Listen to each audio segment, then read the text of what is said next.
Recording by Jen Broda. The Woman in the Alcove by Katharine Green. Chapter 1. The Woman with the Diamond. I was, perhaps, the plainest girl in the room that night. I was also the happiest, up to 1 o'clock. Then my whole world crumbled, or at least suffered an eclipse. Why and how I am about to relate. I was not made for love. This I had often said to myself, very often of late. In figure, I am too diminutive. In face, far too unbeautiful for me to cherish expectations of this nature. Indeed, love had never entered into my plan of life, and was evinced by the nurse's diploma I had just gained after 3 years of hard study and severe training. I was not made for love, but if I had I been gifted with height, regularity of feature, or even with that eloquence of expression which redeems all defects save those which savor of deformity, I knew well whose eye I should have chosen to please, whose heart I should have felt proud to win. This knowledge came with a rush to my heart. Did I say heart? I should have said understanding, which is something very different. When, at the end of the first dance, I looked up from the mist of the bevy of girls by whom I was surrounded, and saw Anson Durand's fine figure emerging from that quarter of the hall where our host and hostess stood to receive their guests. His eye was roaming hither and thither, and his manner was both eager and expectant. Whom was he seeking? Some of the many bright and vivacious girls about me, for he turned almost instantly our way. But which one?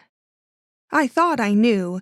I remembered at whose house I had met him first, at whose house I had seen him many times since.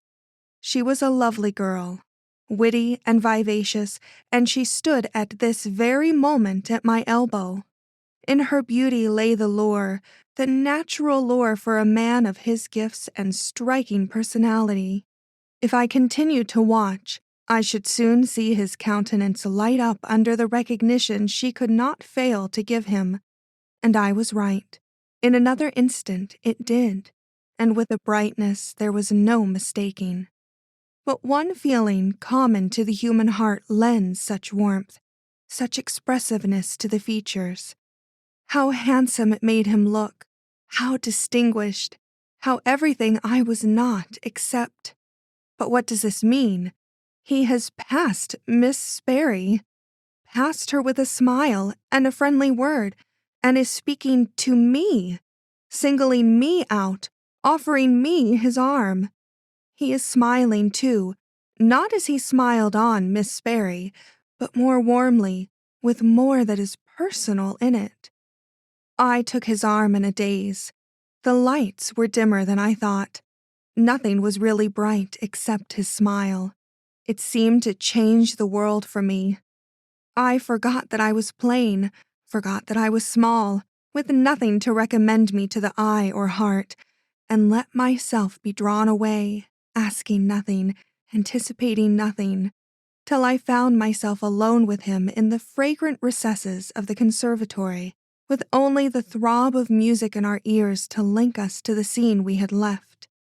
Why had he brought me here, into this fairyland of opalescent lights and intoxicating perfumes? What could he have to say, to show? Ah, in another moment I knew. He seized my hands, and love, ardent love, came pouring from his lips. Could it be real? Was I the object of all this feeling? I? If so, then life had changed for me indeed. Silent from rush of emotion, I searched his face to see if this paradise, whose gates I was thus passionately bidden to enter, was indeed a verity, or only a dream born of the excitement of the dance and the charm of a scene exceptional in its splendor and picturesqueness, even for so luxurious a city as New York. But it was no mere dream. Truth and earnestness were in his manner, and his words were neither feverish nor forced. "I love you. I need you." So I heard, and so he soon made me believe. "You have charmed me from the first. Your tantalizing, trusting, loyal self, like no other, sweeter than any other, has drawn the heart from my breast. I have seen many women, admired many women, but you only have I loved. Will you be my wife?" I was dazzled, moved beyond anything I could have conceived. I forgot all that I had hitherto said to myself, all that I had endeavored to oppress upon my heart when I beheld him approaching, intent, as I believed, in his search for another woman, and confiding in his honesty, trusting entirely to his faith. I allowed the plans and purposes of years to vanish in the glamour of this new joy, and spoke the word which linked us together in a bond which half an hour before I had never dreamed would unite me to any man. His impassioned "mine, mine," filled my cup to overflowing. Something of the ecstasy of living entered my soul, which, in spite of all I have suffered since, recreated the world for me and made all that went before but the prelude to a new life, the new joy. Oh, I was happy, happy, perhaps too happy. As the conservatory filled and we passed back into the adjoining room, the glimpse I caught of myself in one of the mirrors startled me into thinking so, for had it not been for the odd color of my dress and the unique way in which I wore my hair that night, I should not have recognized the beaming girl who faced me so naively from the depths of that responsive glass. Can one be too happy? I do not know. I know that one can be too perplexed, too burdened, and too sad. Thus far, I have spoken only of myself in connection with the evening's elaborate function, but though entitled by my old Dutch blood to a certain social consideration, which I am happy to say never failed me, I, even in this hour of supreme satisfaction, attracted very little attention and awoke small comment. There was another woman present better calculated to do this. A fair woman, large and of a bountiful presence, accustomed to conquest, and gifted with the power of carrying off her victories with a certain lazy grace irresistibly fascinating to the ordinary man. A gorgeous apparelled woman, with a diamond on her breast too vivid for most women, almost too vivid for her. I noticed this diamond early in the evening, and then I noticed her. She was not as fine as the diamond, but she was very fine, and, had I been in a less ecstatic frame of mind, I might have envied the homage she received from all the men, not excepting him upon whose arm I leaned. Later, there was no one in the world I envied less.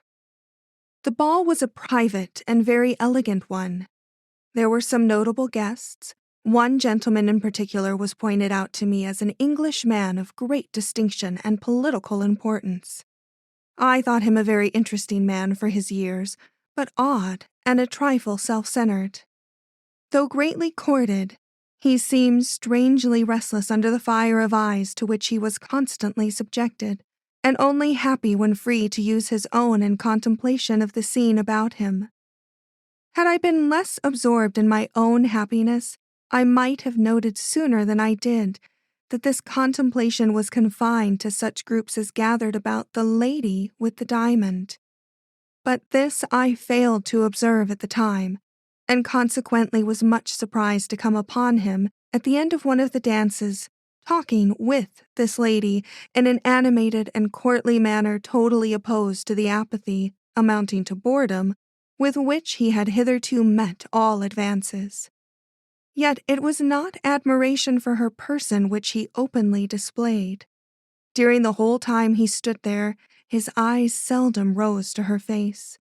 They lingered mainly, and this was what aroused my curiosity, on the great fan of ostrich plumes which this opulent beauty held against her breast.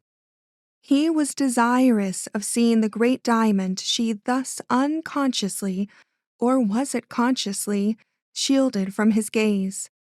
It was possible, for, as I continued to note him, he suddenly bent toward her and as quickly raised himself again with a look which was quite inexplicable to me. The lady had shifted her fan a moment, and his eyes had fallen on the gem. The next thing I recall with any definiteness was a tête-à-tête conversation which I held with my lover on a certain yellow divan at the end of one of the halls. To the right of this divan rose a curtained recess, highly suggestive of romance, called the alcove. As this alcove figures prominently in my story, I will pause here to describe it. It was originally intended to contain a large group of statuary which our host, Mr. Ramsdale, had ordered from Italy to adorn his new house. He is a man of original ideas in regard to such matters, and in this instance had gone so far as to have this end of the house constructed with a special view to an advantageous display of this promised work of art. Fearing the ponderous effect of a pedestal large enough to hold such a considerable group, he had planned to raise it to the level of the eye by having the alcove floor built a few feet higher than the main one. A flight of low wide steps connected the two, which, following the curve of the wall, added much to the beauty of this portion of the hall. The group was a failure and was never shipped, but the alcove remained, and possessing as it did all the advantages of a room in the way of heat and light, had been turned into a miniature retreat of exceptional beauty. The seclusion it offered extended, or so we were happy to think, to the solitary divan at its base on which Mr. Durand and I were seated. With possibly an undue confidence in the advantage of our position, we were discussing a subject interesting only to ourselves, when Mr. Durand interrupted himself to declare, "You are the woman I want, you and you only, and I want you soon. When do you think you can marry me? Within a week, if—" Did my look stop him? I was startled. I had heard no incoherent phrase from him before. "A week?" I remonstrated. "We take more time than that to fit ourselves for a journey or some transient pleasure. I hardly realize my engagement yet." "You have not been thinking of it for these last 2 months as I have." "No," I replied demurely, forgetting everything else in my delight at this admission. "Nor are you a nomad among clubs and restaurants." "No, I have a home." "Nor do you love me as deeply as I do you." This I thought open to argument. "The home you speak of is a luxurious one," he continued. "I cannot offer you its equal. Do you expect me to?" I was indignant. "You know that I do not. Shall I, who deliberately chose a nurse's life when an indulgent uncle's heart and home were open to me, shrink from braving poverty with the man I love? We will begin as simply as you please." "No," he peremptorily put in, yet with a certain hesitancy which seemed to speak of doubts he hardly acknowledged to himself. "I will not marry you if I must expose you to privation or to the genteel poverty I hate. I love you more than you realize, and wish to make your life a happy one. I cannot give you all that you have been accustomed to in your rich uncle's house, but if matters prosper with me, if the chance I have built on succeeds, and it will fail or succeed tonight, you will have those comforts which love will heighten into luxuries and—" He was becoming incoherent again, and this time with his eyes fixed elsewhere than on my face. Following his gaze, I discovered what had distracted his attention. The lady with the diamond was approaching us on her way to the alcove. She was accompanied by 2 gentlemen, both strangers to me, and her head, sparkling with brilliance, was turning from one to the other with an indolent grace. I was not surprised that the man at my side quivered and made a start as if to rise. She was a gorgeous image. In comparison with her imposing figure in its trailing robe of rich pink velvet, my diminutive frame in its sea-green gown must have looked as faded and colorless as a half-obliterated pastel. "A striking woman," I remarked as I saw he was not likely to resume the conversation which her presence had interrupted. "And what a diamond!" The glance he cast me was peculiar. "Did you notice it particularly?" he asked.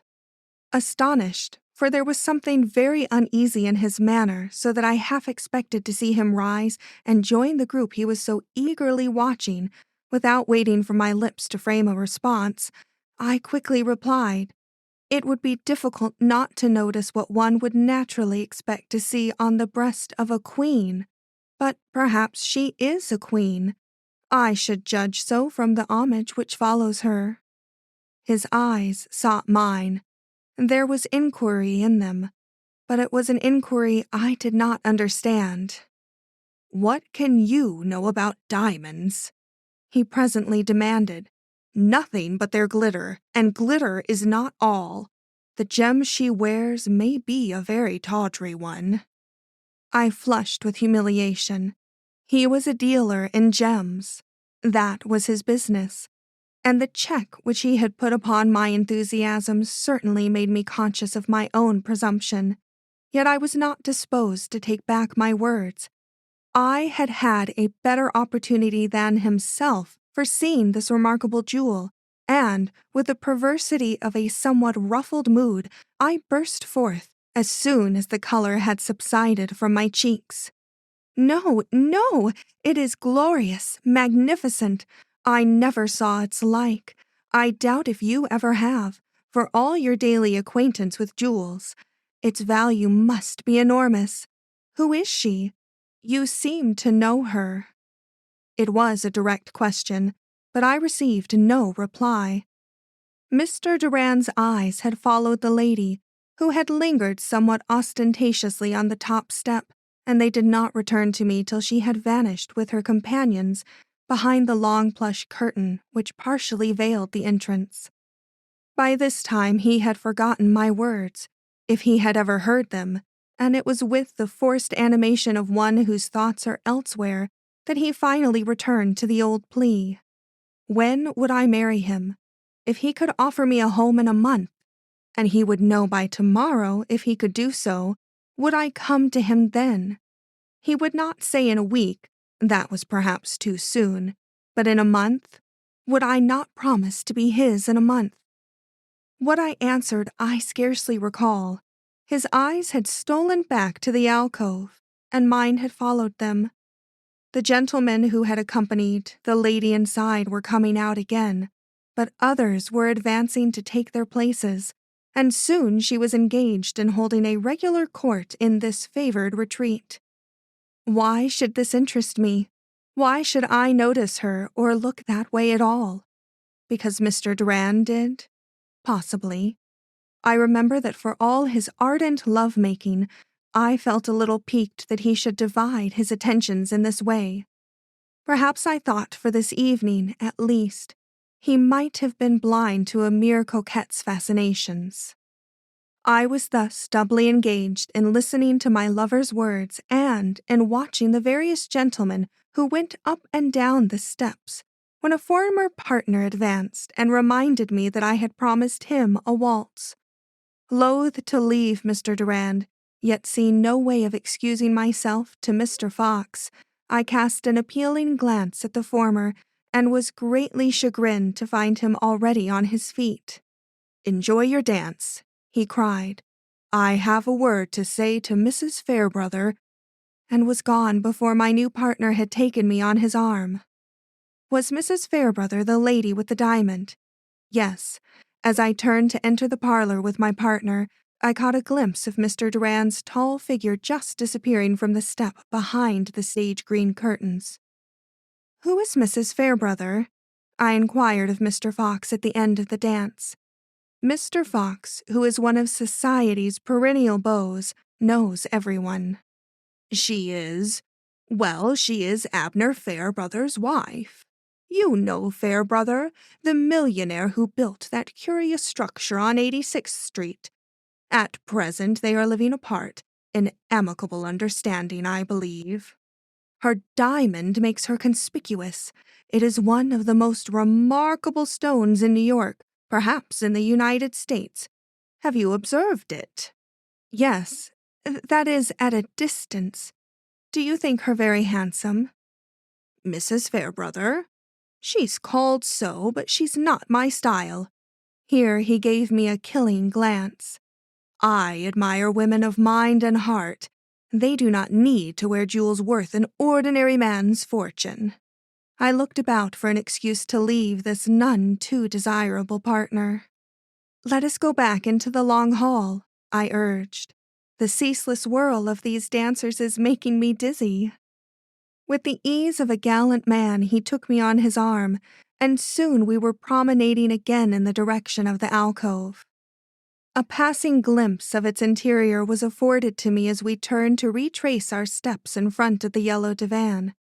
The lady with the diamond was still there.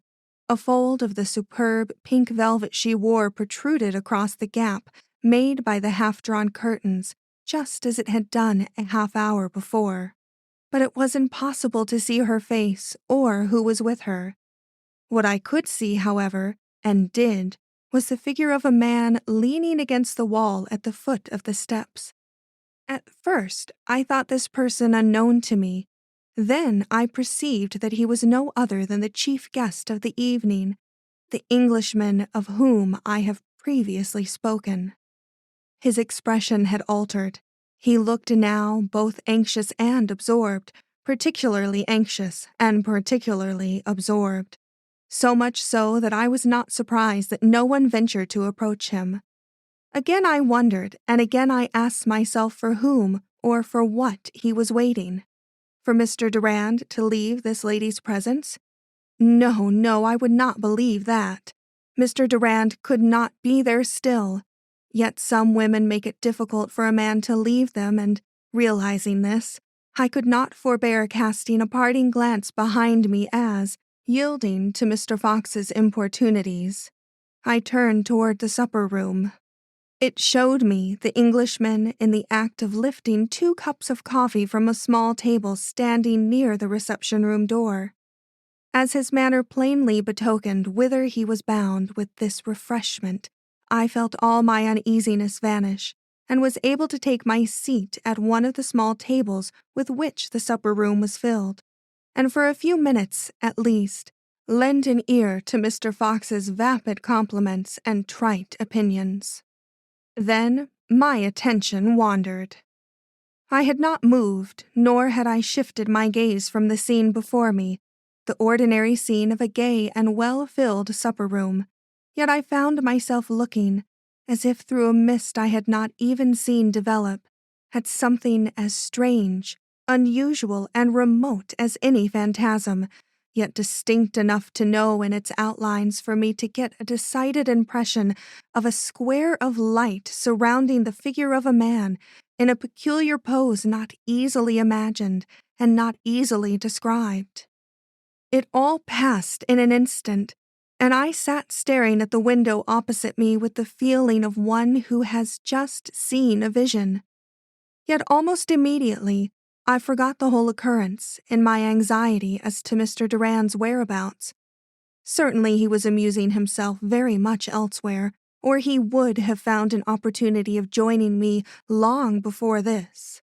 He was not even in sight, and I grew weary of the endless menu and the senseless chit-chat of my companion, and, finding him amenable to my whims, rose from my seat at table and made my way to a group of acquaintances standing just outside the supper-room door. As I listened to their greetings, some impulse led me to cast another glance down the hall toward the alcove. A man, a waiter, was issuing from it in a rush. bad news was on his face, and his eyes encountered those of Mr. Ramsdell, who was advancing hurriedly to meet him. He plunged down the steps with a cry which drew a crowd about the two in an instant. What was it? What had happened? Mad with an anxiety I did not stop to define, I rushed toward this group, now swaying from side to side in irrepressible excitement, when suddenly everything swam before me, and I fell in a swoon to the floor. Someone had shouted aloud, "Mrs. Fairbrother has been murdered and her diamond stolen! Lock the doors!" The gloves. I must have remained insensible for many minutes, for when I returned to full consciousness, the supper room was empty, and the 200 guests I had left seated at table were gathered in agitated groups about the hall. This was what I first noted. Not till afterward did I realize my own situation. I was lying on a couch in a remote corner of the same hall, and beside me, but not looking at me, stood my lover, Mr. Durand. How he came to know my state and find me in the general disturbance, I did not stop to inquire. It was enough for me at that moment to look up and see him so near. Indeed, the relief was so great, the sense of his protection so comforting, that I voluntarily stretched out my hand in gratitude toward him, but, failing to attract his attention, slipped to the floor and took my stand at his side.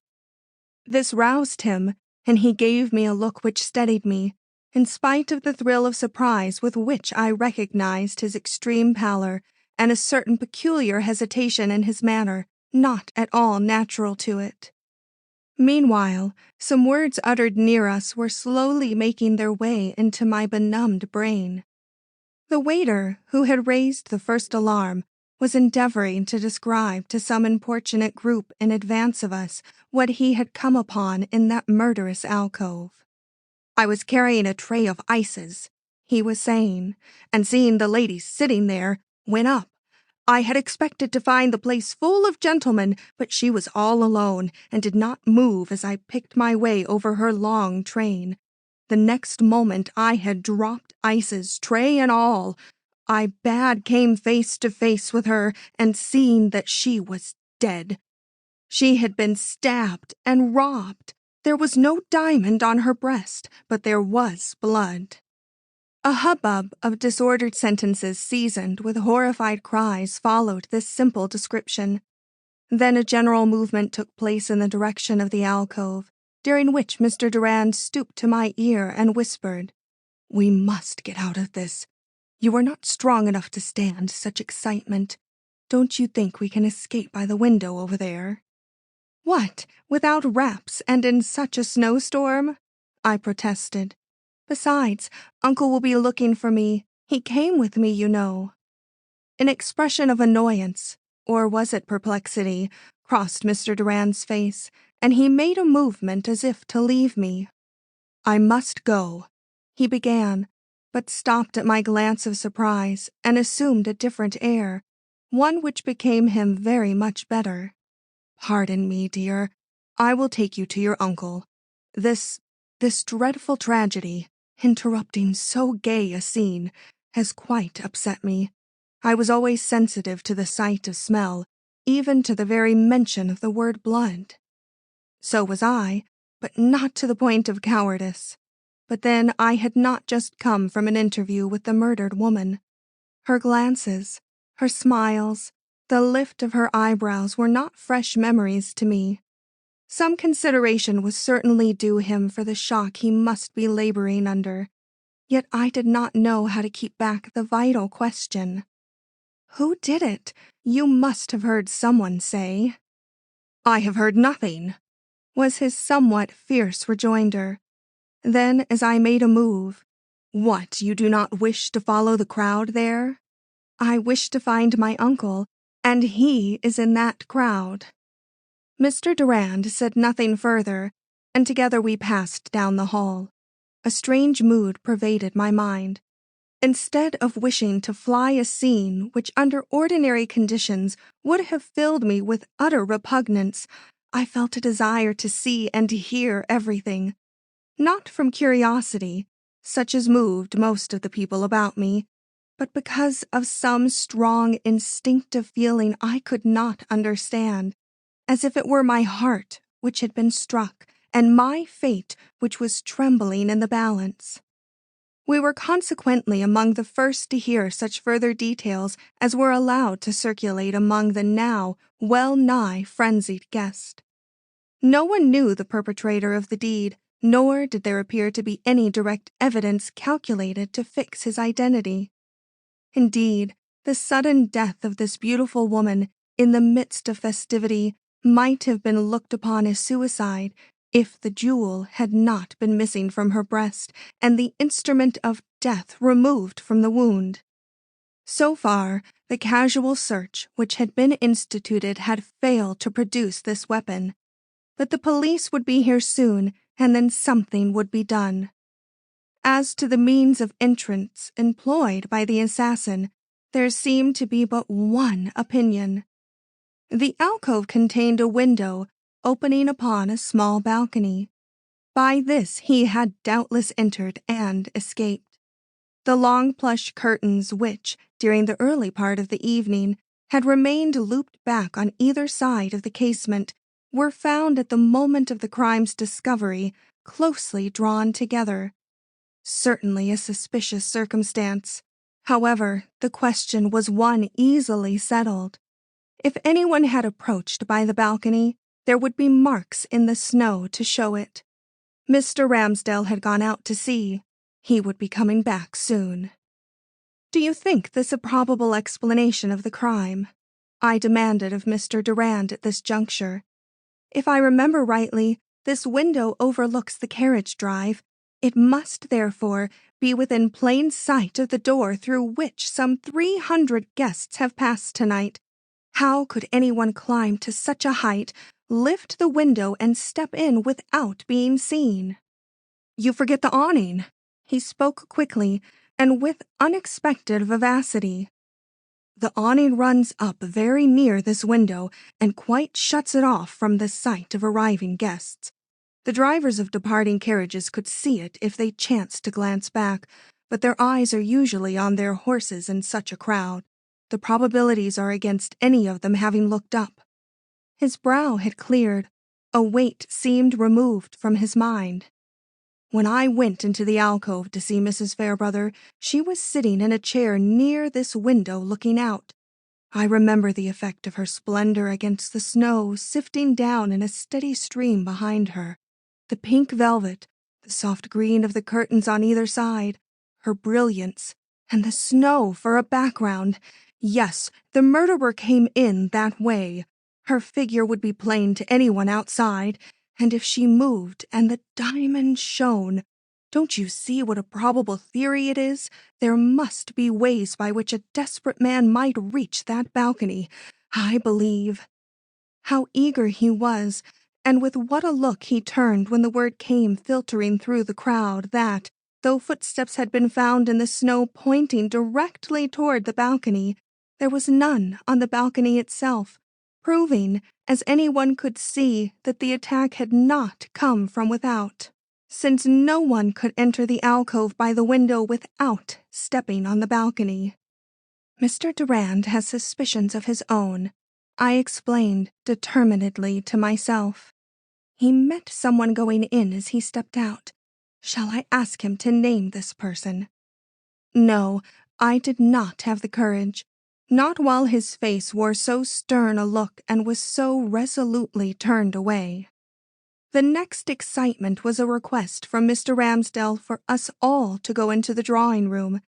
This led to various cries from hysterical lips, such as, "We are going to be searched.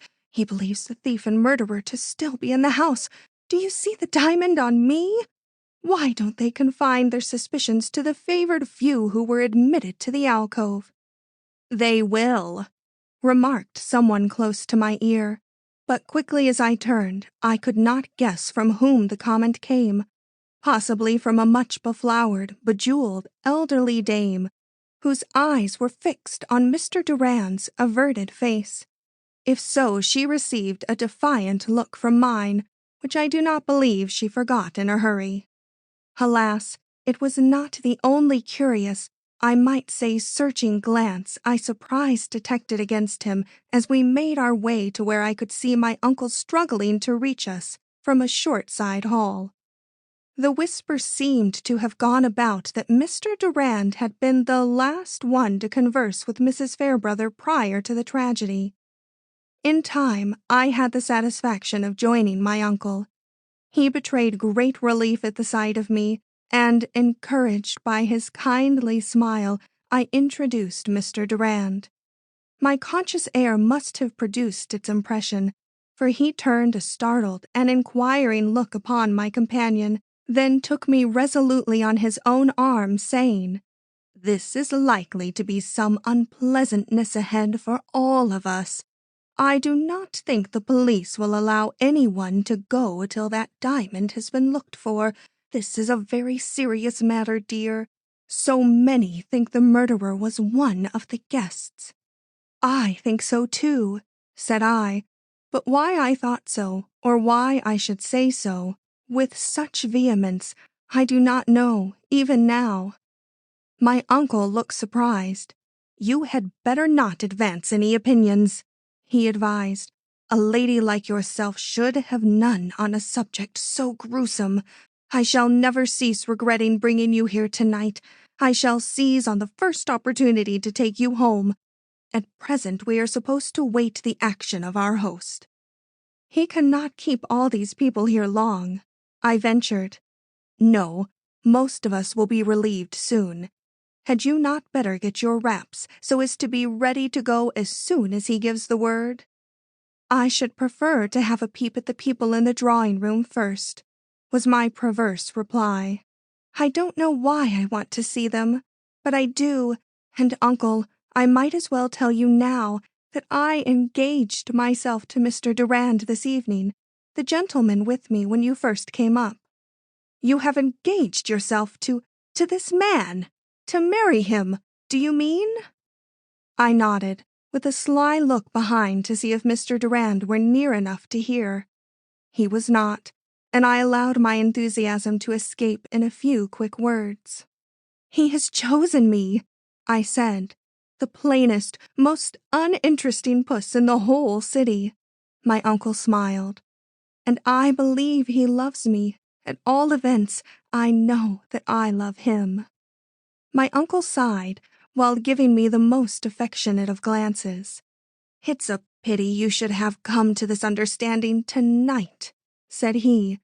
"He's an acquaintance of the murdered woman, and it is only right for you to know that you will have to leave him behind when you start for home.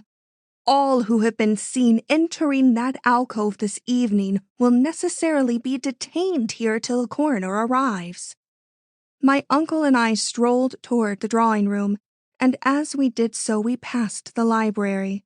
It held but one occupant, the Englishman. He was seated before a table, and his appearance was such as precluded any attempt at intrusion, even if one had been so disposed.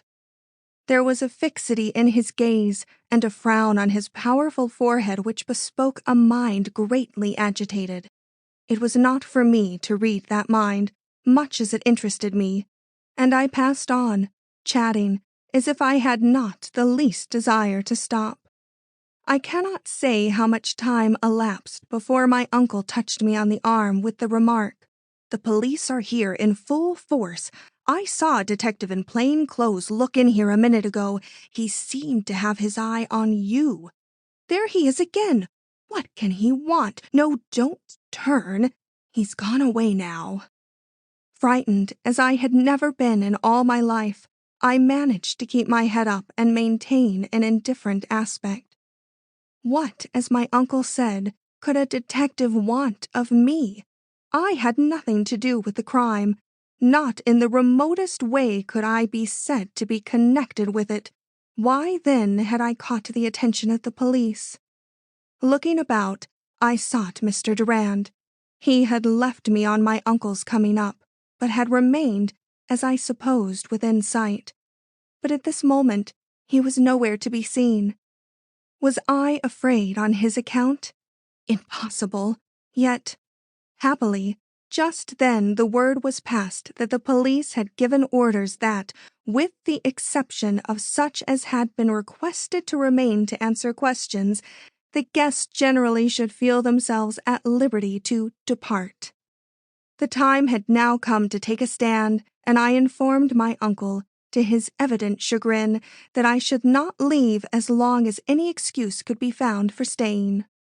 He said nothing at the time, but as the noise of departing carriages gradually lessened, and the great hall and drawing rooms began to wear a look of desertion, he at last ventured on this gentle protest. "You have more pluck, Rita, than I supposed. Do you think it wise to stay here? Will not people imagine that you have been requested to do so? Look at those waiters hanging about in different doorways. Run up and put on your wraps. Mr. Durand will come to the house fast enough as soon as he is released. I give you leave to sit up for him if you will.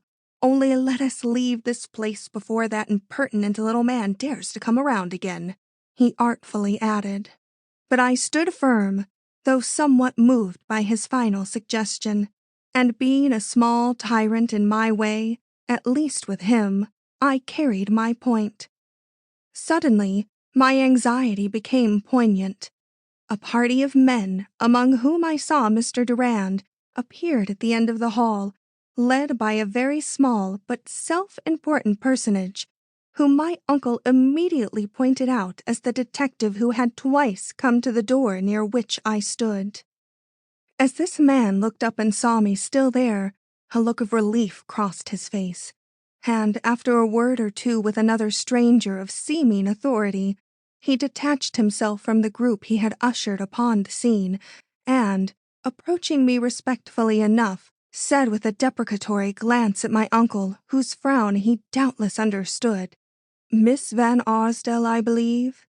I nodded, too choked to speak. "I am sorry, madam, if you were expecting to go. Inspector Dalzell has arrived and would like to speak to you. Will you step into one of these rooms? Not the library, but any other. He will come to you as quickly as he can." I tried to carry it off bravely, and as if I saw nothing in this summons which was unique or alarming. But I succeeded only in dividing a wavering glance between him and the group of men of which he had just formed a part. In the latter were several gentlemen whom I had noted in Mrs. Fairbrother's train early in the evening, and a few strangers, two of whom were officials. Mr. Durand was with the former, and his expression did not encourage me. "This affair is very serious," commented the detective on leaving me. "That's our excuse for any trouble we may be putting you to." I clutched my uncle's arm. "Where shall we go?" I asked. "The drawing-room is too large. In this hall my eyes are forever traveling in the direction of the alcove. Don't you know some little room? Oh, what can he want of me?" "Nothing serious, nothing important," blustered my good uncle. "Some triviality such as you can answer in a moment. A little room. Yes, I know one, there under the stairs. Come, I will find the door for you. Why did we ever come to this wretched ball?" I had no answer for this. Why, indeed?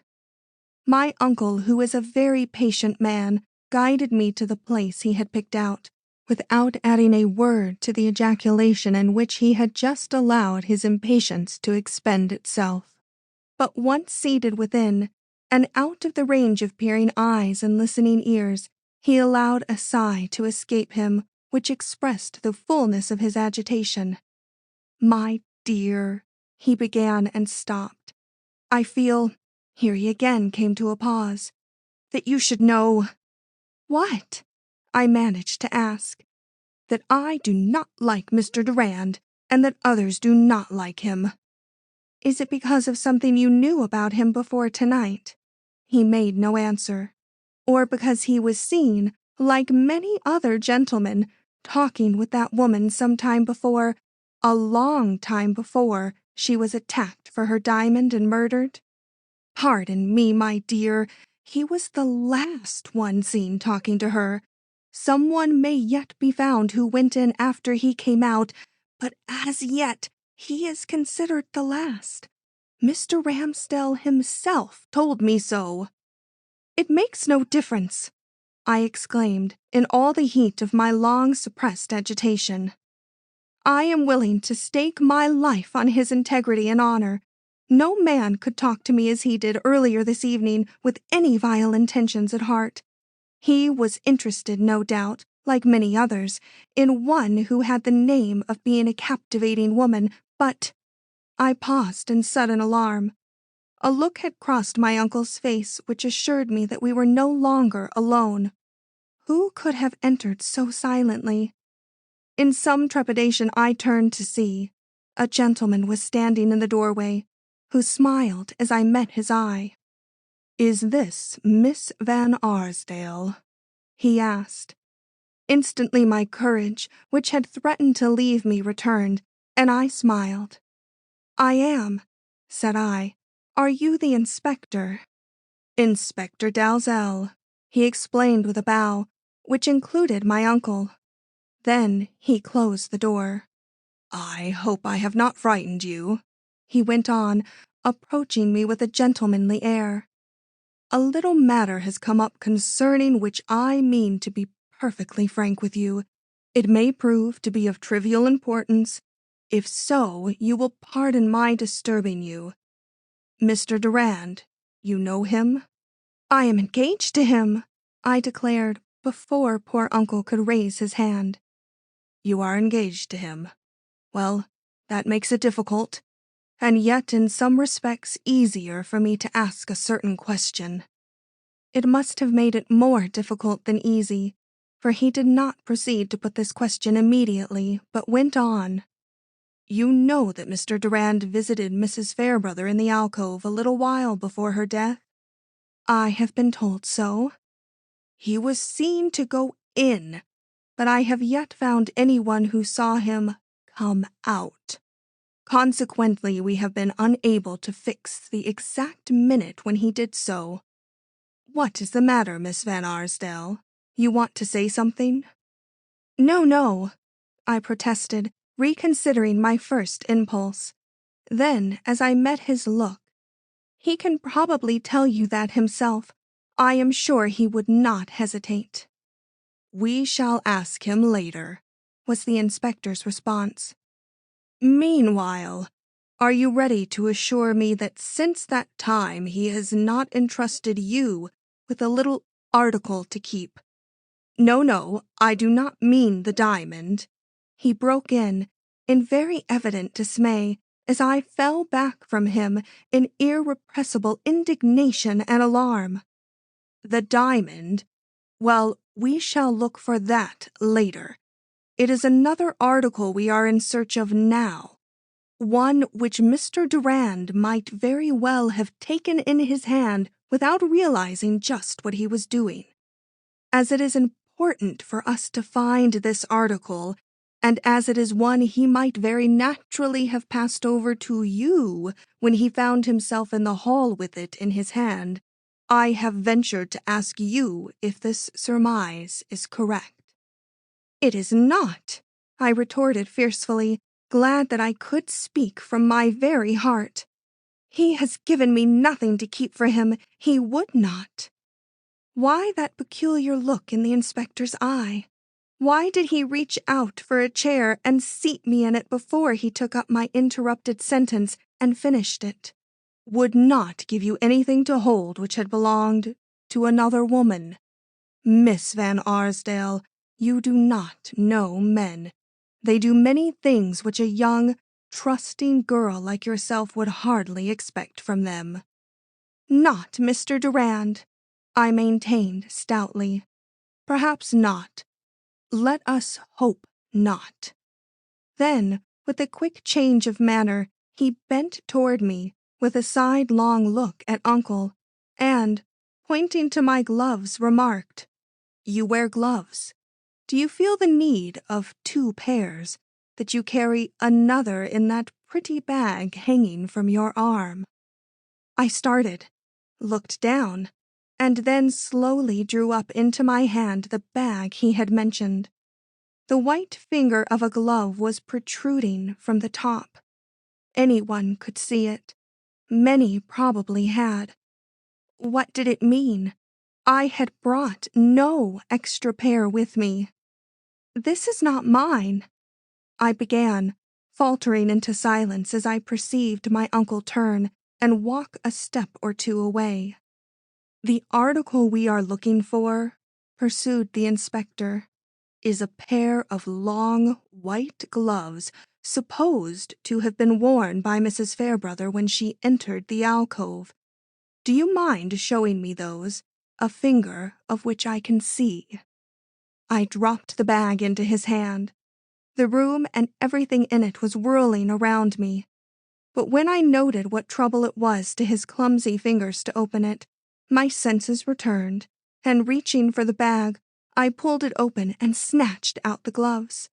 They had been hastily rolled up, and some of the fingers were showing. "Let me have them," he said. With quaking heart and shaking fingers, I handed over the gloves. Mrs. Fairbrother's hand was not a small one, he observed as he slowly unrolled them. "Yours is. We can soon tell—" But that sentence was never finished. As the gloves fell open in his grasp, he uttered a sudden, sharp ejaculation, and I a smothered shriek. An object of superlative brilliancy had rolled out from them. The diamond! The gem which men said was worth a king's ransom, and which we all knew had just cost a life. Anson Durand. With benumbed senses and a dismayed heart, I stared at the fallen jewel as at some hateful thing menacing both my life and honor. "I have had nothing to do with it," I vehemently declared. "I did not put the gloves in my bag, nor did I know the diamond was in them.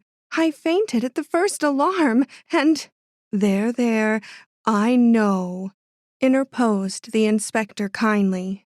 "I do not doubt you in the least, not when there is a man to doubt. Miss Van Arsdale, you had better let your uncle take you home. I will see that the hall is cleared for you. Tomorrow I may wish to speak to you again, but I will spare you all further importunity tonight." I shook my head. It would require more courage to leave at that moment than to stay. Meeting the inspector's eye firmly, I quietly declared, "If Mr. Durand's good name is to suffer in any way, I will not forsake him. I have confidence in his integrity if you have not. It was not his hand, but one much more guilty, which dropped this jewel into the bag." So, do not be too sure of that, little woman. You had better take your lesson at once. It will be easier for you and more wholesome for him. Here he picked up the jewel. "Well, they said it was a wonder," he exclaimed in sudden admiration. "I am not surprised, now that I have seen a great gem, at the famous stories I have read of men risking life and honor for their possession. If only no blood had been shed."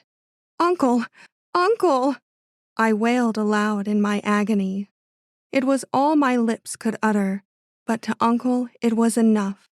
Speaking for the first time, he asked to have a passage made for us, and when the inspector moved forward to comply, he threw his arm about me and was endeavoring to find fitting words with which to fill up the delay, when a short altercation was heard from the doorway, and Mr. Durand came rushing in, followed immediately by the inspector. His first look was not at myself, but at the bag, which still hung from my arm. As I noticed this action, my whole inner self seemed to collapse, dragging my happiness down with it. But my countenance remained unchanged, too much so, it seems, for when his eye finally rose to my face, he found there what made him recoil and turned with something like fierceness on his companion. "You have been talking to her," he vehemently protested. "Perhaps you have gone further than that. What has happened here? I think I ought to know. She is so guileless, Inspector Dalzell, so perfectly free from all connection with this crime. Why have you shut her up here and plied her with questions and made her look at me with such an expression when all you have against me is just what you have against some half-dozen others? That I was weak enough or unfortunate enough to spend a few minutes with that unhappy woman in the alcove before she died?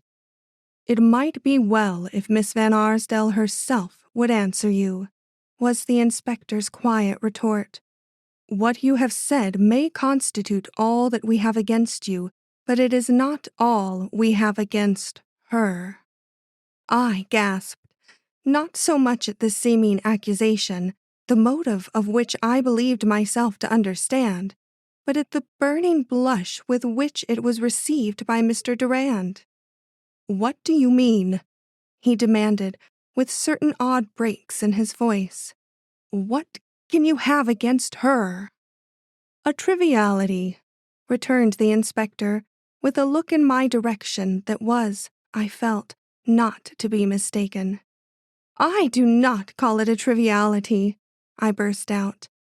"It seems that Mrs. Fairbrother, for all her elaborate toilet, was found without gloves on her arms. As she certainly wore them on entering the alcove, the police have naturally been looking for them. And where do you think they have found them?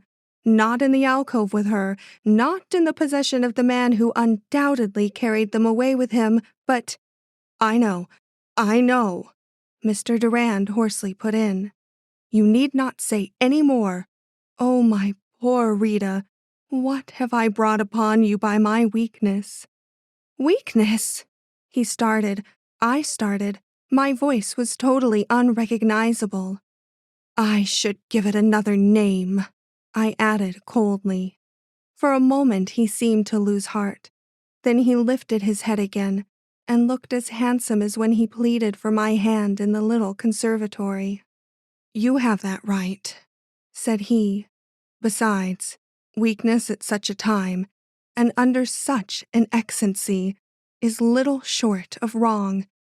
It was unmanly in me to endeavor to secrete these gloves. More than unmanly for me to choose for their hiding place the recesses of an article belonging exclusively to yourself. I acknowledge it, Rita, and shall meet only my just punishment if you deny me in the future both your sympathy and regard. But you must let me assure you, and these gentlemen also, one of whom can make it very unpleasant for me, that consideration for you, much more than any miserable anxiety about myself, lay at the bottom of what must strike you all as an act of unpardonable cowardice.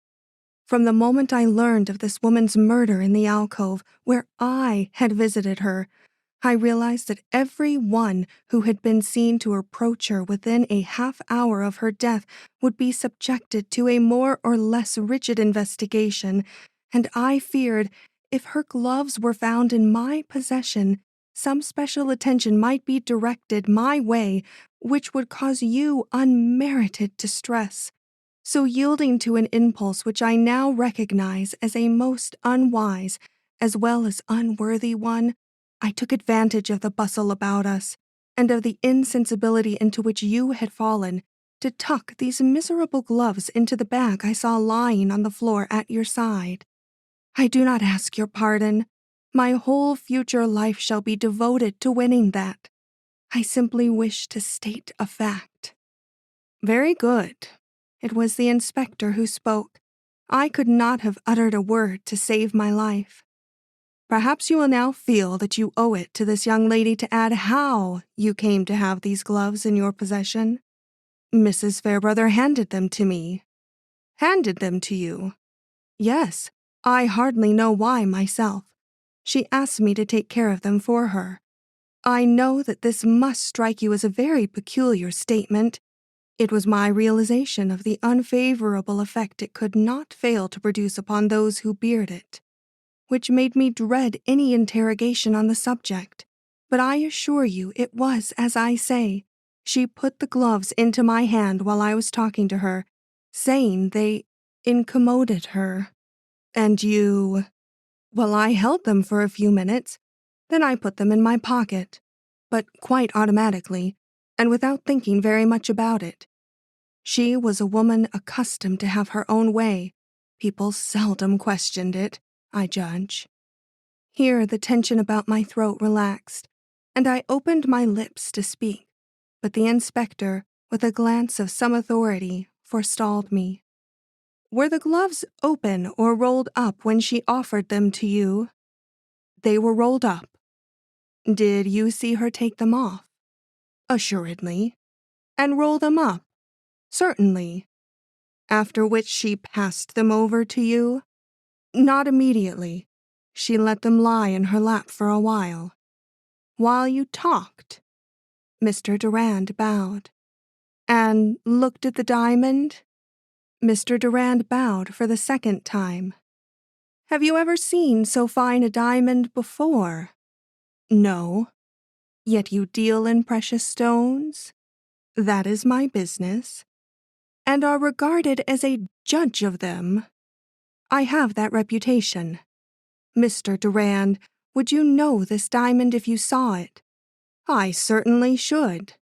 The setting was an uncommon one, I hear. Quite an unusual one. The inspector opened his hand. Is this the article?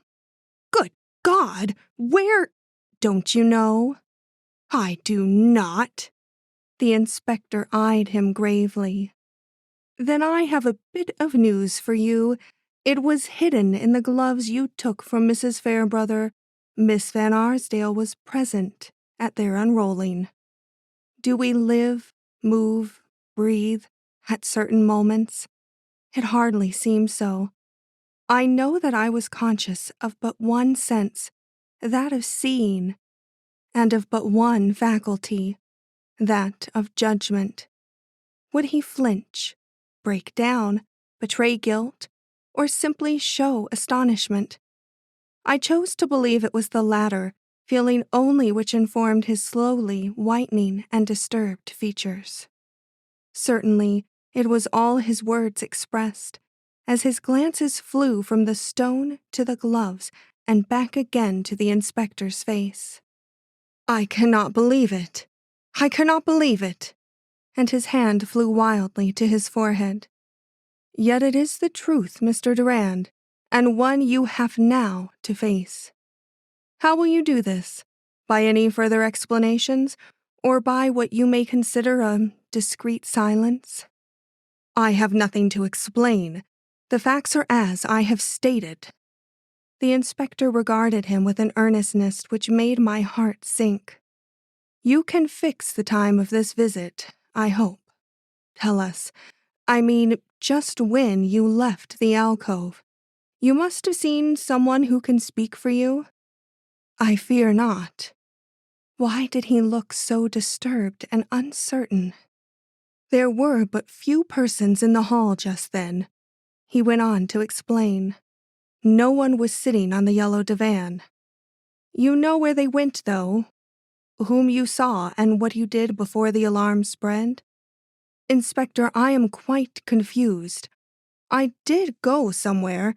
I did not remain in that part of the hall, but I can tell you nothing definite, save that I walked about, mostly among strangers, till the cry rose which sent us all in one direction and made me at the side of my fainting sweetheart. Can you pick out any stranger you talked to, or anyone who might have noted you during this interval? You see, for the sake of this little woman, I wish to give you every chance. Inspector, I'm obliged to throw myself on your mercy. I have no such witness to my innocence as you call for. Innocent people seldom have. It is only the guilty who take the trouble to provide for such contingencies. This was all very well, if it had been uttered with a straightforward air and in a clear tone, but it was not. I who loved him felt that it was not, and consequently was more or less prepared for the change which now took place in the inspector's manner. Yet it pierced me to the heart to observe this change, and I instinctively dropped my face into my hands when I saw him move toward Mr. Durand with some final order or word of caution.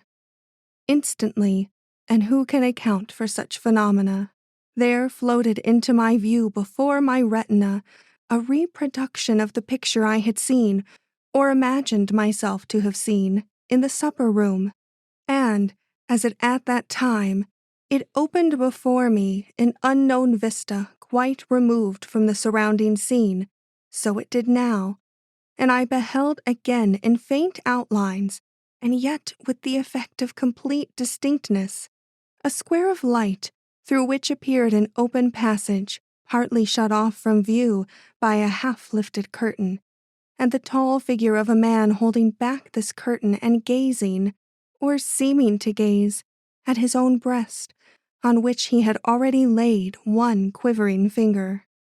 What did it mean?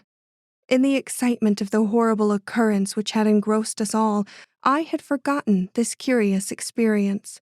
But on feeling anew the vague sensation of shock and expectation which seemed its natural accompaniment, I became conscious of a sudden conviction that the picture which had opened before me in the supper room was the result of a reflection in a glass or mirror of something then going on in a place not otherwise within the reach of my vision, a reflection, the importance of which I suddenly realized when I recalled at what a critical moment it had occurred.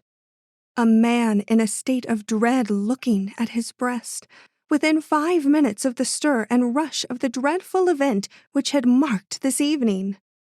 A hope, great as the despair in which I had just been sunk, gave me courage to drop my hands and advance impetuously toward the inspector. "Don't speak, I pray. Don't judge any of us further till you have heard what I have to say." In great astonishment, and with an aspect of some severity, he asked me what I had to say now, which I had not had the opportunity of saying before.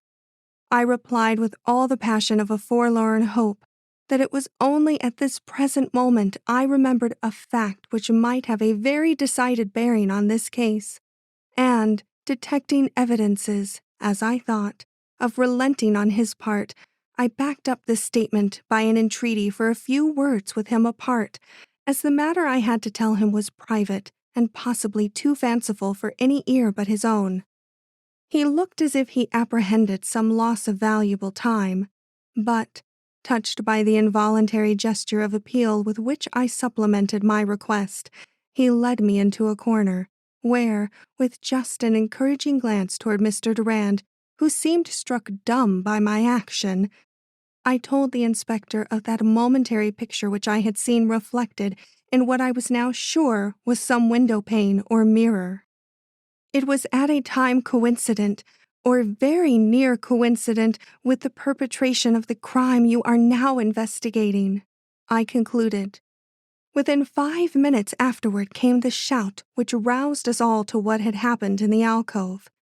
I do not know what passage I saw, or what door, or even what figure, but the latter, I am sure, was that of the guilty man.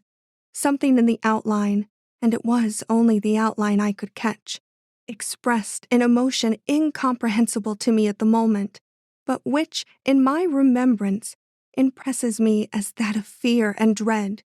It was not the entrance to the alcove I beheld. That would have struck me at once, but some other opening which I might recognize if I saw it. Cannot that opening be found, and may it not give a clue to the man I saw skulking through it with terror and remorse in his heart? Was this figure, when you saw it, turned toward you or away? The inspector inquired with unexpected interest. Turned partially away. He was going from me. And you sat where? Shall I show you? The inspector bowed, then with a low word of caution turned to my uncle. I am going to take this young lady into the hall for a moment, at her own request. May I ask you and Mr. Durand to await me here?" Without pausing for reply, He threw open the door, and presently we were pacing the deserted supper room, seeking the place where I had sat. I found it almost by a miracle, everything being in great disorder. Guided by my bouquet, which I had left behind me in my escape from the table, I laid hold of the chair before which it lay, and declared quite confidently to the inspector, "This is where I sat." Naturally, his glance and mine both flew to the opposite wall. A window was before us of an unusual size and make, unlike any which had ever before come under my observation. It swung on a pivot, and, though shut at the present moment, might very easily, when opened, present its huge pane at an angle capable of catching reflections from some of the many mirrors decorating the reception room situated diagonally across the hall. As all the doorways on this lower floor were of unusual width, an open path was offered, as it were, for these reflections to pass, making it possible for scenes to be imaged here which, to the persons involved, would seem as safe from anyone's scrutiny as if they were taking place in the adjoining house. As we realized this, a look passed between us of more than ordinary significance. Pointing to the window, the inspector turned to a group of waiters watching us from the other side of the room and asked if it had been opened that evening. The answer came quickly. "Yes, sir, just before the... "I understand," broke in the inspector, and leaning over me he whispered, "Tell me again exactly what you thought you saw." But I could add little to my former description. "Perhaps you can tell me this," he kindly persisted. "Was the picture, when you saw it, on a level with your eye, or did you have to lift your head in order to see it?" "It was high up, in the air as it were. That seemed its oddest feature." The inspector's mouth took a satisfied curve. "Possibly I might identify the door and passage if I saw them," I suggested. "Certainly, certainly," was his cheerful rejoinder, and summoning one of his men, he was about to give some order when his impulse changed, and he asked if I could draw. I assured him, in some surprise, that I was far from being an adept in that direction, but that possibly I might manage a rough sketch, whereupon he pulled a pad and pencil from his pocket and requested me to make some sort of attempt to reproduce, on paper, my memory of this passage and the door. My heart was beating violently, and the pencil shook in my hand, but I knew that it would not do for me to show any hesitation in fixing for all eyes what, unaccountably to myself, continued to be perfectly plain to my own. So I endeavored to do as he bade me, and succeeded to some extent, for he uttered a slight ejaculation at one of its features, and while duly expressing his thanks, honored me with a very sharp look. "Is this your first visit to this house?" he asked. "No, I have been here before." "In the evening or in the afternoon?" "In the afternoon." "I am told that the main entrance is not in use tonight." "No, a side door is provided for occasions like the present. Guests entering there find a special hall and staircase by which they can reach the upstairs dressing room without crossing the main hall. Is that what you mean?" "Yes, that is what I mean." I stared at him in wonder. What lay back of such questions as these? "You came in, as others did, by the side entrance," he now proceeded. "Did you notice, as you turned to go upstairs, an arch opening into a small passageway at your left?" "I did not." I began, flushing, for I thought I understood him now. I was too eager to reach the dressing room to look about me. "Very well," he replied. "I may want to show you that arch." The outline of an arch, backing the figure we were endeavoring to identify, was a marked feature in the sketch I had shown him. "Will you take a seat nearby while I make a study of this matter?" I turned with alacrity to obey. There was something in his air and manner which made me almost buoyant. Had my fanciful interpretation of what I had seen reached him with the conviction it had me? If so, there was hope.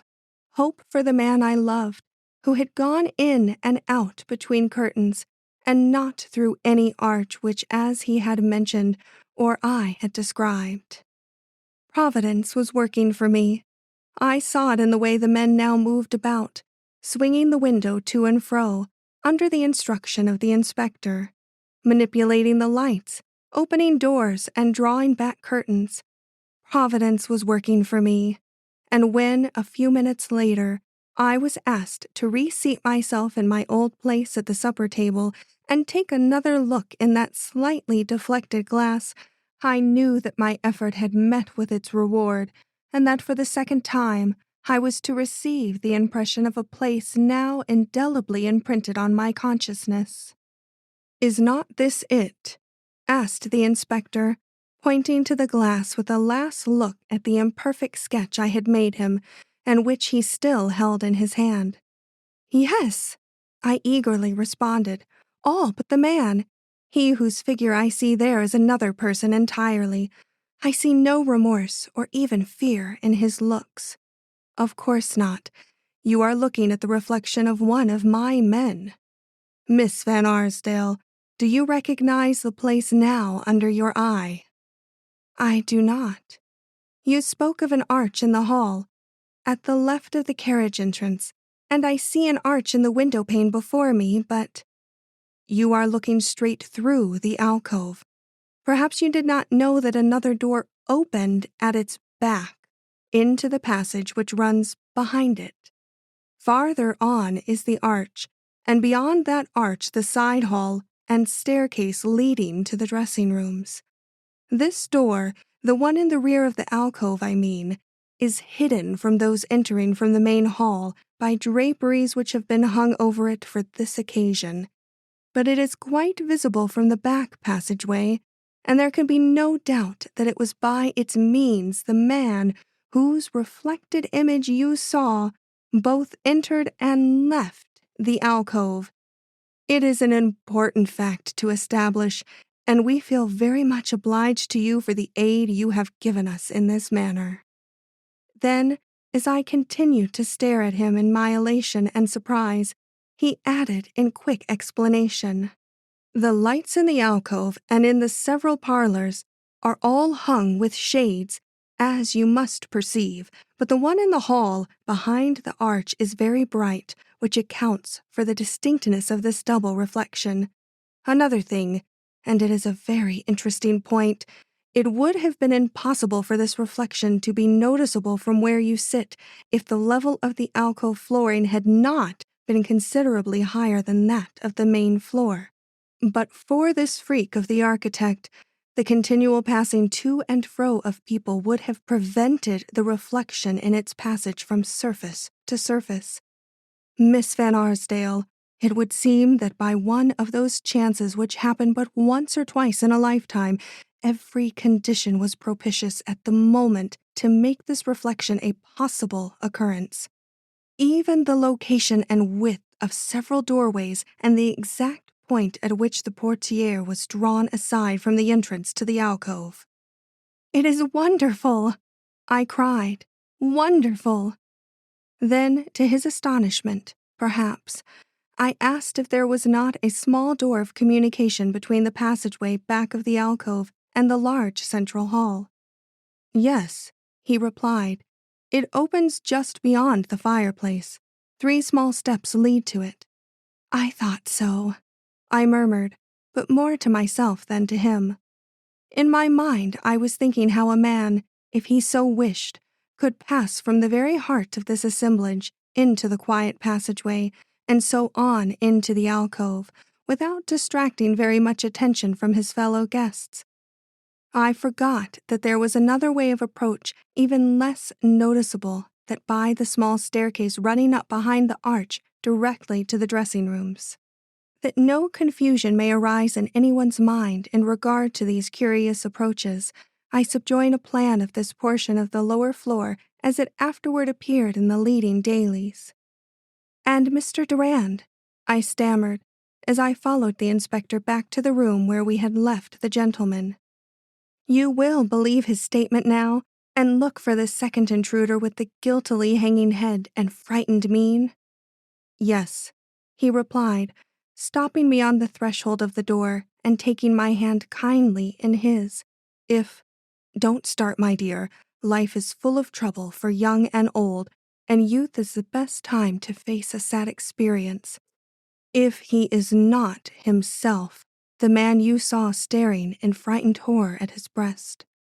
Have you not noticed that he is not dressed in all respects like the other gentlemen present? That though he has not donned his overcoat, he has put on, somewhat prematurely, one might say, the large silk handkerchief lie presumably wears under it? Have you not noticed this, and asked yourself, why? I had noticed it.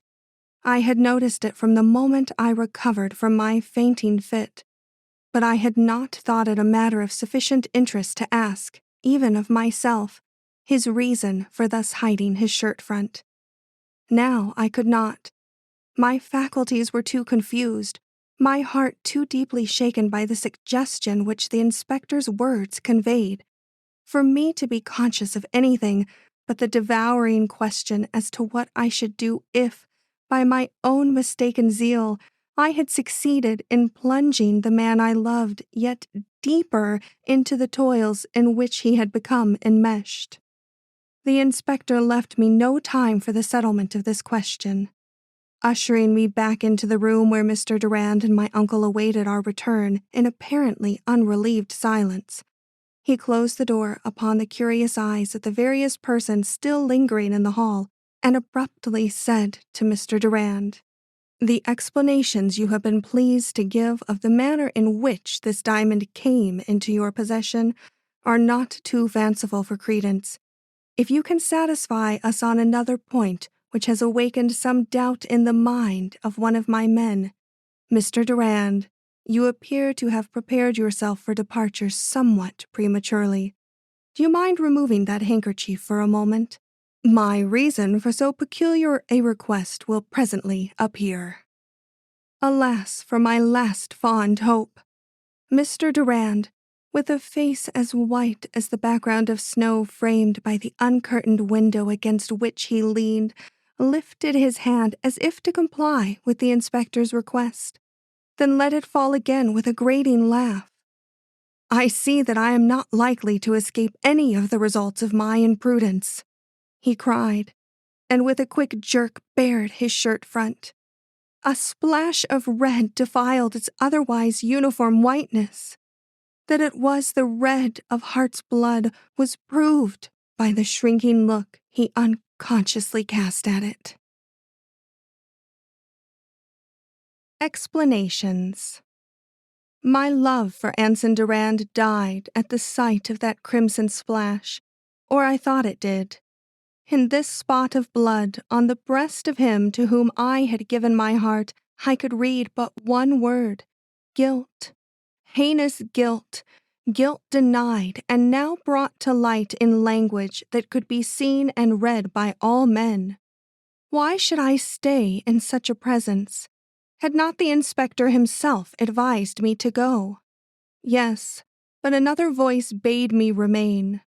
Just as I reached the door, Anson Durand found his voice, and I heard, in the full, sweet tones I loved so well, "Wait, I am not to be judged like this. I will explain." But here the inspector interposed. "Do you think it wise to make such attempt without the advice of counsel, Mr. Durand?" The indignation with which Mr. Durand wheeled toward him raised in me a faint hope. "Good God, yes!" he cried. "Would you have me leave Miss Van Arsdale 1 minute longer than is necessary to such dreadful doubts? Rita, Miss Van Arsdale, weakness and weakness only has brought me into my present position. I did not kill Mrs. Fairbrother, nor did I knowingly take her diamond, though appearances look that way, as I am very ready to acknowledge. I did go to her in the alcove, not once, but twice, and these are my reasons for doing so. About 3 months ago, a certain well-known man of enormous wealth came to me with the request that I should procure for him a diamond of superior beauty. He wished to give it to his wife, and he wished it to outshine any which could now be found in New York. This meant sending abroad, an expense he was quite willing to incur on the sole condition that the stone should not disappoint him when he saw it, and that it was to be in his hands on the 18th of March, his wife's birthday. Never before had I had such an opportunity for a large stroke of business.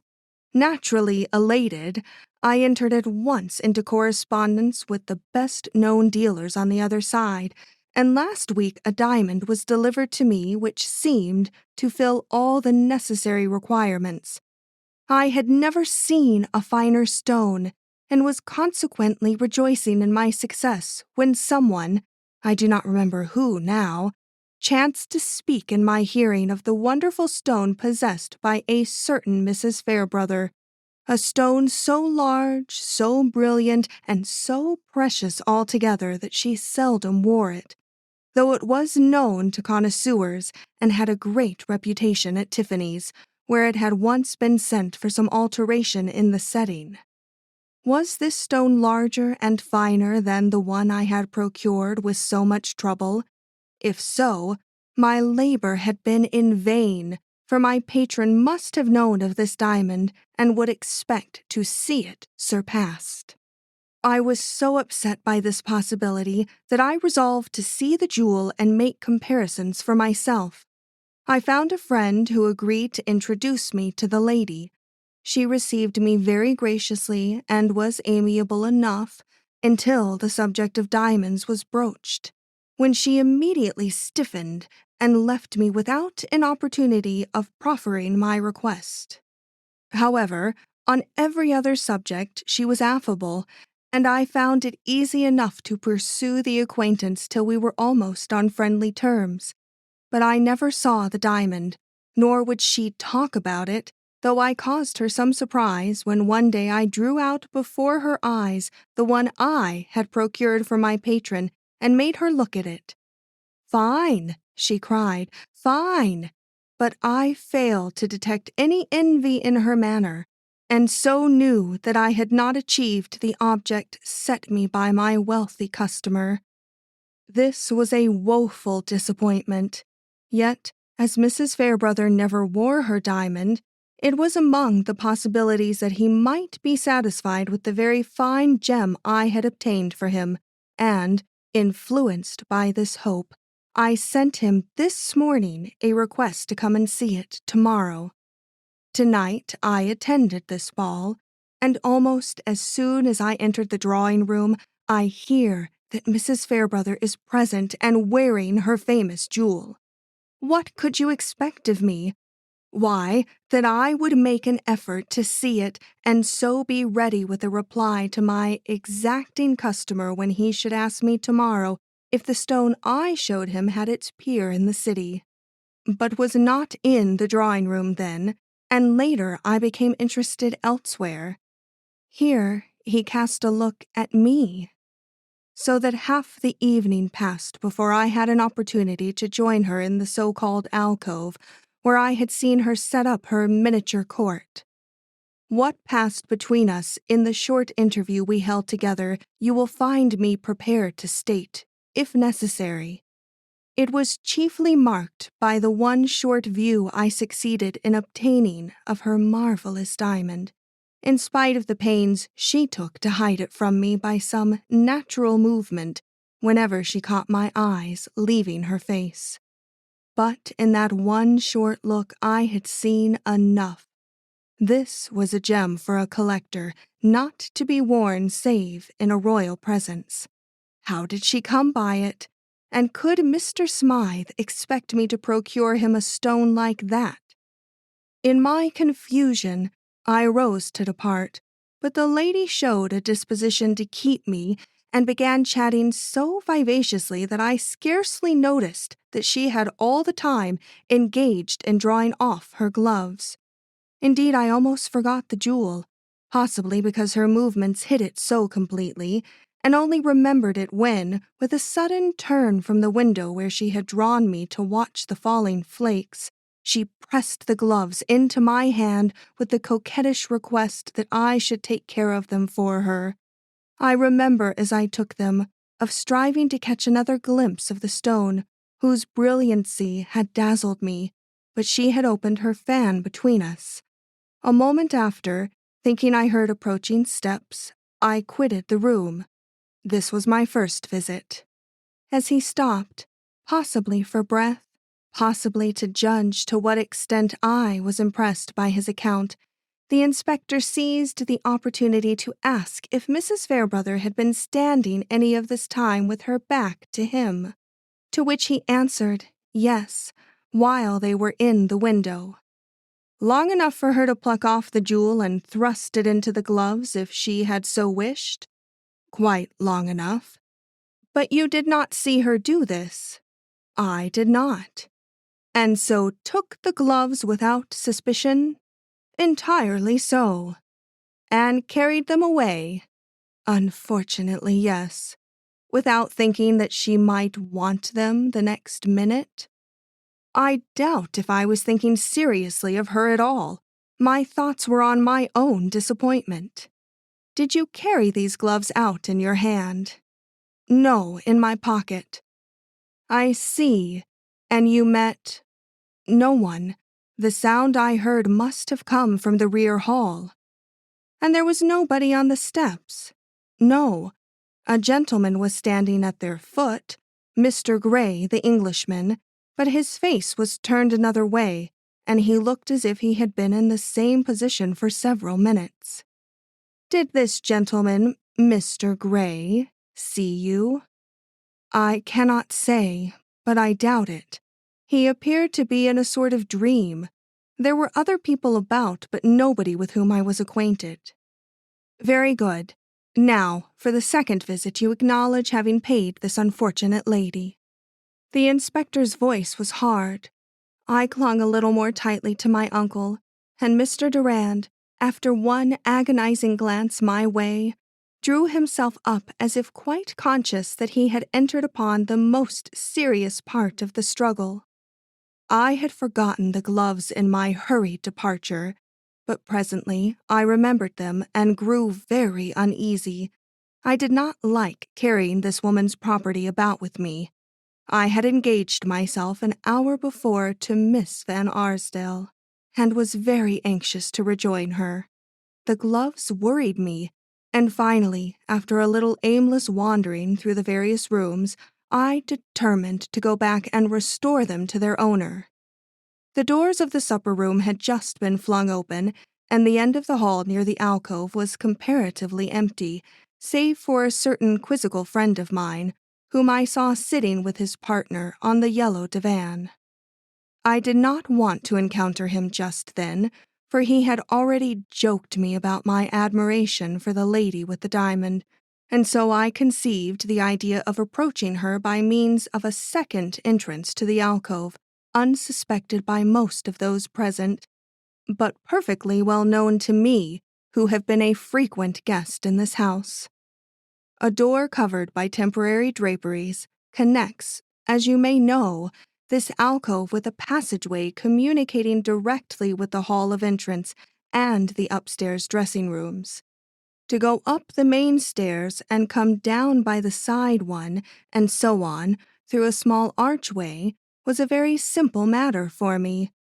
If no early departing or late arriving guests were in that hall, I need not fear but one encounter, and that was with the servant stationed at the carriage entrance. But even he was absent at this propitious instant, and I reached the door I sought without any unpleasantness. This door opened out instead of in. This I also knew when planning this surreptitious intrusion, but, after pulling it open and reaching for the curtain which hung completely across it, I found it not so easy to proceed as I had imagined. The stealthiness of my action held back my hand, when the faint sounds I heard within advised me that she was not alone, and that she might very readily regard with displeasure my unexpected entrance by a door of which she was possibly ignorant. I tell you all this because, if by any chance I was seen hesitating in the face of that curtain, doubts might have been raised which I am anxious to dispel. Here his eyes left my face for that of the inspector. It certainly had a bad look, that I don't deny, but I did not think of appearances then. I was too anxious to complete a task which had suddenly presented unexpected difficulties. That I had listened before entering was very natural, and when I heard no voice, only something like a great sigh, I ventured to lift the curtain and step in. She was sitting, not where I had left her, but on a couch at the left of the usual entrance, her face toward me, and you know how, Inspector. It was her last sigh I had heard.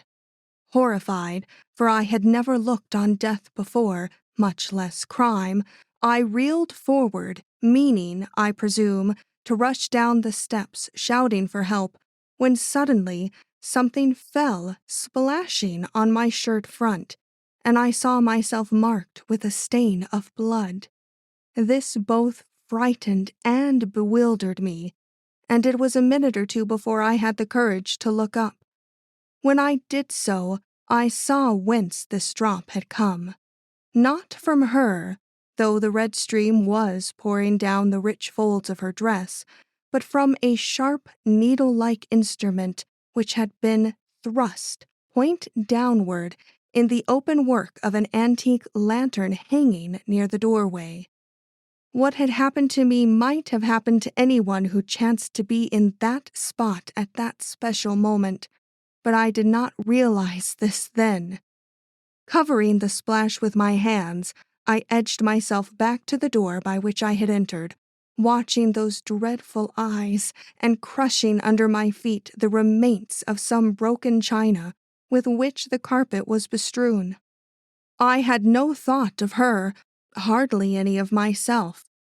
To cross the room was all, to escape as secretly as I came, before the portiere was nearly drawn between me and the main hall should stir under the hand of some curious person entering. It was my first sight of blood, my first contact with crime, and that was what I did. I fled. The last word was uttered with a gasp. Evidently he was greatly affected by this horrible experience. "I am ashamed of myself," he muttered. But nothing can now undo the fact. I slid from the presence of this murdered woman as though she had been the victim of my own rage or cupidity, and being fortunate enough to reach the dressing room before the alarm had spread beyond the immediate vicinity of the alcove, found and put on the handkerchief, which made it possible for me to rush down and find Miss Van Arsdale, who, somebody had told me, had fainted. Not till I stood over her in that remote corner beyond the supper room did I again think of the gloves. What I did when I happened to think of them, you already know. I could have shown no greater cowardice if I had known that the murdered woman's diamond was hidden inside them. Yet I did not know this, or even suspect it, nor do I understand now her reason for placing it there. Why should Mrs. Fairbrother risk such an invaluable gem to the custody of one she knew so little? In unconscious custody, too? Was she afraid of being murdered if she retained this jewel? The inspector thought a moment, and then said, "You mention your dread of someone entering by the door before you could escape by the other. Did you refer to the friend you left sitting on the divan opposite?" "No. My friend had left that seat. The portiere was sufficiently drawn for me to detect that. If I had waited a minute longer," he bitterly added, "I should have found my way open to the regular entrance and so escaped all this." "Mr. Durand, you are not obliged to answer any of my questions, but, if you wish, You may tell me whether, at this moment of apprehension, you thought of the danger you ran of being seen from outside by some one of the many coachmen passing by on the driveway. No, I did not even think of the window. I don't know why. But if anyone passing by did see me, I hope they saw enough to substantiate my story. The inspector made no reply. He seemed to be thinking. I heard afterward that the curtains, looped back in the early evening, had been found hanging at full length over this window by those who first rushed in upon the scene of death. Had he hoped to entrap Mr. Durand into some damaging admission, or was he merely testing his truth? His expression afforded no clue to his thoughts, and Mr. Durand, noting this, remarked with some dignity, I do not expect strangers to accept these explanations, which must sound strange and inadequate in the face of the proof I carry of having been with that woman after the fatal weapon struck her heart. But, to one who knows me, and knows me well, I can surely appeal for credence to a tale which I here declare to be as true as if I had sworn to it in a court of justice. Anson! I passionately cried out, loosening my clutch upon my uncle's arm. My confidence in him had returned. And then, as I noted the inspector's business-like air and my uncle's wavering look and unconvinced manner, I felt my heart swell, and flinging all discretion to the wind, I bounded eagerly forward. Laying my hands in those of Mr. Durand, I cried fervently, I believe in you. Nothing but your own words shall ever shake my confidence in your innocence. The sweet, glad look I received was my best reply. I could leave the room after that. But not the house.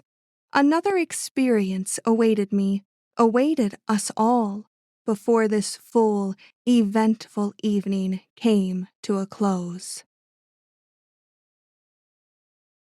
Superstition. I had gone upstairs for my wraps, my uncle having insisted on my withdrawing from a scene where my very presence seemed in some degree to compromise me. Soon prepared for my departure, I was crossing the hall to the small door communicating with the side staircase where my uncle had promised to await me when I felt myself seized by a desire to have another look below before leaving the place in which were centered all my deepest interests. A wide landing, breaking up the main flight of stairs some few feet from the top, offered me an admirable point of view. With but little thought of possible consequences and no thought at all of my poor, patient uncle, I slipped down to this landing and, protected by the unusual height of its balustrade, allowed myself a parting glance at the scene with which my most poignant memories were henceforth to be connected. Before me lay the large square of the central hall. Opening out from this was the corridor leading to the front door, and incidentally to the library. As my glance ran down this corridor, I beheld, approaching from the room just mentioned, the tall figure of the Englishman. He halted as he reached the main hall and stood gazing eagerly at a group of men and women clustered near the fireplace, a group on which I no sooner cast my own eye than my attention also became fixed. The inspector had come from the room where I had left him with Mr. Durand and was showing to these people the extraordinary diamond, which he had just recovered under such remarkable, if not suspicious, circumstances.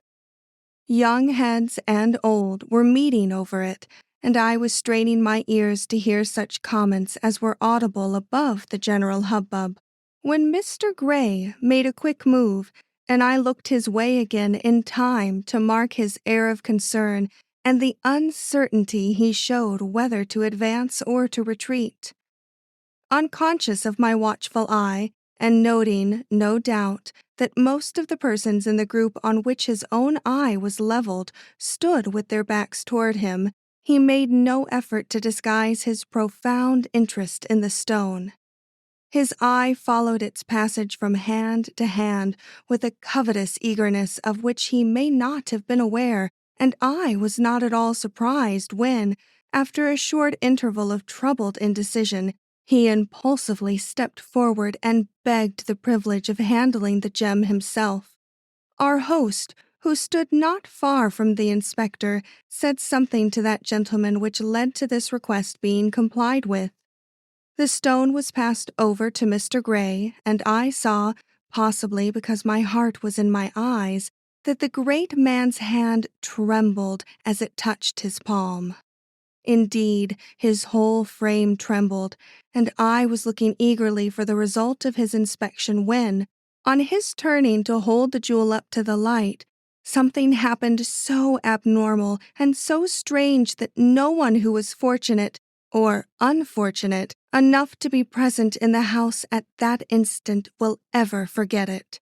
This something was a cry, coming from no one knew where, which, unearthly in its shrillness and the power it had on the imagination, reverberated through the house and died away in a wail so weird, so thrilling, and so prolonged that it gripped not only my own nerveless and weakened heart, but those of the 10 strong men congregated below me.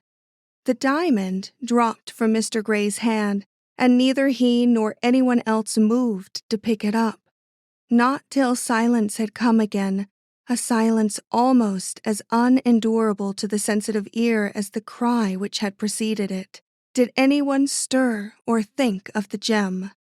Then one gentleman after another bent to look for it, but with no success, till one of the waiters, who possibly had followed it with his eye or caught sight of its sparkle on the edge of the rug, whither it had rolled, sprang and picked it up and handed it back to Mr. Gray.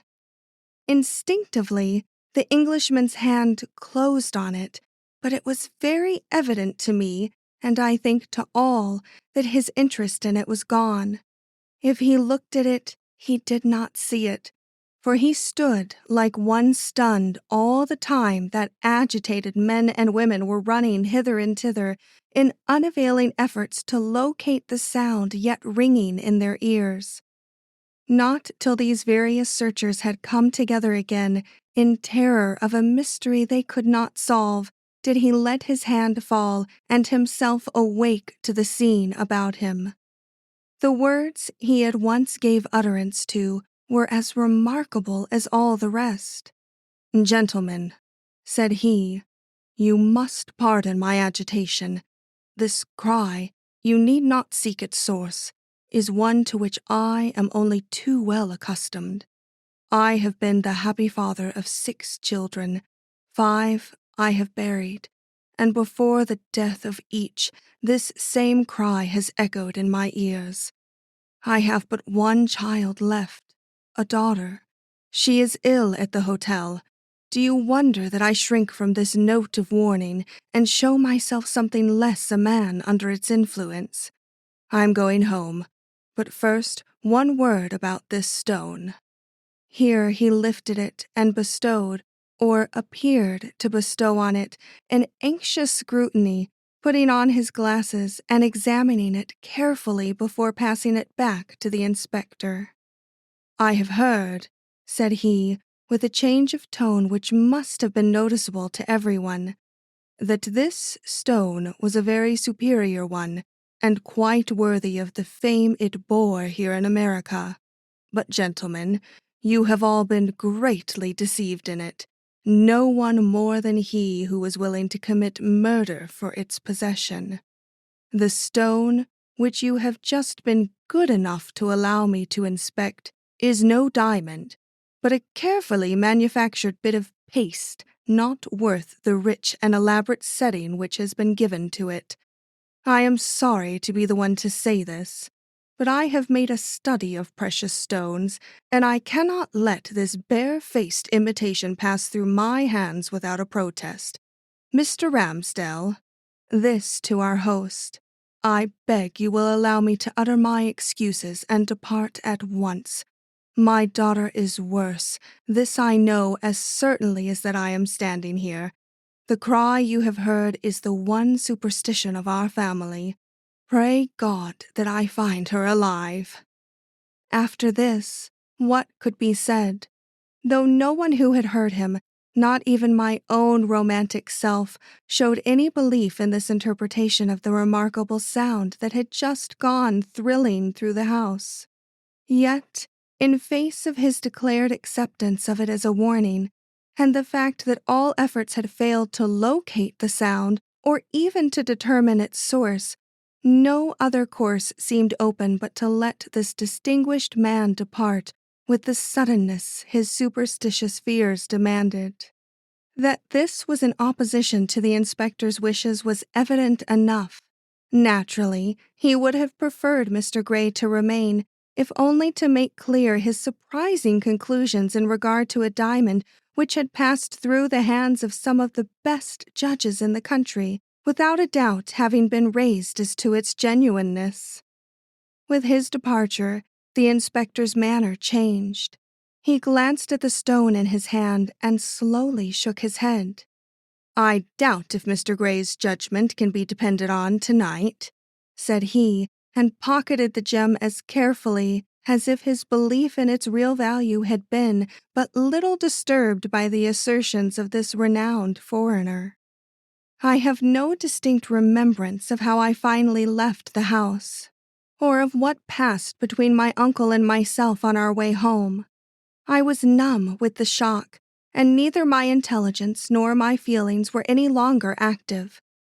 I recall but one impression, and that was the effect made on me by my old home on our arrival there, as of something new and strange. So much had happened, and such changes had taken place in myself since leaving it 5 hours before. But nothing else is vivid in my remembrance till that early hour of that dreary morning, when on waking to the world with a cry, I beheld my uncle's anxious figure bending over me from the footboard. Instantly I found my tongue, and question after question leaped from my lips. He did not answer them. He could not. But when I grew feverish and insistent, he drew the morning paper from behind his back and laid it quietly down within my reach. I felt calmed in an instant, and when, after a few affectionate words, he left me to myself, I seized on the sheet and read what so many others were reading at that moment throughout the city. I spare you the account so far as it concedes with what I had myself seen and heard the night before. A few particulars which had not reached my ears will interest you. The instrument of death found in the place designated by Mr. Durand was one of note to such as had any taste or knowledge of curios. It was a stiletto of the most delicate type, long, keen, and slender, not an American product, not even of this century's manufacture, but a relic of the days when deadly thrusts were given in the corners and byways of medieval streets. This made the first mystery. The second was the as yet unexplainable presence on the alcove floor of 2 broken coffee cups which no waiter, nor any other person in fact, admitted having carried there. The tray which had fallen from Peter Mooney's hand, the waiter who had been the first to give the alarm of murder, had held no cups, only ices. This was a fact proved, but the handles of 2 cups had been found among the debris, cups which must have been full from the size of the coffee stain left on the rug where they had fallen. In reading this, I remembered that Mr. Durand had mentioned stepping on some broken pieces of china in his escape from that fatal scene, and struck with this confirmation of a theory which was slowly taking form in my own mind, I passed on to the next paragraph with a sense of expectation. The result was a surprise. Others may have been told, I was not, that Mrs. Fairbrother had received a communication from outside only a few minutes previous to her death. A Mr. Fullerton, who had preceded Mr. Durand in his visit to the alcove, owned to having opened the window for her at some call or signal from the outside, and taken in a small piece of paper which he saw lifted up from below on the end of a whip handle. He could not see who held the whip, but at Mrs. Fairbrother's entreaty, he unpinned the note and gave it to her. While she was puzzling over it, for it was apparently far from legible, he took another look out in time to mark a figure rush from below toward the carriage drive. He did not recognize the figure, nor would he know it again.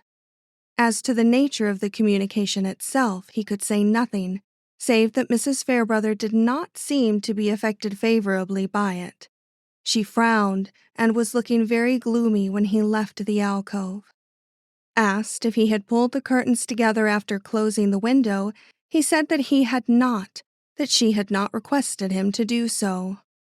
This story, which was certainly a strange one, had been confirmed by the testimony of the coachman who had lent his whip for the purpose. This coachman, who was known to be a man of extreme good nature, had seen no harm in lending his whip to a poor devil who wished to give a telegram or some such hasty message to a lady sitting just above them in a lighted window. The wind was fierce and the snow blinding, and it was natural that the man should duck his head, but he remembered his appearance well enough to say that he was either very cold or very much done up, and that he wore a great coat with the collar pulled up about his ears.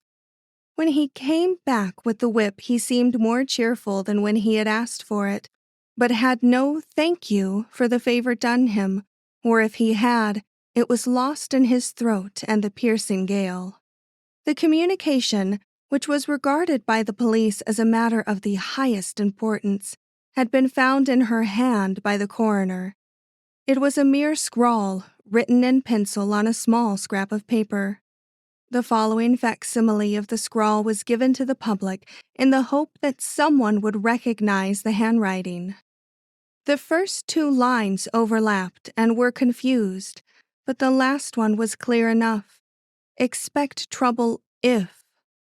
If what? Hundreds were asking the question, and at this very moment.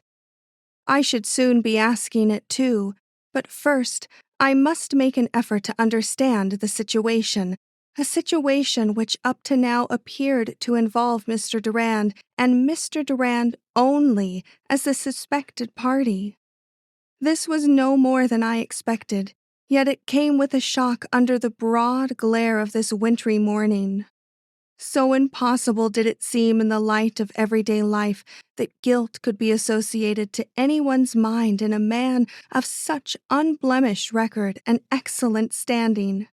But the evidence adduced against him was of a kind to appeal to the common mind.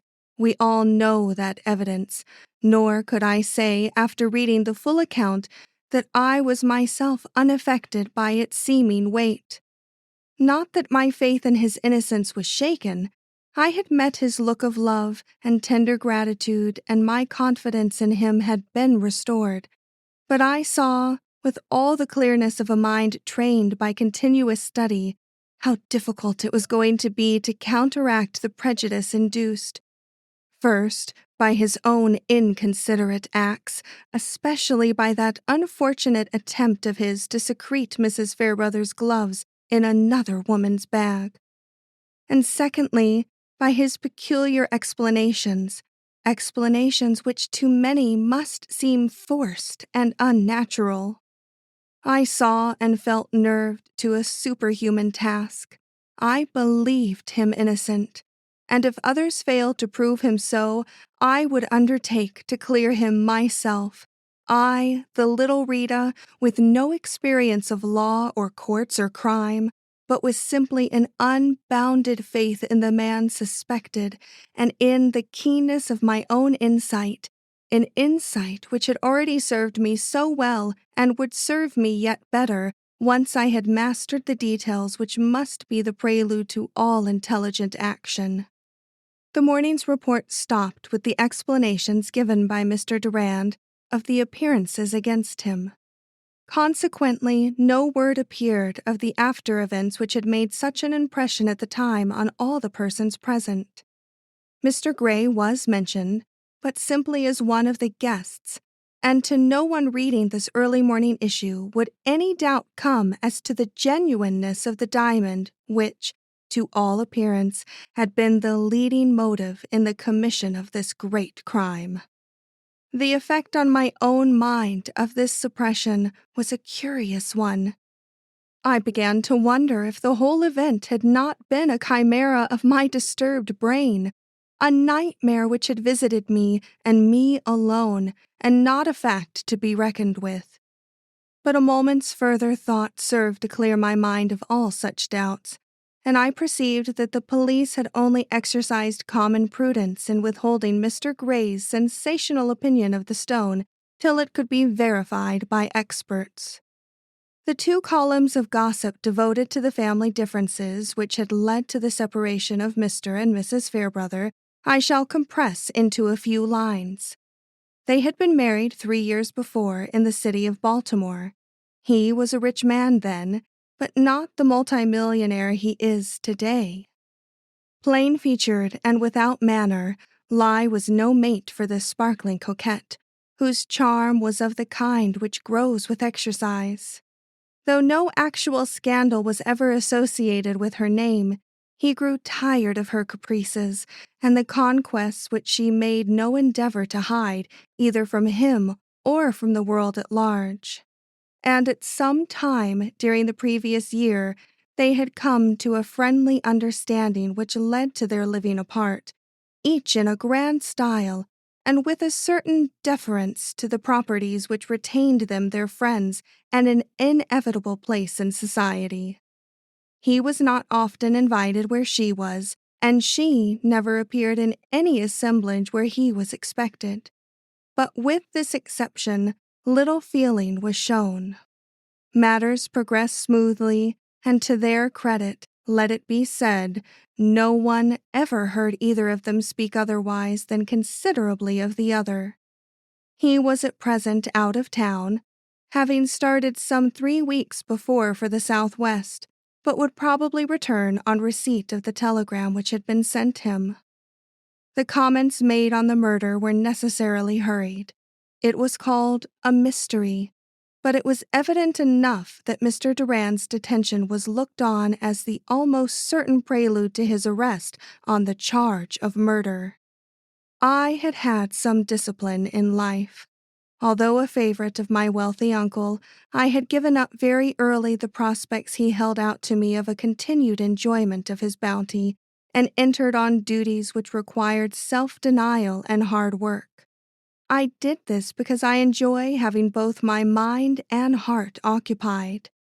To be necessary to someone, as a nurse is to a patient, seemed to me an enviable fate till I came under the influence of Anson Durand. Then, the craving of all women for the common lot of their sex became my craving also, a craving, however, to which I failed at first to yield, for I felt that it was unshared, and thus a token of weakness. Fighting my battle, I succeeded in winning it, as I thought, just as the nurse's diploma was put in my hands. Then came the great surprise of my life.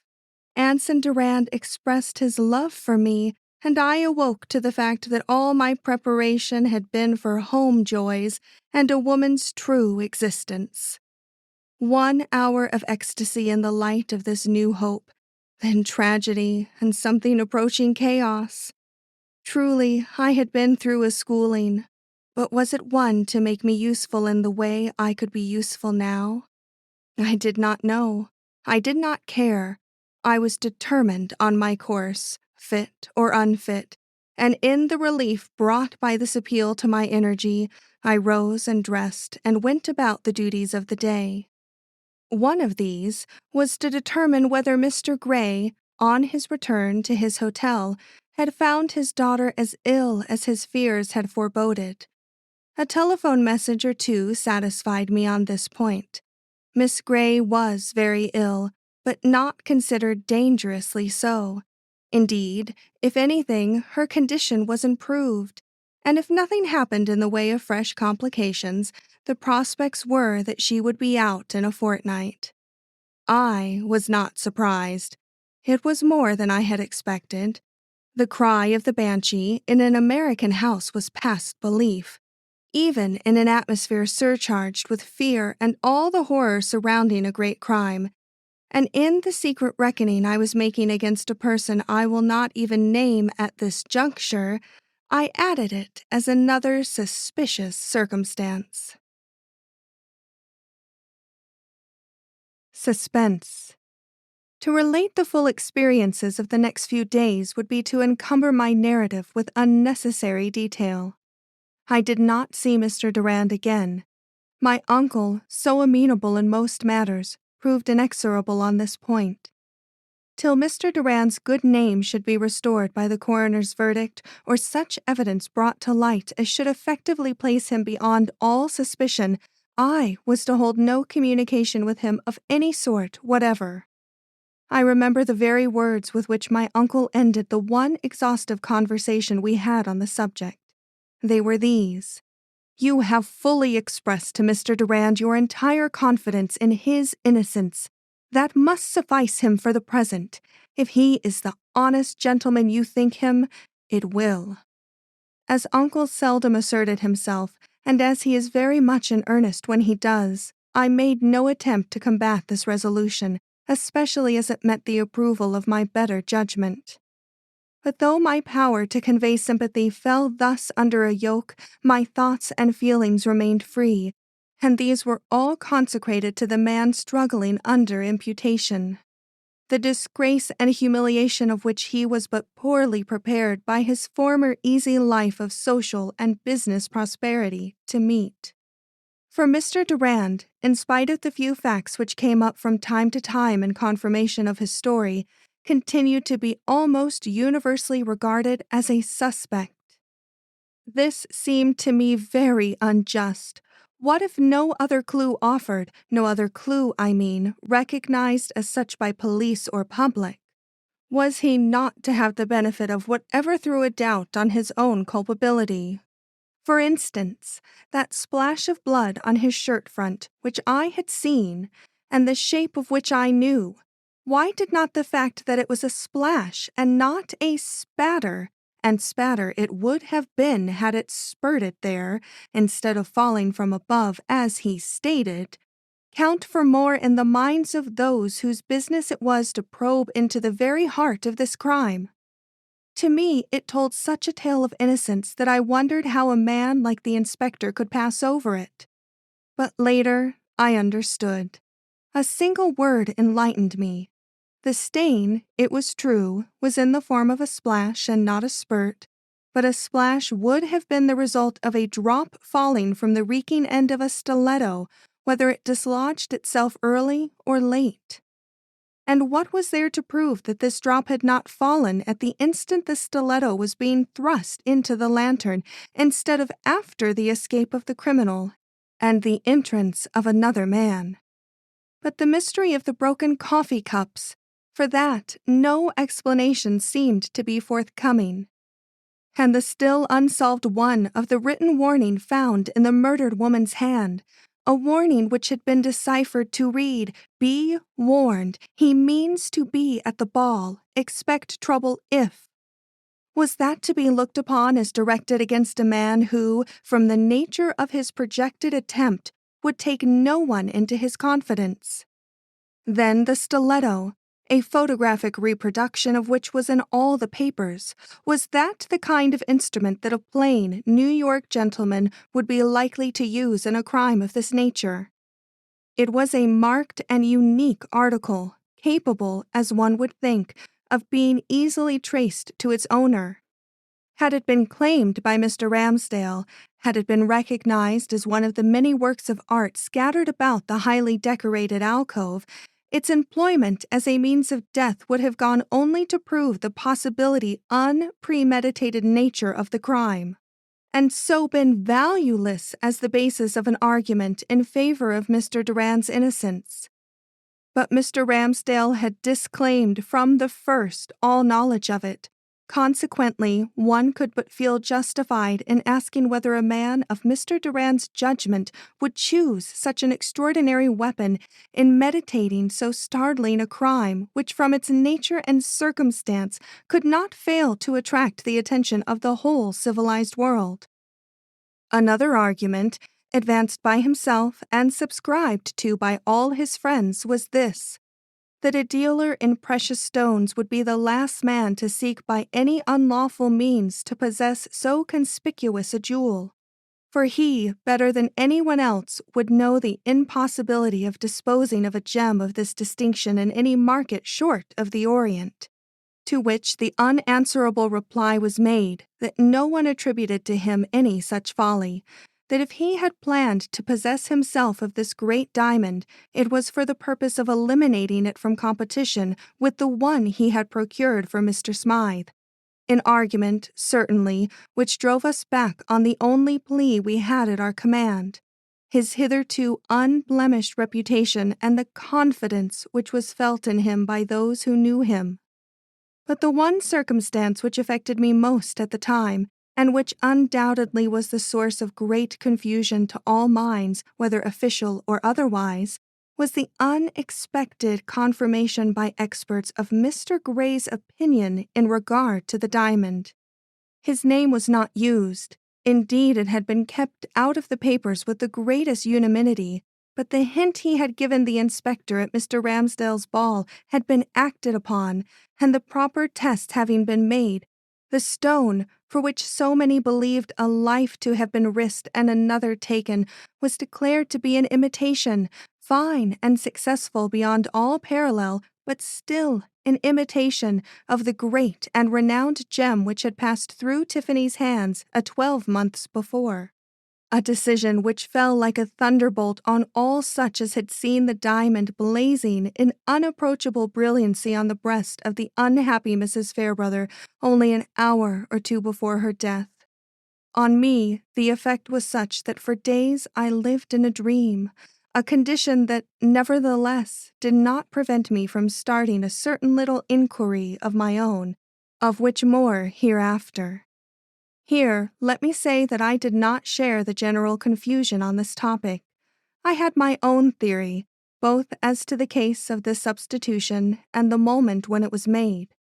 But the time had not yet come for me to advance it. I could only stand back and listen to the suppositions aired by the press, suppositions which fomented so much private discussion that ere long the one question most frequently heard in this connection was not who struck the blow which killed Mrs. Fairbrother.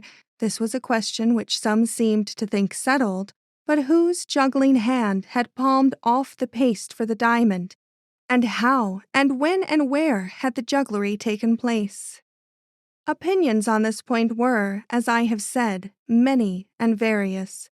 Some fixed upon the moment of exchange as that very critical and hardly appreciable one elapsing between the murder and Mr. Durand's appearance upon the scene.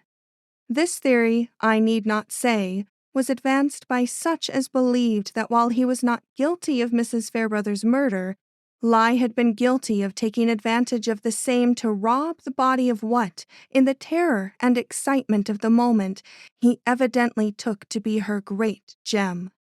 To others, among whom were many eyewitnesses of the event, it appeared to be a concealed fact that this substitution had been made prior to the ball and with Mrs. Fairbrother's full cognizance. The effectual way in which she had wielded her fan between the glittering ornament on her breast and the inquisitive glances constantly leveled upon it might at the time have been due to coquetry, but to them it looked much more like an expression of fear lest the deception in which she was indulging should be discovered.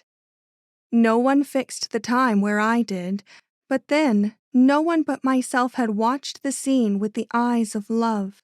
Besides, and this must be remembered, most people, among whom I ventured to count the police officials, were mainly interested in proving Mr. Durand's guilty, while I, with contrary mind, was bent on establishing such facts as confirmed the explanations he had been pleased to give us, explanations which necessitated a conviction on Mrs. Fairbrother's part of the great value of the jewel she wore and the consequent advisability of ridding herself of it temporarily, if, as so many believed, the full letter of the warning should be read. Be warned, he means to be at the ball. Expect trouble if you are found wearing the great diamond. True, she may herself have been deceived concerning it. Unconsciously to herself, she may have been the victim of a daring fraud on the part of some hanger-on who had access to her jewels. But as no such evidence had yet come to life, as she had no recognized, or, so far as could be learned, secret lover or dishonest dependent, and moreover, as no gem of such unusual value was known to have been offered within the year, here or abroad, in public or private market, I could not bring myself to credit this assumption, possibly because I was so ignorant as to credit another, and a different one which you have already been growing in my mind, and which, presumptuous as it was, kept my courage from failing through all those dreadful days of enforced waiting and suspense. For I was determined not to intrude my suggestions, valuable as I considered them, till all hope was gone of his being righted by the judgment of those who would not lightly endure the interference of such an insignificant mote in the great scheme of justice as myself. The inquest, which might be trusted to bring out all these doubtful points, had been delayed in anticipation of Mr. Fairbrother's return. His testimony could not but prove valuable, if not in fixing the criminal, at least in settling the moot point as to whether the stone, which the estranged wife had carried away with her on leaving the house, had been the genuine one returned to him from Tiffany's, or the well-known imitation now in the hands of the police. He had been located somewhere in the mountains of Lower Colorado, but strange to say, it had been found impossible to enter into direct communication with him. Nor was it known whether he was aware as yet of his wife's tragic death. So affairs went slowly in New York, and the case seemed to come to a standstill, when public opinion was suddenly reawakened and a more definite turn given to the whole matter by a dispatch from Santa Fe to the Associated Press. This dispatch was to the effect that Abner Fairbrother had passed through that city some 3 days before on his way to a new mining camp, the Placide, that he then showed symptoms of pneumonia, and from advices since received might be regarded as a sick man. Ill, well, that explained matters. His silence, which many had taken for indifference, was that of a man physically disabled and unfit for exertion of any kind. Ill, a tragic circumstance which roused endless conjecture. Was he aware, or was he not aware, of his wife's death? Had he been taken ill before or after he left Colorado for New Mexico? Was he suffering mainly from shock, or, as would appear from his complaint, from a too rapid change of climate? The whole country seethed with excitement, and my poor little unthought-of, insignificant self burned with impatience, which only those who have been subjected to a like suspense can properly estimate. Would the proceedings which were awaited with so much anxiety be further delayed? Would Mr. Durand remain indefinitely in durance and under such a cloud of disgrace as would kill some men and might kill him? Should I be called upon to endure still longer the suffering which this entailed upon me when I thought I knew? But fortune was less obdurate than I feared. Next morning, a telegraphic statement from Santa Fe settled one of the points on this great dispute, a statement which you will find detailed at more length in the following communication, which appeared a few days later in one of our most enterprising journals. It was from a resident correspondent in New Mexico, and was written, as the editor was careful to say, for his own eyes and not for the public. He had ventured, however, to give it in full, knowing the great interest which this whole subject had for his readers. Night and a Voice. Not to be outdone by the editor, I insert the article here with all its details, the importance of which I trust I have anticipated. Santa Fe, New Mexico, April something.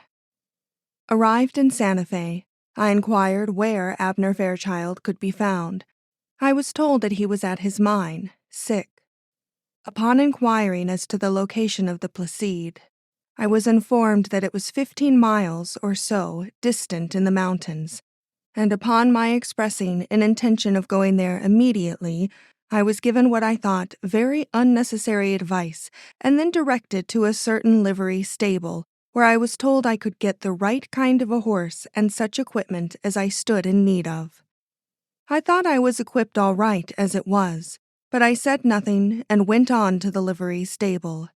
Here I was shown a horse, which I took to at once and was about to mount when a pair of leggings was brought to me. "You will need these for the journey," said the man. "Journey?" I repeated. 15 miles! The livery stable keeper, a half-breed with a peculiarly pleasant smile, cocked up his shoulders with the remark, "3 men as willing but as inexperienced as yourself have attempted the same journey during the last week, and they all came back before they reached the divide. You will probably come back too, but I shall give you as fair a start as if I knew you were going straight through." "But a woman has done it," said I. "A nurse from the hospital went up that very road last week." "Oh, women, they can do anything, women who are nurses. But they don't start off alone. You are going alone." "Yes," I remarked grimly. "Newspaper correspondents make their journeys singly when they can." "Oh, you are a newspaper correspondent. Why do so many men from the papers want to see that sick old man? Because he's so rich?" "Don't you know?" I asked. He did not seem to. I wondered at his ignorance, but did not enlighten him.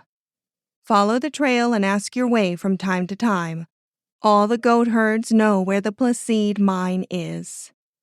Such were his simple instructions as he headed my horse toward the canyon, but as I drew off, he shouted out, "If you get stuck, leave it to the horse. He knows more about it than you do." With a vague gesture toward the northwest, he turned away, leaving me in contemplation of the grandest scenery I had yet come upon in all my travels. 15 miles! But those miles lay through the very heart of the mountains, ranging anywhere from 6,000 to 7,000 feet high. In 10 minutes, the city and all signs of life were out of sight. In 5 more, I was seemingly as far removed from all civilization as if I had gone 100 miles into the wilderness.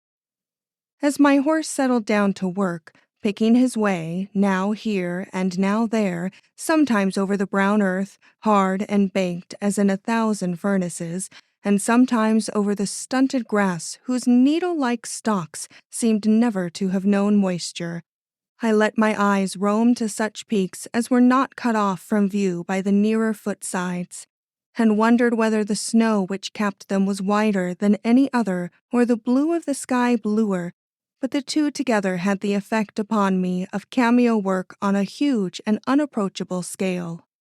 Certainly, the effect of these grand mountains, into which you leap without any preparation from the streets and marketplaces of America's oldest city, is such as is not easily described. We struck water now and then, narrow water, courses which my horse followed in midstream, and more interesting yet, goat herds with their flocks, Mexicans all, who seemed to understand no English, but were picturesque enough to look at and a welcome break in the extreme loneliness of the way. I had been told that they would serve me as guides if I felt at all doubtful of the trail, and in 1 or 2 instances they proved to be of decided help. They could gesticulate, if they could not speak English, and when I tried them with the one word Placide, they would nod and point out which of the many side canyons I was to follow. But they always looked up as they did so, up, till I took to looking up too. And when, after miles multiplied indefinitely by the winding of the trail, I came out upon a ledge from which a full view of the opposite range could be had, and saw, fronting me, from the side of one of its tremendous peaks, the gap of a vast hole not 200 feet from the snow line, I knew that, inaccessible as it looked, I was gazing upon the opening of Abner Fairbrother's new mine, the Placide. The experience was a strange one. The two ranges approached so nearly that it seemed as if a ball might be tossed from one to the other, but the chasm between was stupendous. I grew dizzy as I looked downward and saw the endless zigzags yet to be traversed step by step before the bottom of the canyon could be reached, and then the equally interminable zigzags of the acclivity beyond, all of which I must trace, still step by step, before I could hope to arrive at the camp which, from where I stood, looked to be almost within hail of my voice. I have described the mine as a hole. That was all I saw at first, a great black hole in the dark brown earth of the mountainside, from which ran down a still darker streak into the waste places far below it. But as I looked longer, I saw that it was faced by a ledge cut out of the friable soil, on which I was now able to descry the pronounced white of 2 or 3 tent tops and some other signs of life, encouraging enough to the eye of one whose lot it was to crawl like a fly up that tremendous mountainside. Truly, I could understand why those 3 men, probably newspaper correspondents like myself, had turned back to Santa Fe after a glance from my present outlook. But though I understood, I did not mean to duplicate their retreat. The sight of those tents, the thought of what one of them contained, inspired me with new courage, and releasing my grip upon the rein, I allowed my patient horse to proceed. Shortly after this, I passed the divide. That is where the water sheds both ways. Then the descent began. It was zigzag, just as the climb had been, but I preferred the climb. I did not have the unfathomable spaces so constantly before me, nor was my imagination so active. It was fixed on heights to be attained rather than on valleys to roll into. However, I did not roll. The Mexican saddle held me securely at whatever angle I was poised, and once the bottom was reached, I found that I could face, with considerable equanimity, the corresponding ascent. Only as I saw how steep the climb bade fair to be, I did not see how I was ever to come down again. Going up was possible, but the descent, however, as what goes up must in the course of nature come down, I put this question aside and gave my horse his head, after encouraging him with a few blades of grass, which he seemed to find edible enough, though they had the look of something of the feel of spun glass. How we got there you must ask this good animal, who took all the responsibility and did all the work. I merely clung and balanced, and at times, when he rounded the edge of a zigzag, for instance, I even shut my eyes, though the prospect was magnificent. At last, even his patience seemed to give out, and he stopped and trembled. But before I could open my eyes on the abyss beneath, he made another effort.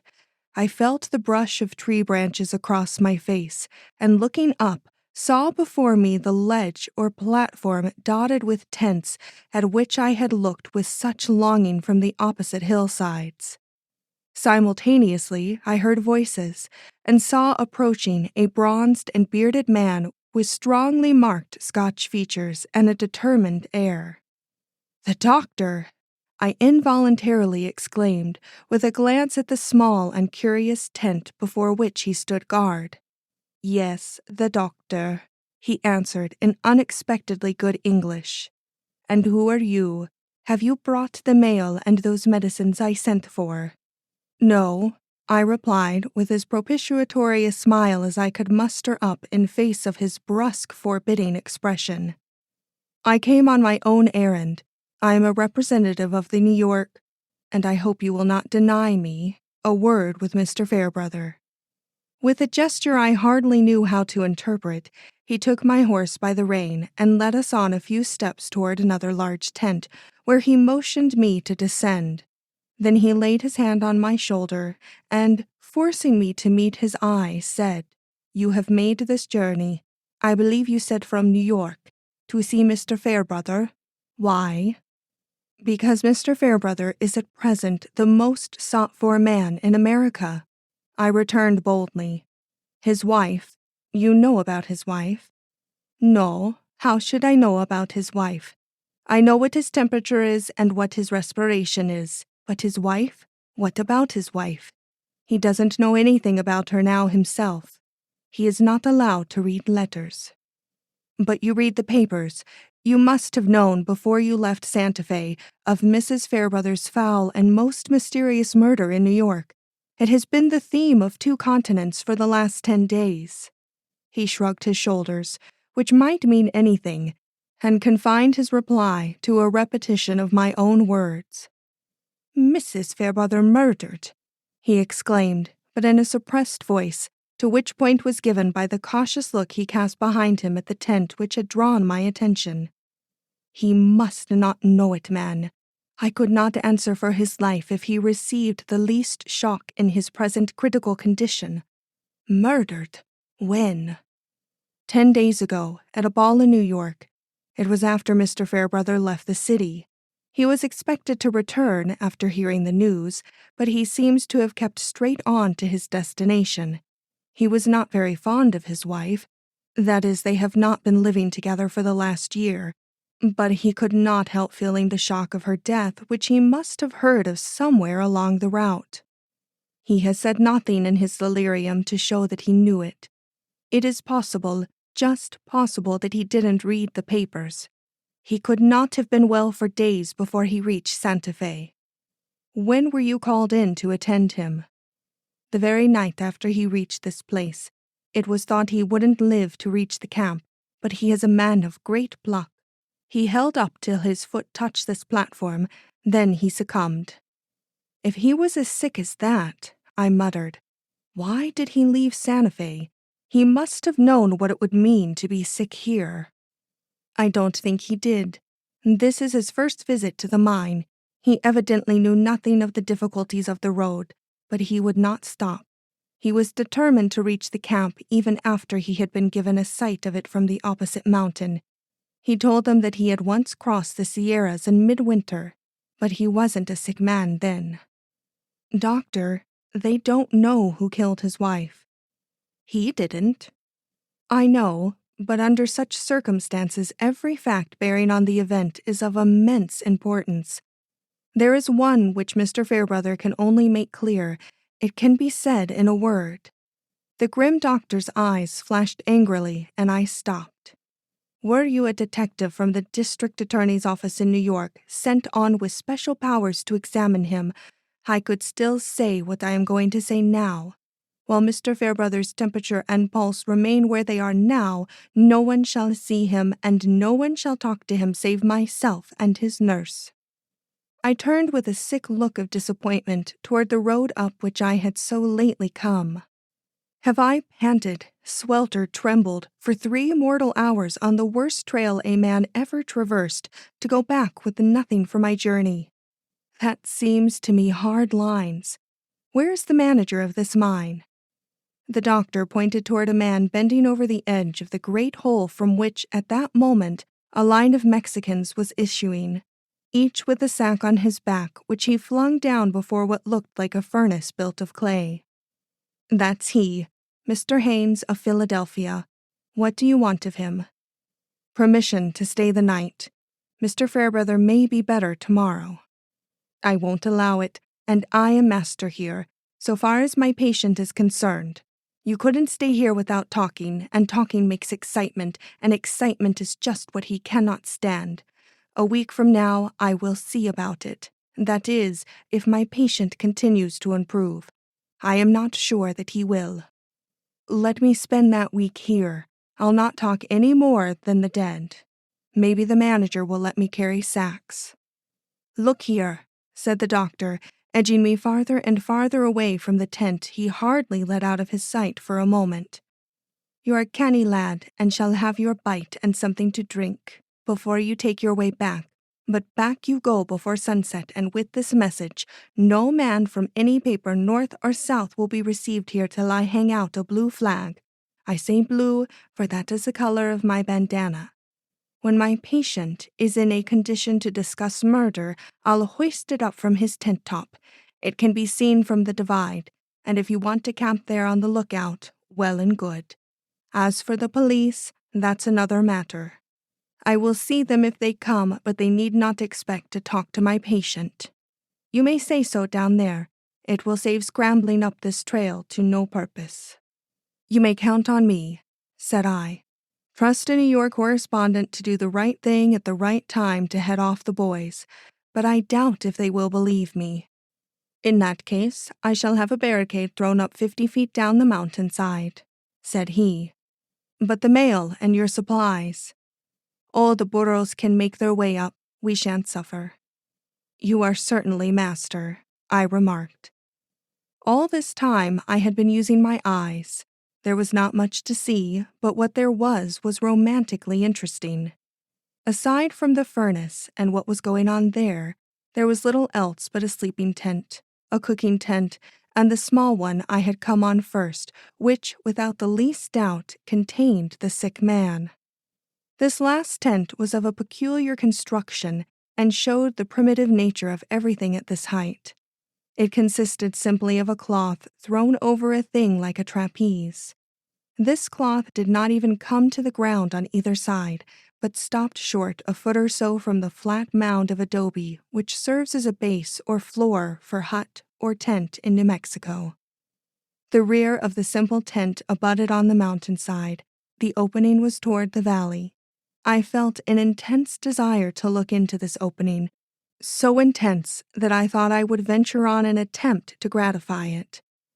Scrutinizing the resolute face of the man before me, and flattering myself that I detected signs of humor underlying his professional brusqueness, I asked, somewhat mournfully, if he would let me go away without so much as a glance at the man I had come so far to see.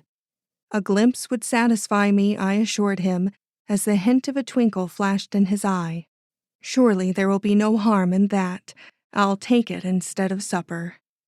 He smiled, but not encouragingly, and I was feeling very despondent indeed, when the canvas on which our eyes were fixed suddenly shook, and the calm figure of a woman stepped out before us, clad in the simplest garb, but showing in every line of face and form a character of mingled kindness and shrewdness.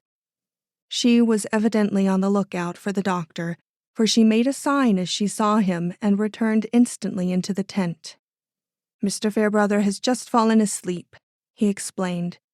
"It isn't discipline, and I shall have to apologize to Miss Sierra, but if you will promise not to speak nor make the least disturbance, I will let you take the one peep you prefer to supper."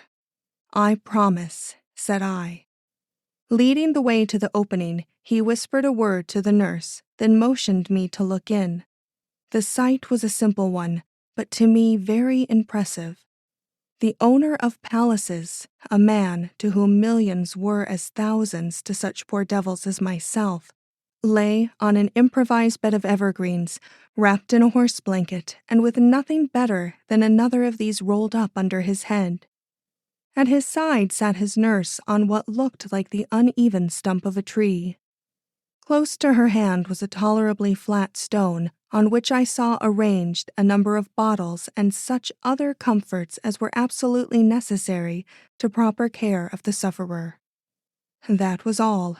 In these few words I have told you the whole story. To be sure, this simple tent, perched 7,000 feet and more above sea level, had one advantage which even his great house in New York could not offer. This was the outlook.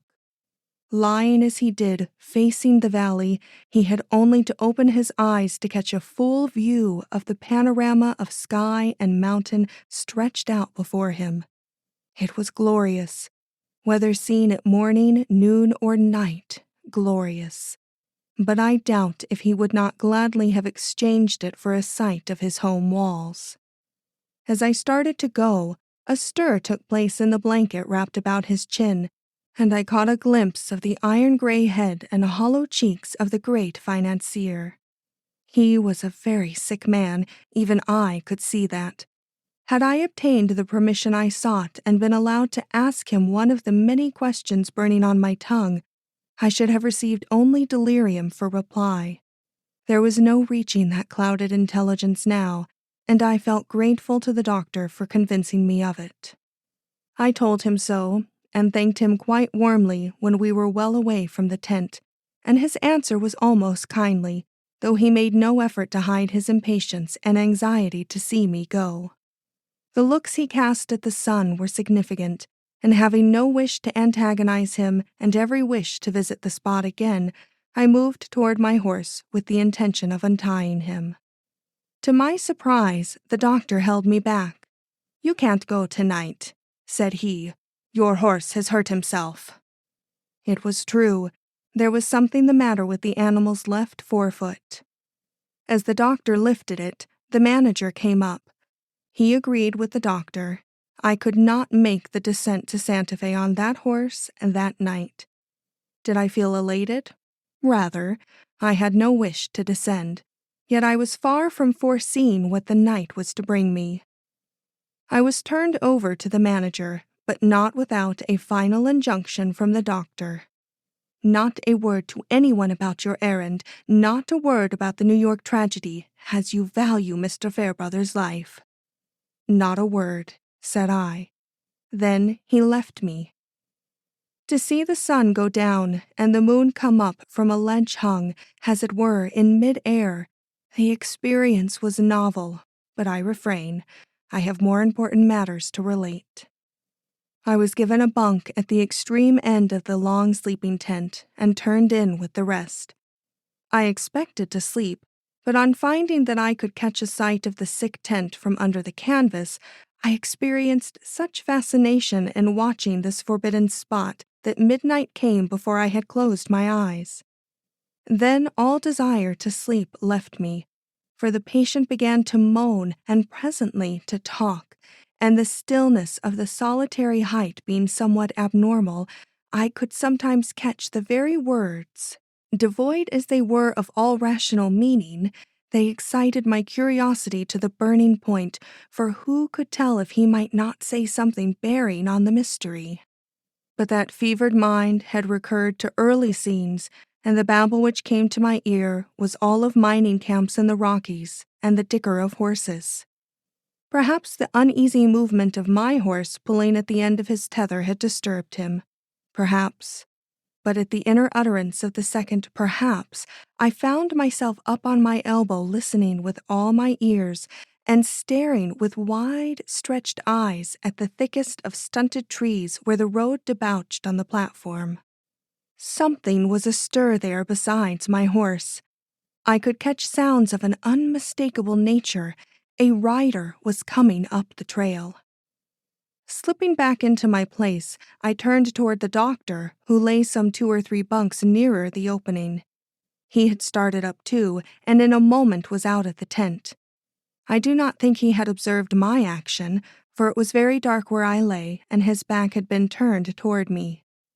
As for the others, they slept like the dead, only they made more noise.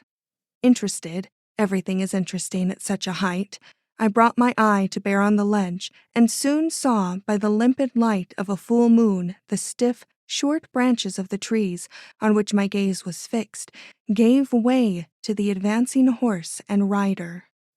"Hello," saluted the doctor in a whisper, which was in itself a warning. "Easy there, we have sickness in this camp, and it is a late hour for visitors." "I know." The answer was subdued but earnest. "I'm the magistrate of this district. I've a question to ask the sick man on behalf of the New York chief of police, who is a personal friend of mine. It is connected with—" "Hush!" The doctor had seized him by the arm and turned his face away from the sick tent. Then the two heads came together and an argument began. I could not hear a word of it, but their motions were eloquent. My sympathy was with the magistrate, of course, and I watched eagerly while he passed a letter over to the doctor, who vainly strove to read it by the light of the moon. Finding this impossible, he was about to return when the other struck a match and lit a lantern hanging from the horn of his saddle.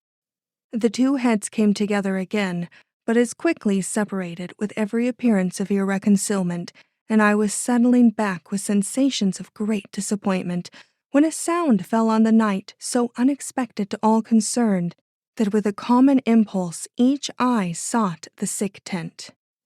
"Water! Will someone give me water?"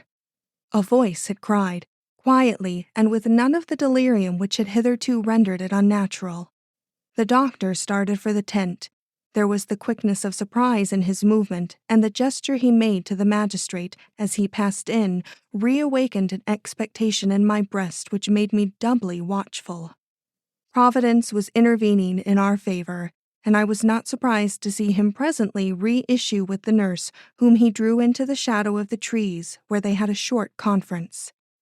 If she returned alone into the tent after this conference, I should know that the matter was at an end and that the doctor had decided to maintain his authority against that of the magistrate. But she remained outside, and the magistrate was invited to join their council. When they again left the shadow of the trees, it was to approach the tent. The magistrate, who was in the rear, could not have more than passed the opening, but I thought him far enough inside not to detect any movement on my part, so I took advantage of the situation to worm myself out of my corner and across the ledge to where the tent made a shadow in the moonlight. Crouching close and laying my ear against the canvas, I listened. The nurse was speaking in a gently persuasive tone. I imagined her kneeling by the head of the patient and breathing words into his ear. These were what I heard. "You love diamonds. I have often noticed that. You look so long at the ring on your hand. That is why I have let it stay there, though at times I have feared it would drop off and roll away over the adobe down the mountainside. Was I right?" "Yes, yes." The words came with difficulty, but they were clear enough. "It's of small value. I like it because—" He appeared to be too weak to finish. A pause, during which she seemed to edge nearer to him. "We all have some pet keepsake," said she, "but I should never have supposed this stone of yours an inexpensive one. But I forgot that you are the owner of a very large and remarkable diamond, a diamond that is spoken of sometimes in the papers. Of course, if you have a gem like that, this one must appear very small and valueless to you." "Yes, this is nothing, nothing," and he appeared to turn away his head. "Mr. Fairbrother, pardon me, but I want to tell you something about that big diamond of yours. You have been in and have not been able to read your letters, so do not know that your wife has had some trouble with that diamond. People have said that it is not a real stone, but a well-executed imitation. May I write to her that this is a mistake, that it is all you have ever claimed for it? That is an unusually large diamond of the first water." I listened in amazement. Surely this was an insidious way to get at the truth, a woman's way. But who would say it was not a wise one, the wisest, perhaps, which could be taken under the circumstances? What would his reply be? Would it show that he was as ignorant as his wife's death as was generally believed, both by those about him here and those who knew him well in New York? Or would the question convey nothing further to him than the doubt, in itself an insult of the genuineness of that great stone which had been his pride? A murmur, that was all it could be called, broke from his fever-dried lips and died away as an inarticulate gasp. Then suddenly, sharply, a cry broke from him, an intelligible cry, and we heard him say, "No imitation, no imitation. It was a sun, a glory. No other like it. It lit the air, it blazed, it burned. I see it now, I see." There, the passion succumbed, the strength failed. Another murmur, another, and the great void of the night which stretched over, I might almost say under us, was no more quiet or seemingly impenetrable than the silence of that moon-enveloped tent. Would he speak again? I did not think so. Would she even try to make him? I did not think this either, but I did not know the woman. Softly, her voice rose again.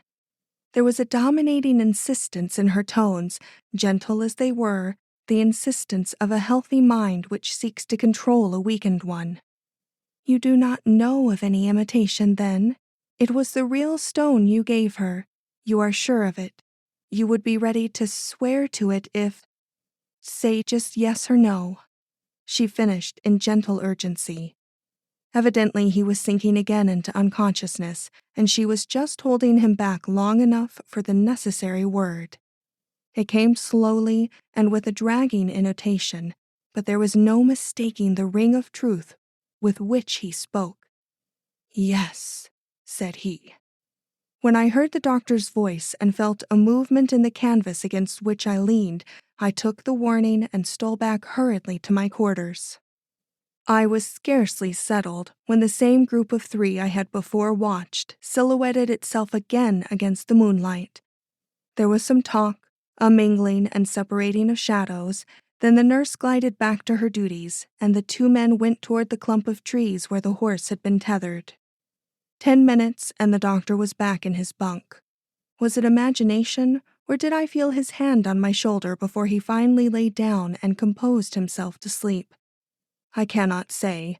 I only know that I gave no sign, and that soon all stir ceased in his direction, and I was left to enjoy my triumph and to listen with anxious interest to the strange and unintelligible sounds which accompanied the descent of the horseman down the face of the cliff, and finally to watch with a fascination which drew me to my knees the passage of that sparkling star of light hanging from his saddle.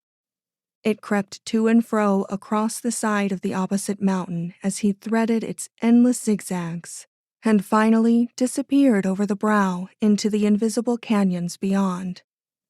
With the disappearance of this beacon came lassitude and sleep, through whose hazy atmosphere floated wild sentences from the sick tent, which showed that the patient was back again in Nevada, quarreling over the price of a horse which was to carry him beyond the reach of some threatening avalanche.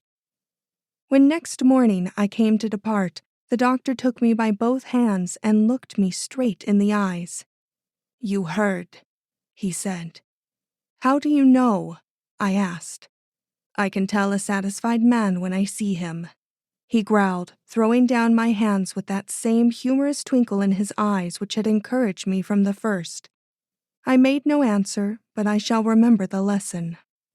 One detail more. When I stared on my own descent, I found why the leggings, with which I had been provided, were so indispensable. I was not allowed to ride, indeed, riding down those steep declivities was impossible. No horse could preserve his balance with a rider on his back. I slid, and so did my horse, and only in the valley beneath did we come together again. Arrest.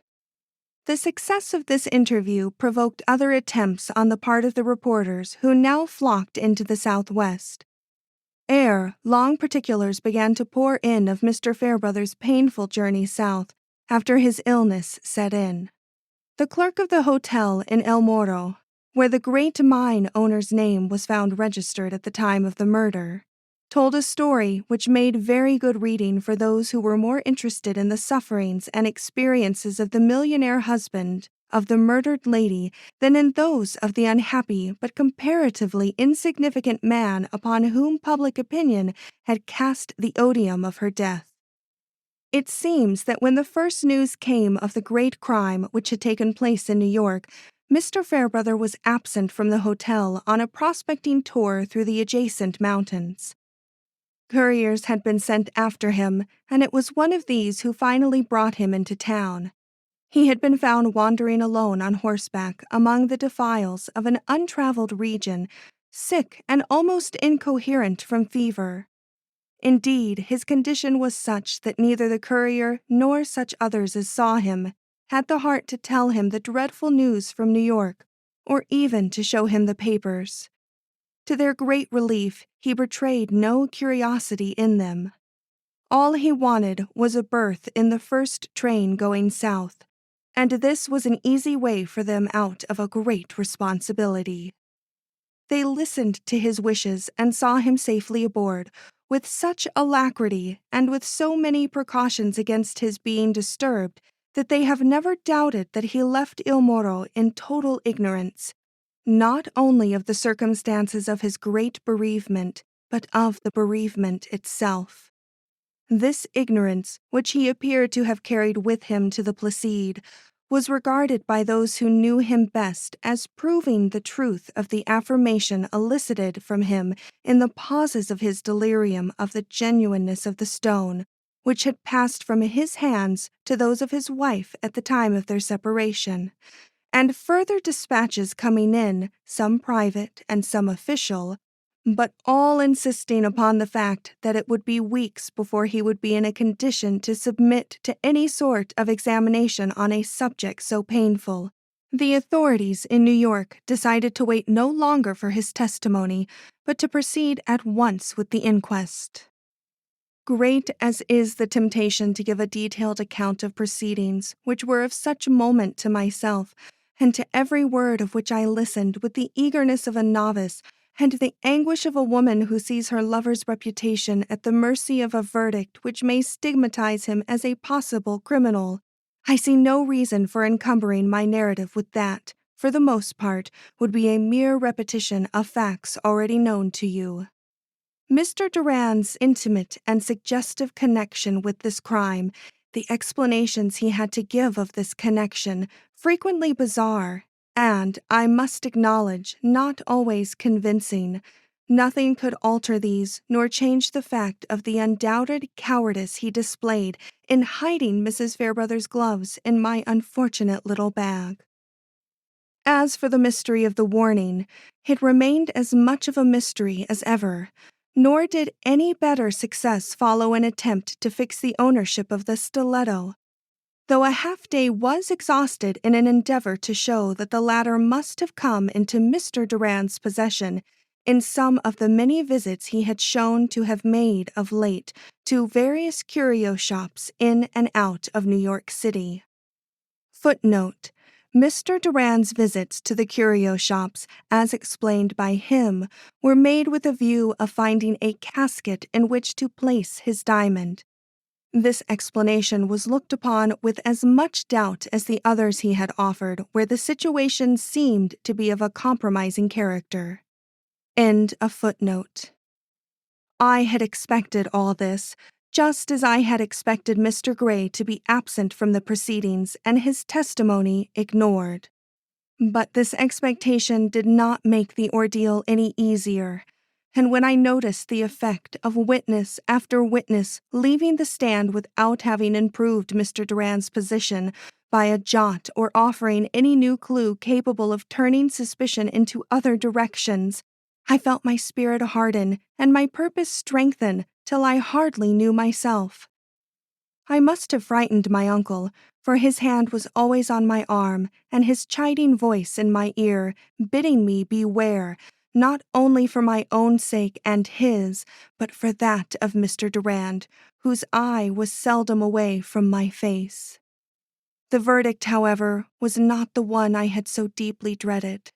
While it did not exonerate Mr. Durand, it did not openly accuse him, and I was on the point of giving him a smile of congratulation and renewed hope when I saw my little detective, the one who had spied the gloves in my bag at the ball, advance and place his hand upon his arm. The police had gone a step further than the coroner's journey, and Mr. Durand was arrested, before my eyes, on a charge of murder. The mouse nibbles at the net. The next day saw me at police headquarters begging an interview from the inspector with the intention of confiding to him a theory which must either cost me his sympathy or open the way to a new inquiry, which I felt sure would lead to Mr. Durand's complete exoneration. I chose this gentleman for my confidant from among all those with whom I had been brought into contact by my position as witness in a case of this magnitude, first, because he had been present at the most tragic moment of my life, and secondly, because I was conscious of a sympathetic bond between us which would ensure me a kind hearing. However ridiculous my idea might appear to him, I was assured that he would treat me with consideration and not visit whatever folly I might be guilty of on the head of him for whom I risked my reputation for good sense. Nor was I disappointed in this. Inspector Dalzell's air was fatherly, and his tone altogether gentle as, in reply to my excuses for troubling him with my opinions, he told me that in a case of such importance he was glad to receive the impressions even of such a prejudiced little partisan as myself. The word fired me, and I spoke. You consider Mr. Durand guilty, and so do many others, I fear, in spite of his long record for honesty and uprightness. And why? Because you will not admit the possibility of another person's guilt, a person standing so high in private and public estimation that the very idea seems preposterous and little short of insulting to the country of which he is an acknowledged ornament. My dear, the inspector had actually risen. His expression and whole attitude showed shock, but I did not quail. I only subdued my manner and spoke with quieter conviction. I am aware, said I, how words so daring must impress you, but listen, sir, listen to what I have to say before you utterly condemn me. I acknowledge that it is the frightful position into which I threw Mr. Durand by my deficious attempt to right him which has driven me to make this second effort to fix the crime on the only other man who had possible access to Mrs. Fairbrother at the fatal moment. How could I live in inaction? How could you expect me to weigh for a moment this foreigner's reputation against that of my own lover? If I have reasons— Reasons?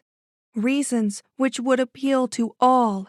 If instead of this person's having an international reputation at his back, he had been a simple gentleman like Mr. Durand, would you not consider me entitled to speak? Certainly, but you have no confidence in my reasons, Inspector. They may not weigh against that splash of blood on Mr. Durand's shirt front, but such as they are, I must give them. First, it will be necessary for you to accept for this nonce Mr. Durand's statements are true. Are you willing to do this? I will try. Then, a harder thing yet, to put some confidence in my judgment.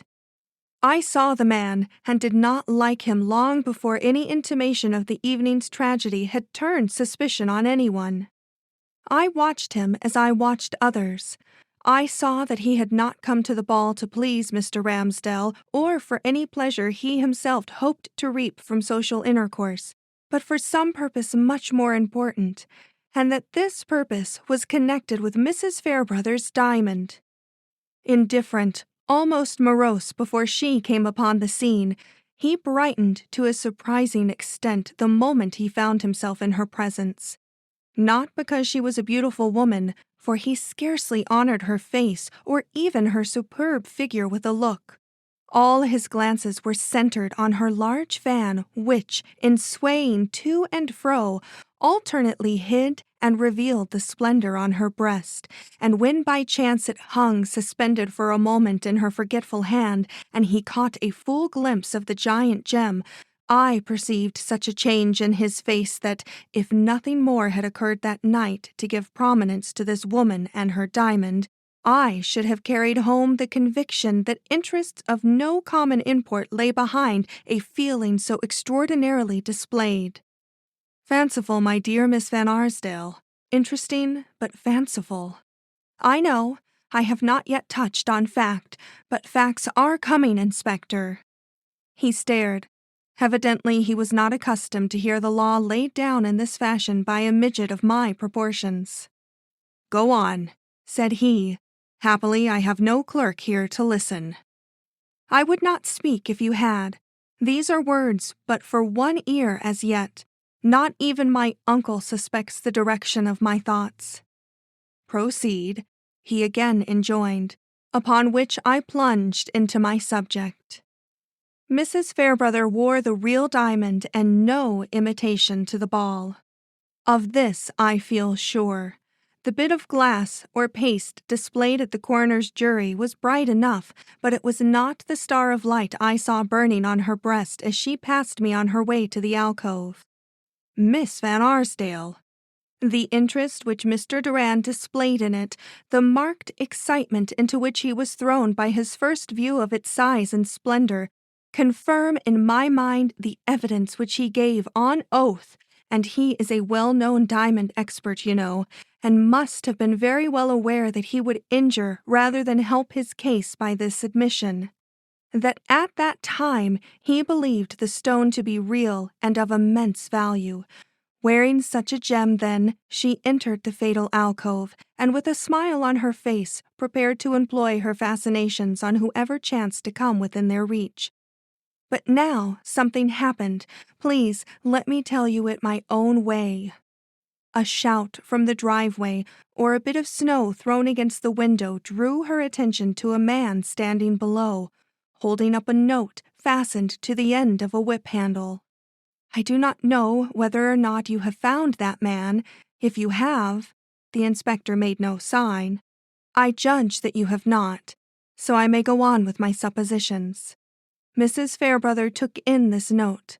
She may have expected it, and for this reason chose the alcove to sit in, or it may have been a surprise to her. Probably we shall never know the whole truth about it, but what we can know and do, if you are still holding to our compact and viewing this crime in the light of Mr. Durand's explanations, is that it made a change in her and made her anxious to rid herself of the diamond. It has been decided that the hurried scrawl should read, "Take warning, he means to be at the ball. Expect trouble if you do not give him the diamond," or something to that effect. But why was it passed up to her unfinished? Was the haste too great? I hardly think so. I believe in another explanation which points with startling directness to the possibility that this person referred to in this broken communication was not Mr. Durand, but one whom I need not name, and that the reason you have failed to find the messenger of whose appearance you have received definite information is that you have not looked among the servants of a certain distinguished visitor in town. "Oh!" I burst forth with feverish volubility as I saw the inspector's lips open in what could not fail to be a sarcastic utterance. "I know what you feel tempted to reply. Why should a servant deliver a warning against his own master? If you will be patient with me, you will soon see. But first, I wish to make it clear that Mrs. Fairbrother, having received this warning just before Mr. Durand appeared in the alcove, reckless, scheming woman that she was, sought to rid herself of the object against which it was directed in the way we have temporarily accepted as true. Relying on her arts and possibly misconceiving the nature of Mr. Durand's interest in her, she hands over the diamond hidden in her rolled-up gloves, which he, without suspicion, carries away with him, thus linking himself indissolubly to a great crime of which another was the perpetrator. That other, or so I believe from my very heart of hearts, was the man I saw leaning against the wall at the foot of the alcove a few minutes before I passed into the supper room. I stopped with a gasp, hardly able to meet the stern and forbidding look with which the inspector sought to restrain what he evidently considered the senseless ravings of a child. But I had come there to speak, and I hastily proceeded before the rebuke thus expressed could formulate itself into words. I have some excuse for a declaration so monstrous. Perhaps I am the only person who can satisfy you in regard to a certain fact which you have expressed some curiosity. Inspector, have you ever solved the mystery of the 2 broken coffee cups found amongst the debris at Mrs. Fairbrother's feet? It did not come out in the inquest, I noticed. "Not yet," he cried, "but you cannot tell me anything about them." "Possibly not, but I can tell you this. When I reached the supper room door that evening, I looked back, and providentially or otherwise, only future can determine that, detected Mr. Gray in the act of lifting 2 cups from a tray left by some waiter on a table standing just outside the reception room door. I did not see where he carried them. I only saw his face turned toward the alcove, as there was no other lady there, or anywhere near there, I have dared to think. Here the inspector found speech. "You saw Mr. Gray lift 2 cups and turn toward the alcove at a moment we all know to have been critical. You should have told me this before. He may be a possible witness." I scarcely listened. I was too full of my own argument. There were other people in the hall, especially at my end of it. A perfect throng was coming from the billiard room, where the dancing had been, and it might easily be that he could both enter and leave the secluded spot without attracting attention. He had shown too early and much too unmistakably his lack of interest in the general company for his every movement to be watched, as at his first arrival. But this is simple conjecture. What I have to say next is evidence. The stiletto. Have you studied it, sir? I have, from the pictures. It is very quaint, and among the devices on the handle is one that especially attracted my attention. See, this is what I mean. And I handed him a drawing which I had made with some care in expectation of this very interview. He surveyed it with some astonishment. "I understand," I pursued in trembling tones, for I was much affected by my own daring, "that no one has so far succeeded in tracing this weapon to its owner. Why didn't your experts study heraldry and the devices of great houses? They would have found that this one is not unknown in England. I can tell you on whose blazon it can often be seen, and so could Mr. Gray." I astonished the inspector. I was not the only one to tremble now. This man of infinite experience and daily contact with crime had turned as pale as ever I myself had done in face of a threatening calamity.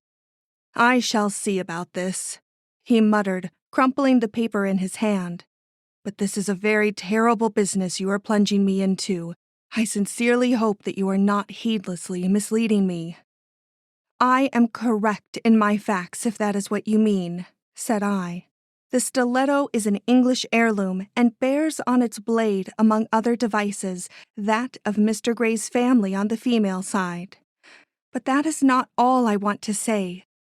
If the blow was struck to obtain the diamond, the shock of not finding it on his victim must have been terrible. Now, Mr. Gray's heart, if my whole theory is not utterly false, was set upon obtaining this stone. Your eye was not on him as mine was when you made your appearance in the hall with the recovered jewel. He showed astonishment, eagerness, and a determination which finally led him forward, as you know, with the request to take the diamond in his hand. Why did he want to take it in his hand?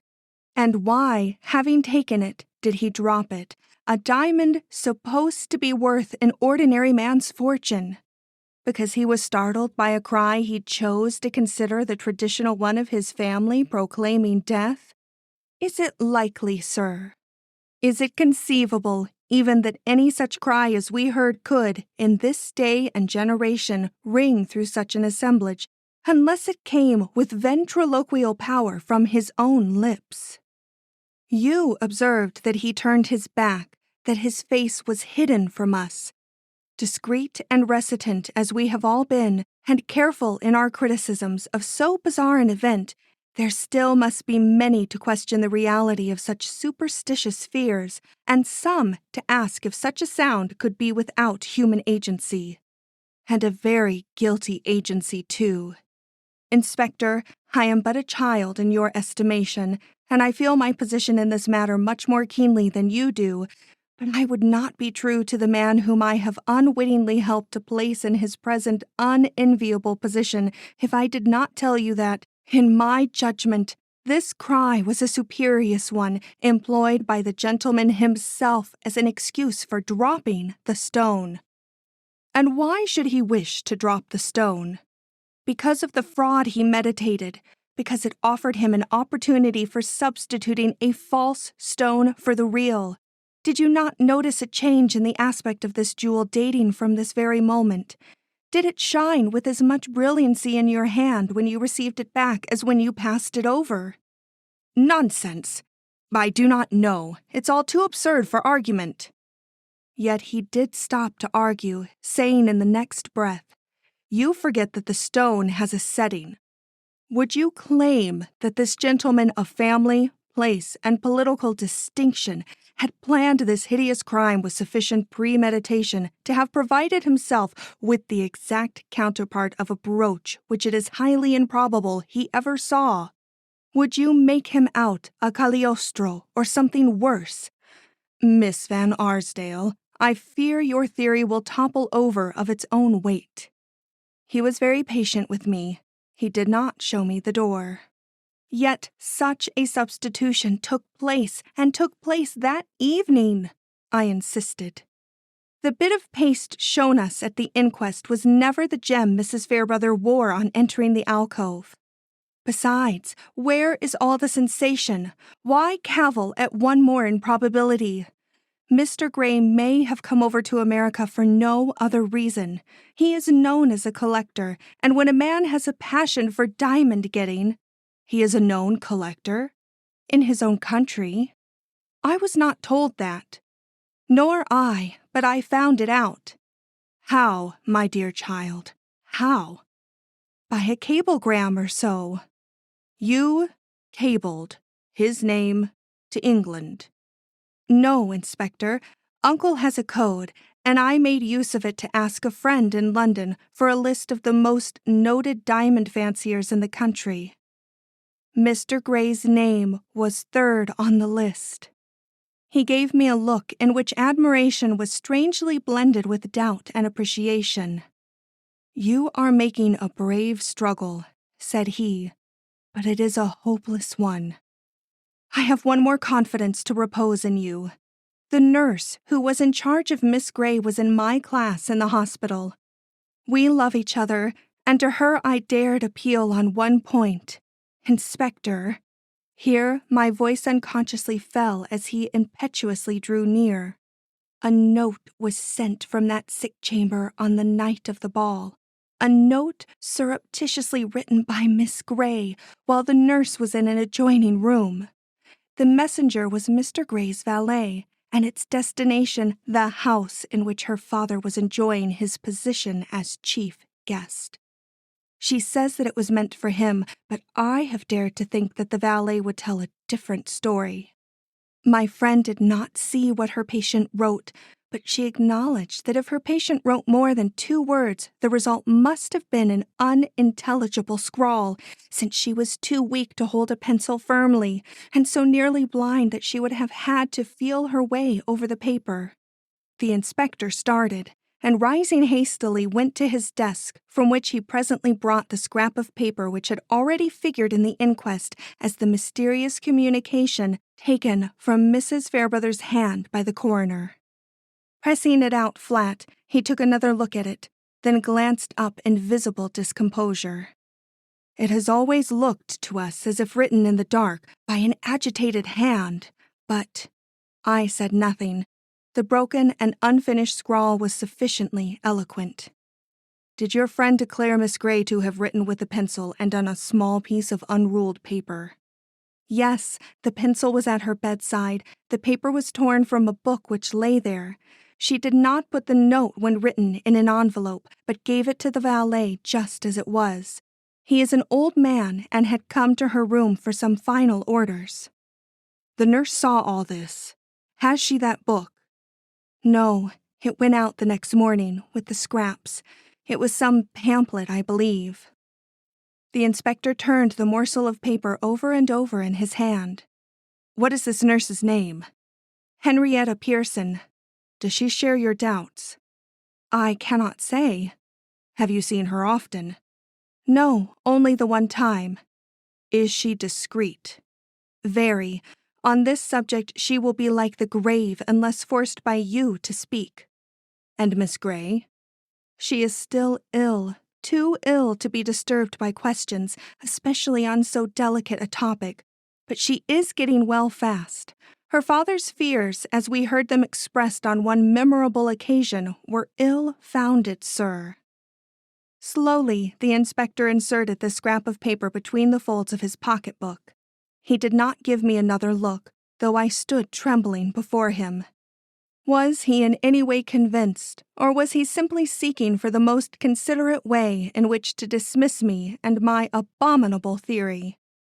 I could not gather his intentions from his expression, and was feeling very faint and heartsick when he suddenly turned upon me with the remark, "A girl as ill as you say Miss Grey was must have had some very pressing matter on her mind to attempt to write and send a message under such difficulties. According to your idea, she had some notion of her father's designs and wished to warn Mrs. Fairbrother against them. But don't you see that such conduct as this would be preposterous, nay, unparalleled in persons of their distinction? You must find some other explanation for Miss Grey's seemingly mysterious action, and I an agent of crime other than one of England's most reputable statesmen. So that Mr. Durand is shown the same consideration, I am content," said I. "It is the truth, and the truth only I desire. I am willing to trust my cause with you." He looked none too grateful for this confidence. Indeed, now that I look back on this scene, I do not wonder that he shrank from the responsibility thus foisted upon him. "What do you want me to do?" he asked. "Prove something. Prove that I am altogether wrong or altogether right. Or if proof is not possible, pray allow me the privilege of doing what I can myself to clear up the matter." "You!" There was apprehension, disapprobation, almost menace in his tone. I bore it with as steady and modest a glance as possible, saying, when I thought he was about to speak again, "I will do nothing without your sanction. I realize the dangers of this inquiry and the disgrace that would follow if our attempt was suspected before proof reached a point sufficient to justify it. It is not an open attack I meditate, but one—" Here I whispered in his ear for several minutes. When I had finished, he gave me a prolonged stare, then he laid his hand on my head. "You are a little wonder," he declared, "but your ideas are very quixotic. Very. However," he added, suddenly growing grave, "something I must admit may be excused a young girl who finds herself forced to choose between the guilt of her lover and that of a man esteemed great by the world, but altogether removed from her and her natural sympathies. You acknowledge, then, that it lies between these two." "I see no third," said he. I drew a breath of relief. "Don't deceive yourself, Miss Van Arsdale. It is not among the possibilities that Mr. Grey has had any connection with this crime. He is an eccentric man, that's all.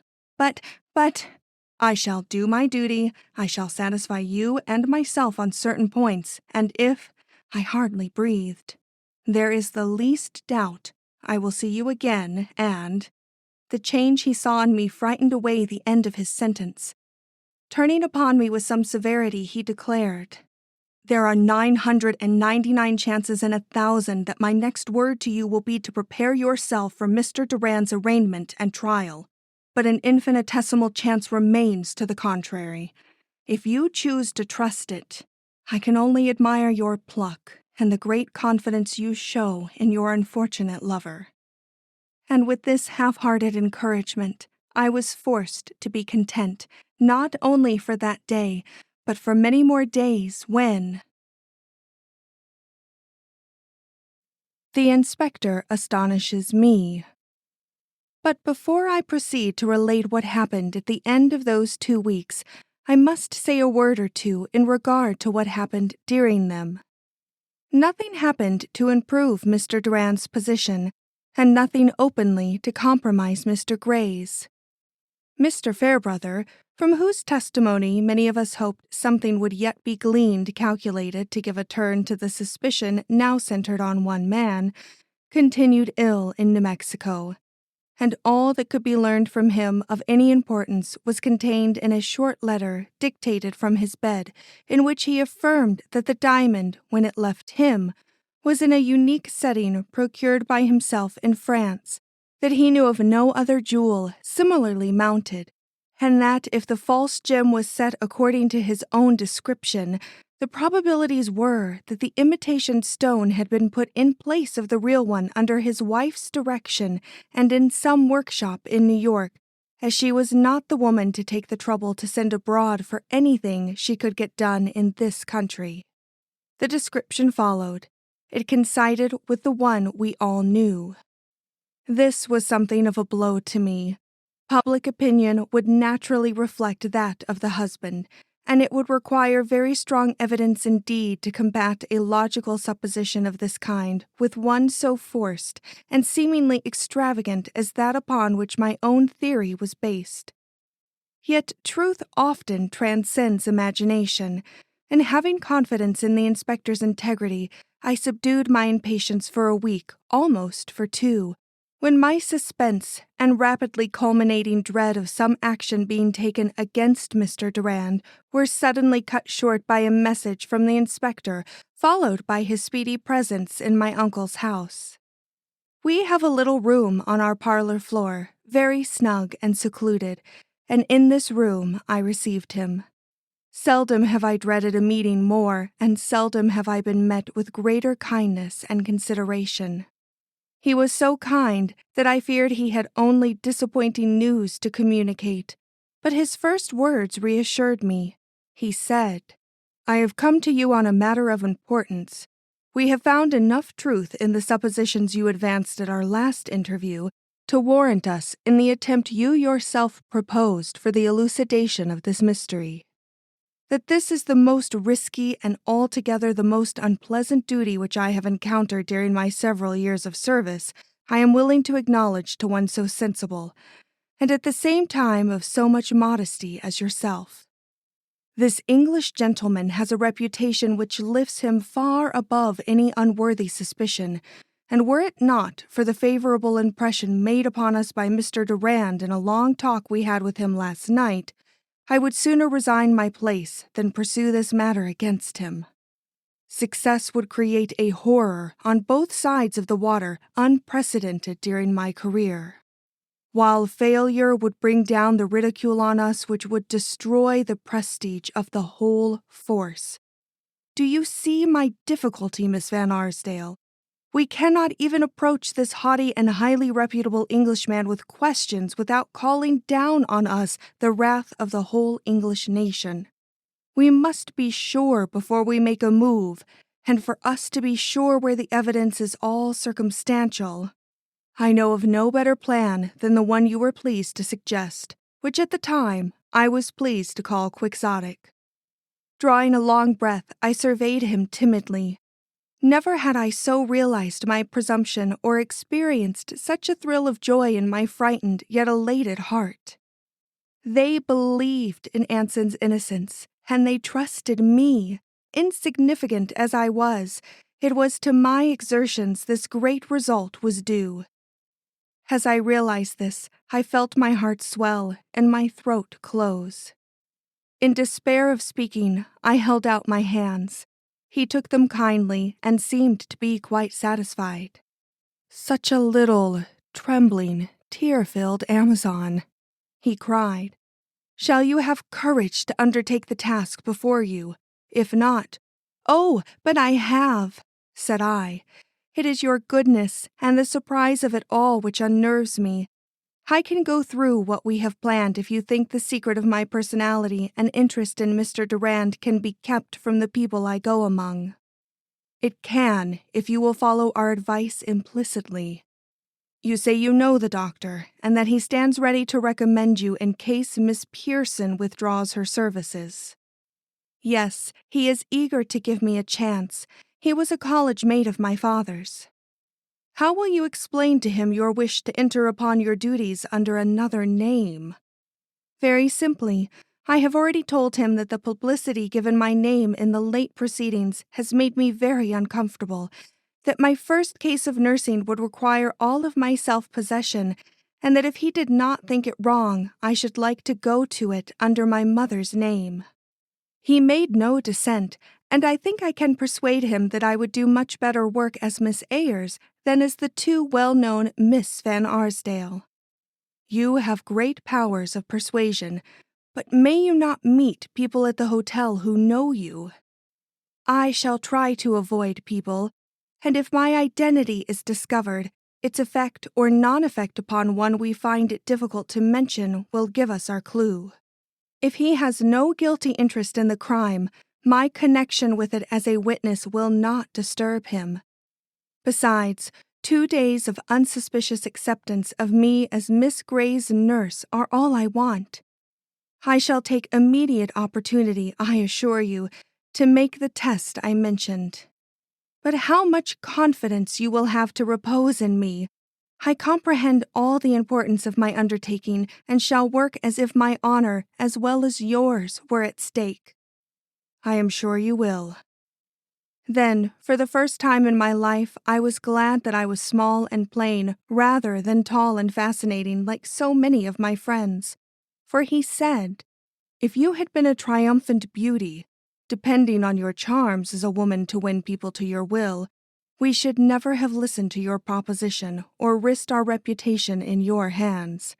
It is your wit, your earnestness, and your quiet determination which have impressed us. You see, I speak plainly. I do so because I respect you. And now to business."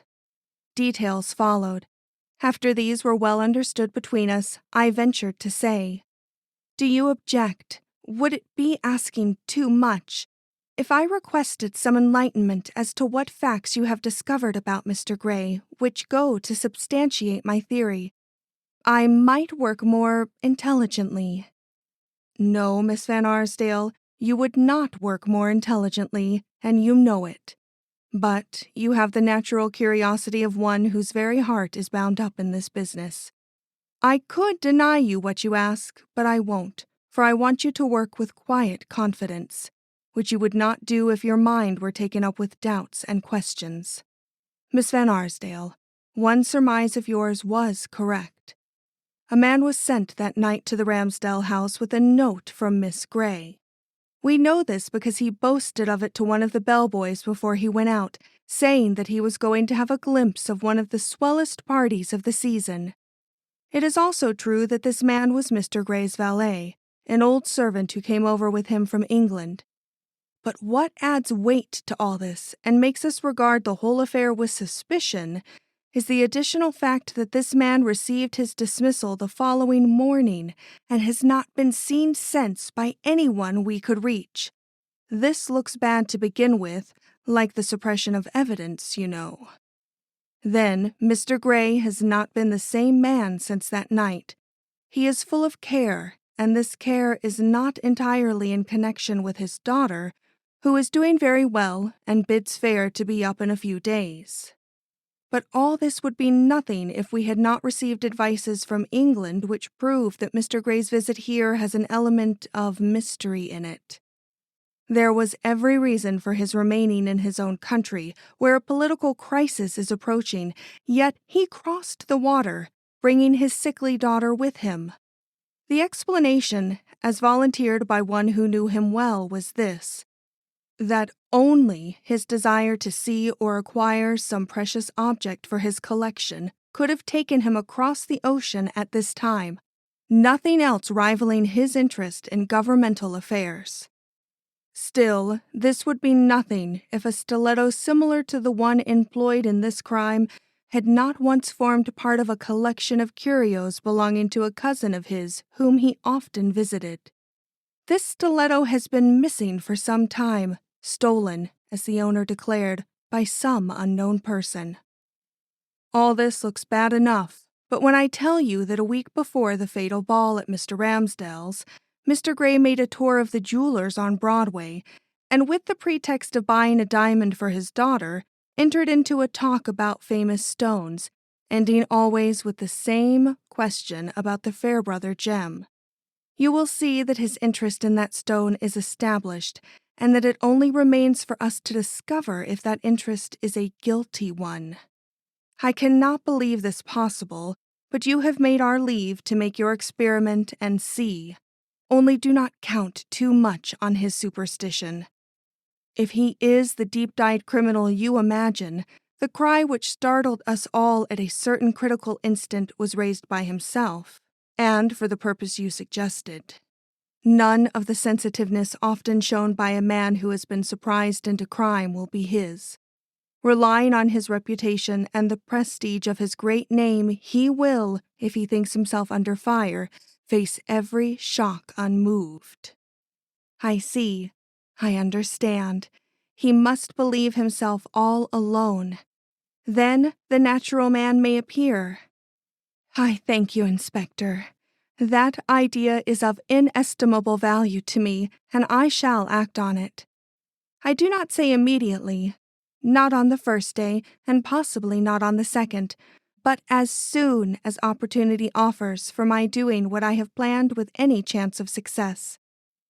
And now advise me how to circumvent my uncle and aunt, who must never know what an undertaking I have committed myself. Inspector Dalzell spared me another 15 minutes, and this last detail was arranged. Then he rose to go. As he turned from me, he said, "Tomorrow?" And I answered with a full heart, but a voice as clear as my purpose, "Tomorrow." Almost. This is your patient. Your new nurse, my dear. What did you say your name is, Miss Ayers? Yes, Mr. Gray, Alice Ayers. Oh, what a sweet name! This expressive greeting from the patient herself was the first heartstring I received, a string which brought a flush into my cheek which I would fain have kept down. Since change of nurses was necessary, I am glad they sent me one like you. The feeble but musical voice went on, and I saw a wasted but eager hand stretched out. In a whirl of strong feeling, I advanced to take it. I had not counted on such a reception. I had not expected any bond of congeniality to spring up between this high-feeling English girl and myself to make my purpose hateful to me. Yet, as I stood there looking down at her bright, if wasted face, I felt that it would be very easy to love so gentle and cordial a being, and dreaded raising my eyes to the gentleman at my side, lest I should see something in him to hamper me, and make this attempt, which I had undertaken in such loyalty of spirit, a misery to myself and ineffectual to the man I hoped to save by it. When I did look up and catch the first beams of Mr. Gray's keen blue eyes fixed inquiringly on me, I neither knew what to think nor how to act. He was tall and firmly knit, and had an intellectual aspect altogether. I was conscious of regarding him with a decided feeling of awe, and found myself forgetting why I had come there and what my suspicions were, suspicions which had carried hope with them, hope for myself and hope for my lover, who would never escape the opprobrium, even if he did the punishment, of this great crime, where this, the only other person who could possibly be associated with it, found to be the fine, clear-souled man he appeared to be in this my first interview with him. Perceiving very soon that his apprehensions in my regard were limited to a fear lest I should not feel at ease in my new home under the restraint of a presence more accustomed to intimidate than attract strangers, I threw aside all doubts of myself and met the advances of both father and daughter with that quiet confidence which my position there demanded. The result both gratified and grieved me. As a nurse entering on her first case, I was happy. As a woman with an ulterior motive in view verging on the audacious and unspeakable, I was wretched and regretful and just a little shaken in the conviction which had hitherto upheld me. I was therefore but poorly prepared to meet the ordeal which awaited me when, a little later in the day, Mr. Gray called me into the adjoining room, and after saying that it would afford him great relief to go out for an hour or so, asked if I were afraid to be left alone with my patient. "Oh, no, sir," I began, but stopped in secret dismay. I was afraid, but not on account of her condition, rather on account of my own. What if I should be led into betraying my feelings on finding myself under no other eye than her own? What if the temptation to probe her poor sick mind should prove stronger than my duty toward her as a nurse? My tones were hesitating, but Mr. Gray paid little heed. His mind was too fixed on what he wished to say himself. "Before I go," said he, "I have a request to make. I may as well say a caution to give you. Do not, I pray, either now or at any future time, carry or allow anyone else to carry newspaper into Miss Gray's room. They are just now too alarming. There has been, as you know, a dreadful murder in the city. If she caught one glimpse of the headlines, or saw so much as the name of Fairbrother, which is a name she knows, the result might be very hurtful to her. She is not only extremely sensitive from illness, but from temperament. Will you be careful?" "I shall be careful." It was such an effort for me to say these words, to say anything in the state of mind into which I had been thrown by his unexpected allusion to this subject, that I unfortunately drew his attention to myself, and it was with what I felt to be a glance of doubt that he added with decided emphasis, "You must consider this whole subject as a forbidden one in this family. Only cheerful topics are suited for the sick room. If Miss Gray attempts to introduce any other, stop her. Do not let her talk about anything which would not be conducive to her speedy recovery. These are the only instructions I have to give you. All others must come from her physician." I made some reply with as little show of emotion as possible. It seemed to satisfy him, for his face cleared, and he kindly observed, "You have a very trustworthy look for one so young. I shall rest easy while you are with her, and I shall expect you to always be with her when I am not, every moment, mind. She is never to be left alone with gossiping servants. If a word is mentioned in her hearing about this crime which seems to be in everybody's mouth, I shall feel forced, greatly as I should regret the fad, to blame you." This was a heart-stroke, but I kept up bravely, changing color perhaps, but not to such a marked degree as to arouse any deeper suspicion in his mind than that I had been wounded in my amour propre. "She shall be well guarded," said I. "You may trust me to keep from her all avoidable knowledge of this crime." He bowed, and I was about to leave his presence when he detained me by remarking with the air of one who felt that some explanation was necessary, "I was at the ball where this crime took place. Naturally, it has made a deep impression on me, and would on her if she heard it." "Assuredly," I murmured, wondering if he would say more and how I should have the courage to stand there and listen if he did. "It is the first time I have ever come into contact with crime." He went on with what, in one of his reserved nature, seemed a hardly natural insistence. "I could well have been spared the experience. A tragedy with which one has been even thus remotely connected produces a lasting effect upon the mind." Oh yes, I murmured, edging involuntarily toward the door. Did I not know? Had I not been there too? I, little I, whom he stood gazing down upon from such a height, little realizing the fatality which united us and, what was even a more overwhelming thought to me at the moment, the fact that of all persons in the world, the shrinking little being into whose eyes he was then looking was perhaps his greatest enemy, and the one person, great or small, from whom he had the most to fear. But I was no enemy to his gentle daughter, and the relief I felt at finding myself thus cut off from my own promise from even the remotest communication with her on this forbidden subject was genuine and sincere. But the father! What was I to think of the father? Alas, I could have but one thought. Admirable as he appeared in all lights save the one in which his too evident connection with this crime had placed him. I spent the hours of the afternoon in alternately watching the sleeping face of my patient, too sweetly calm in its repose, or so it seemed, for the mind beneath to harbor such doubts as were shown in the warning I had ascribed to her, and the vain efforts to explain by any other hypothesis than that of guilt the extraordinary evidence which linked this man of great affairs and the loftiest repute to a crime involving both theft and murder. Nor did the struggle end that night.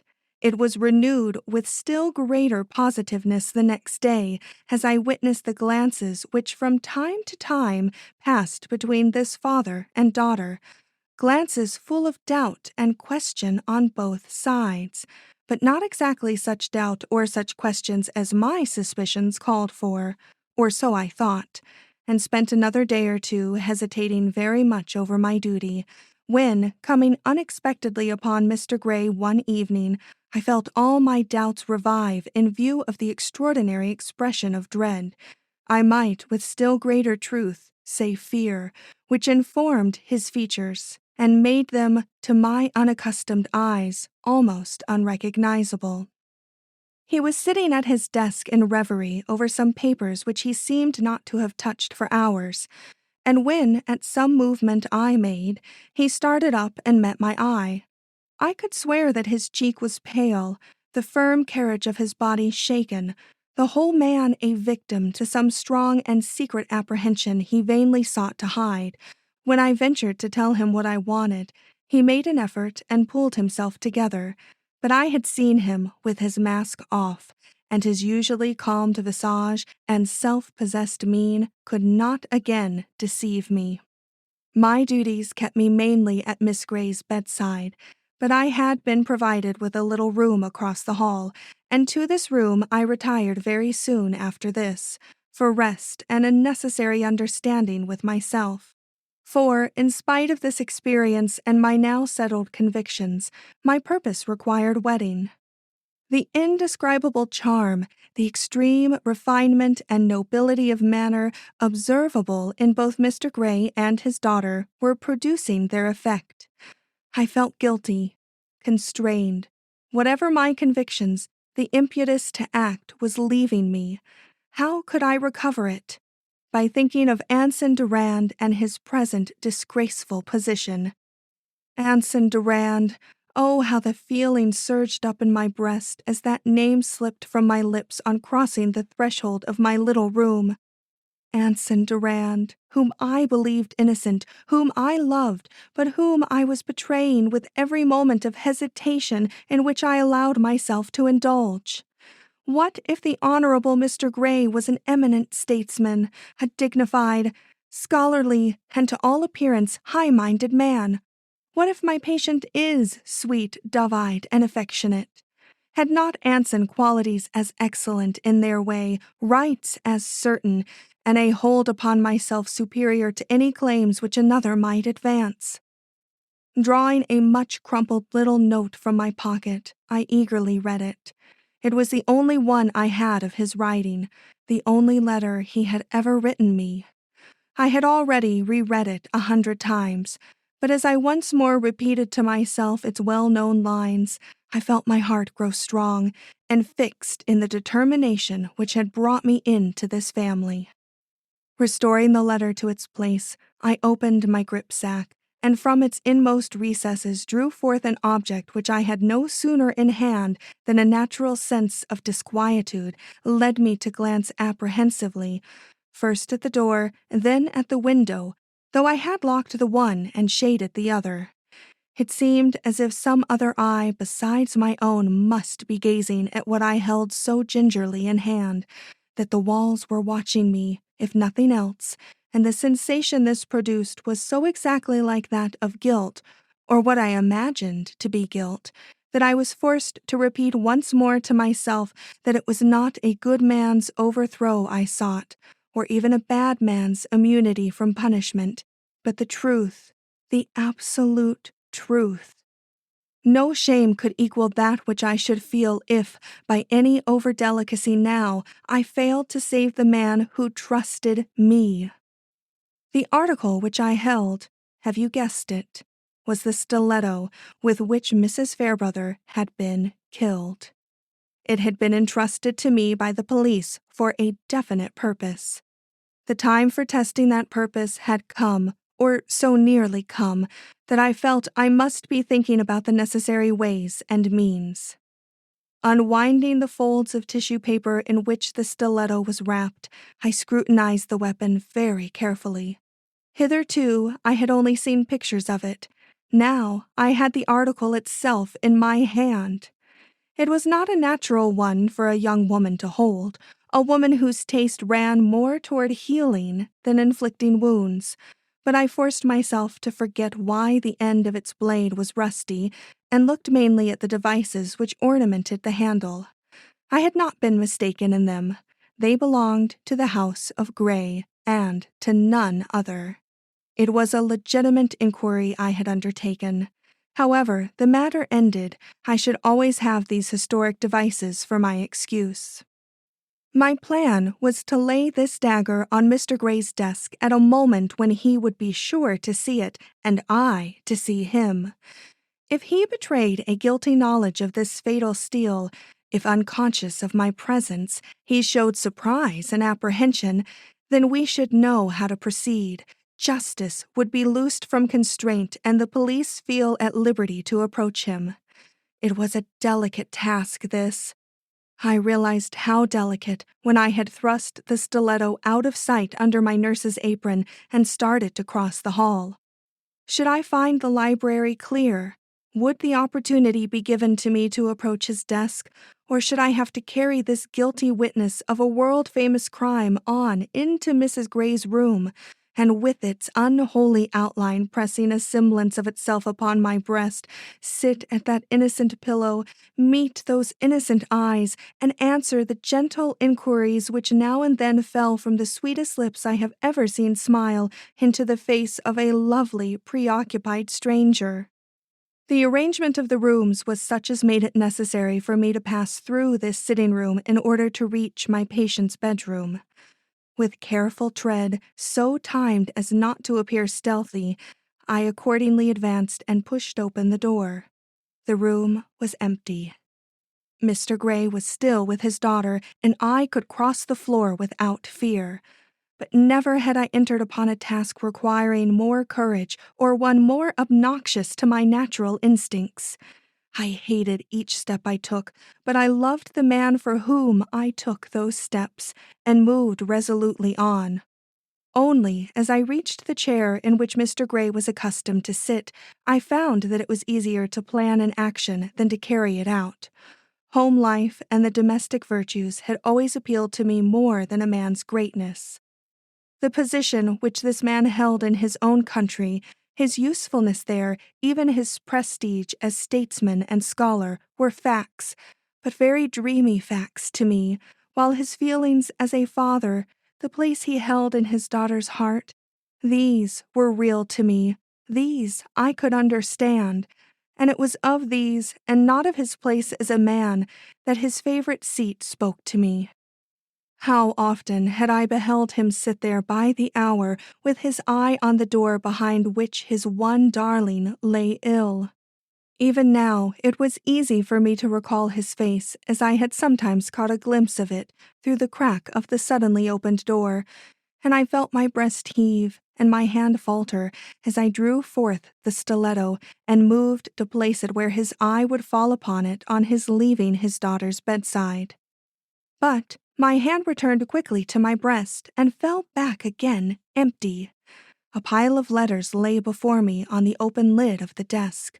The top one was addressed to me, with the word "important" written in the corner. I did not know the writing, but I felt that I should open and read this letter before committing myself or those who stood back of me to this desperate undertaking.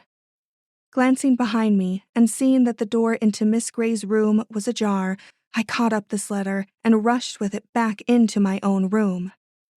As I surmised, it was from the inspector, and as I read it, I realized that I had received it not one moment too soon. In language purposely non-committal, but of a meaning not to be mistaken, it advised me that some unforeseen facts had come to light which altered all former suspicions and made the little surprise I had planned no longer necessary. There was no allusion to Mr. Durand, but the final sentence ran, "Drop all care and give your undivided attention to your patient." The missing recommendation. My patient slept that night, but I did not. The shock given by this sudden cry of halt at the very moment I was about to make my great move, the uncertainty as to what it meant, and my doubt of its effect upon Mr. Durand's position, put me on the anxious seat and kept my thoughts fully occupied till morning. I was very tired and must have shown it, when, with the first rays of a very meager sun, Miss Gray softly unclosed her eyes and found me looking at her, for her smile had a sweet compassion in it, and she said, as she pressed my hand, "You must have watched me all night. I never saw anyone look so tired or so good," she softly finished. I had rather she had not uttered that last phrase. It did not fit me at the moment, did not fit me perhaps at any time. Good! When my thoughts had not been with her, but with Mr. Durand. When the dominating feeling in my breast was not that of relief, but a vague regret that I had not been allowed to make my great test and so establish, to my own satisfaction, at least, the perfect innocence of my lover, even at the cost of untold anguish to this confiding girl upon whose gentle spirit the very thought of crime would cast a deadly blight. I must have flushed. Certainly I showed some embarrassment, for her eyes brightened with a shy laughter as she whispered, "You do not like to be praised. Another of your virtues. You have too many. I have only one. I love my friends." She did. One could see that love was life to her. For an instant I trembled. How near I had been to wrecking this gentle soul. Was she safe yet? I was not sure. My own doubts were not satisfied. I awaited the papers with feverish impatience. They should contain news. News of what? That was the question. "You will let me see my mail this morning, will you not?" she asked, as I busied myself about her. "This is for the doctor to say." I smiled. "You are certainly better this morning." "It is so hard for me not to be able to read his letters or to write a word to relieve his anxiety." Thus she told me her heart's secret, and unconsciously added another burden to my already too heavy load. I was on my way to give some orders about my patient's breakfast when Mr. Gray came into the sitting room and met me face to face. He had a newspaper in his hand, and my heart stood still as I noted his altered looks and disturbed manner. Were these due to anything he had found in those columns? It was with difficulty that I kept my eyes from the paper which he had held in such a manner as to disclose its glaring headlines. These I dared not read with his eyes fixed on mine. "How is Mrs. Gray? How is my daughter?" he asked in great haste and uneasiness. "Is she better this morning, or worse?" "Better," I assured him, and was greatly astonished to see his brow instantly clear. "Really?" he asked. "You really consider her better?" "The doctors say so, but I have not very much faith in doctors in a case like this," he added. "I have seen no reason to distrust them," I protested. "Miss Gray's illness, while severe, does not appear to be of an alarming nature. But then I have had very little experience out of the hospital. I am young yet, Mr. Gray." He looked as if he quite agreed with me in this estimate of myself, and, with a brow still clouded, passed into his daughter's room, the paper in his hand. Before I joined them, I found and scanned another journal. Expecting great things, I was both surprised and disappointed to find only a small paragraph devoted to the Fairbrother case.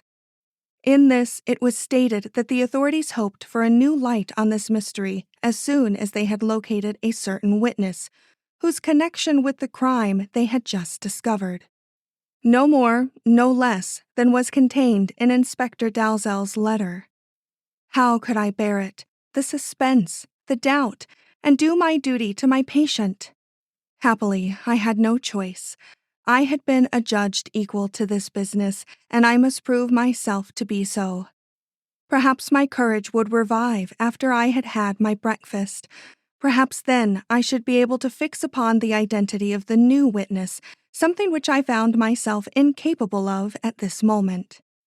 These thoughts were on my mind as I crossed the rooms on my way back to Miss Gray's bedside. By the time I reached her door, I was outwardly calm, as her first words showed. Oh, the cheerful smile! It makes me feel better in spite of myself. If she could have seen into my heart. Mr. Gray, who was leaning over the foot of the bed, cast me a quick glance which was not without its suspicion. Had he detected me playing a part, or were such doubts as he displayed the product simply of his own uneasiness? I was not able to decide, and with this unanswered question added to the number already troubling me, I was forced to face the day which, for aught I knew, might be the precursor of many other equally trying and unsatisfactory. But help was near. Before noon, I received a message from my uncle to the effect that if I could be spared, he would be glad to see me at his home as near 3 o'clock as possible. What could he want of me? I could not guess, and it was with great inner perturbation that, having won Mr. Gray's permission, I responded to his summons. I found my uncle awaiting me in a carriage before his open door, and I took my seat at his side without the least idea of his purpose. I supposed that he had planned this ride, that he might talk to me unreservedly and without fear of interruption. But I soon saw that he had some very different object in view, for not only did he start downtown instead of up, but his conversation, such as it was, confined itself to generalities and studiously avoided the one topic of supreme interest to us both. At last, as we turned into Bleecker Street, I let my astonishment and perplexity appear. "Where are we bound?" I asked. "It cannot be that you are taking me to see Mr. Durand." "No," said he, and said no more. "Ah, police headquarters," I faltered as the carriage made another turn and drew up before a building I had reason to remember. "Uncle, what am I to do here?" "See a friend," he answered as he helped me to alight. Then, as I followed him in some bewilderment, he whispered in my ear, "Inspector Dalzell, he wants a few minutes' conversation with you." Oh, the weight which fell from my shoulders at these words! I was to hear, then, what had intervened between me and my purpose. The weary night I had anticipated was to be lightened with some small spark of knowledge. I had confidence enough in the kind-hearted inspector to be sure of that. I caught my uncle's arm and squeezed it delightfully, quite oblivious to the curious glances I must have received from the various officials we passed on our way to the inspector's office. We found him waiting for us, and I experienced such pleasure at sight of his kind and earnest face that I hardly noticed Uncle's sly retreat till the door closed behind him. "Oh, Inspector, what has happened?" I impetuously exclaimed in answer to his greeting. "Something that will help Mr. Durand without disturbing Mr. Gray. Have you as good news for me as that?" "Hardly," he answered, moving up a chair and seating me in it, with a fatherly air which, under the circumstances, was more discouraging than consolatory. "We have simply heard of a new witness, or rather a fact has come to light which has turned our inquiries into a new direction." And you cannot tell me what this fact is?" I faltered as he showed no intention of adding anything to this very unsatisfactory explanation. "I should not, but you were willing to do so much for us I must set aside my principles a little and do something for you. After all, it is only for stalling the reporters by a day. Miss Van Arsdale, this is the story. Yesterday morning a man was shown into this room and said that he had information to give which might possibly prove to have some bearing on the Fairbrother case. I had seen the man before and recognized him at the first glance as one of the witnesses who made the inquest unnecessarily tedious. Do you remember Jones, the caterer, who had only 2 or 3 facts to give, and yet who used up the whole afternoon in trying to state those facts? I do indeed, I answered. Well, he was the man, and I own that I was none too delighted to see him, but he was more at ease with me than I expected, and I soon learned what he had to tell. It was this. One of his men had suddenly left him, one of his very best men, one of those who had been with him in the capacity of waiter at the Ramsdale ball. It was not uncommon for his men to leave, but they usually gave notice. This man gave no notice, he simply just did not show up at the usual hour. This was a week or 2 ago. Jones, having a liking for the man, who was an excellent waiter, sent a messenger to his lodging house to see if he were ill, but he had left his lodgings with as little ceremony as he had left the caterer. This, under ordinary circumstances, would have ended the business, but there being some great function in prospect, Jones did not feel like losing so good a man without making an effort to recover him, so he looked up his references in hopes of obtaining some clue to his present whereabouts. He kept all such matters in a special book and expected to have no trouble in finding the man's name, James Wellgood, or that of his former employer. But when he came to consult this book, he was astonished to find that nothing was recorded against this man's name but the date of his first employment, March 15th. Had he hired him without a recommendation? He would not be likely to, yet the page was clear of all reference, only the name and the date. But the date, you have already noted its significance, and later he did too. The day of the Ramsdale ball, the day of the great murder. As he recalled the incidents of that day, he understood why the record of Wellgood's name was unaccompanied by the usual reference. It had been a difficult day all round. The function was an important one, and the weather bad. There was, besides, an unusual shortage in his number of assistants. 2 men had that very morning been laid up with sickness, and when this able-looking, self-confident Wellgood presented himself for immediate employment, he took him out of hand with the merest glance at what looked like a very satisfactory reference. Later, he had intended to look up this reference, which he had been careful to preserve by sticking it, along with other papers, on his spike file. But in the distractions following the untoward events of the evening, he had neglected to do so, feeling perfectly satisfied with the man's work and general behavior. Now it was a different thing.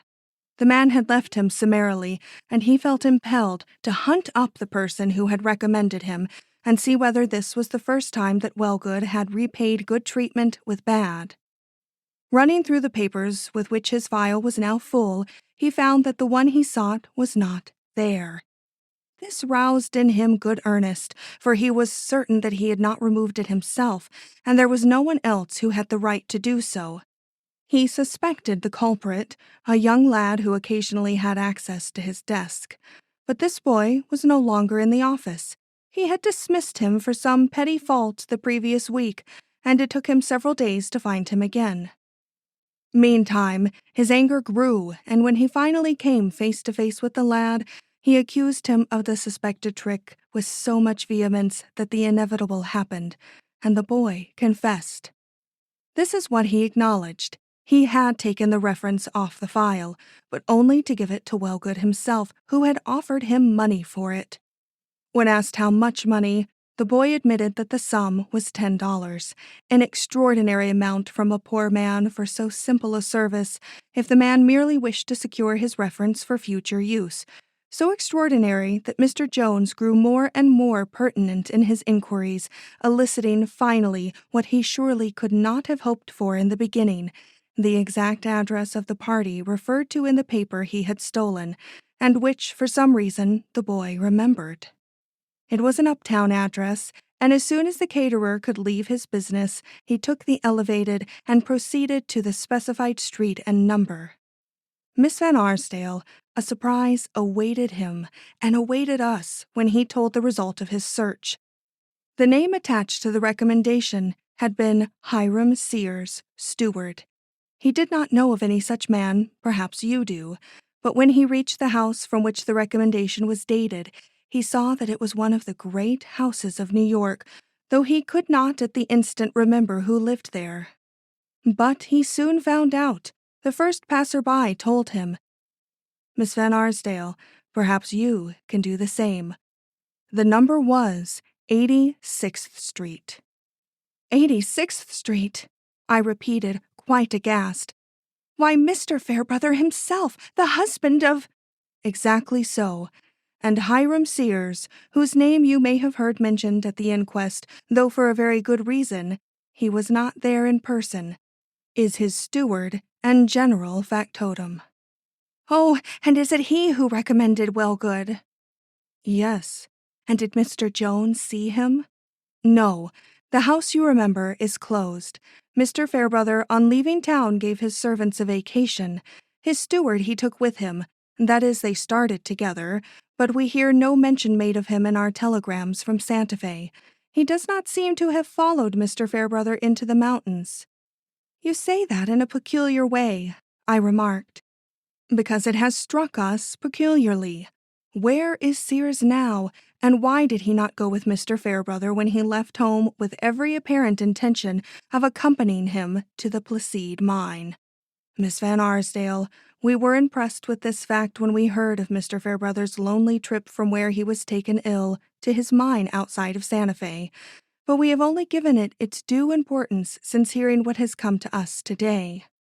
Miss Van Arsdale, continued the inspector as I looked up quickly, I am going to show great confidence in you.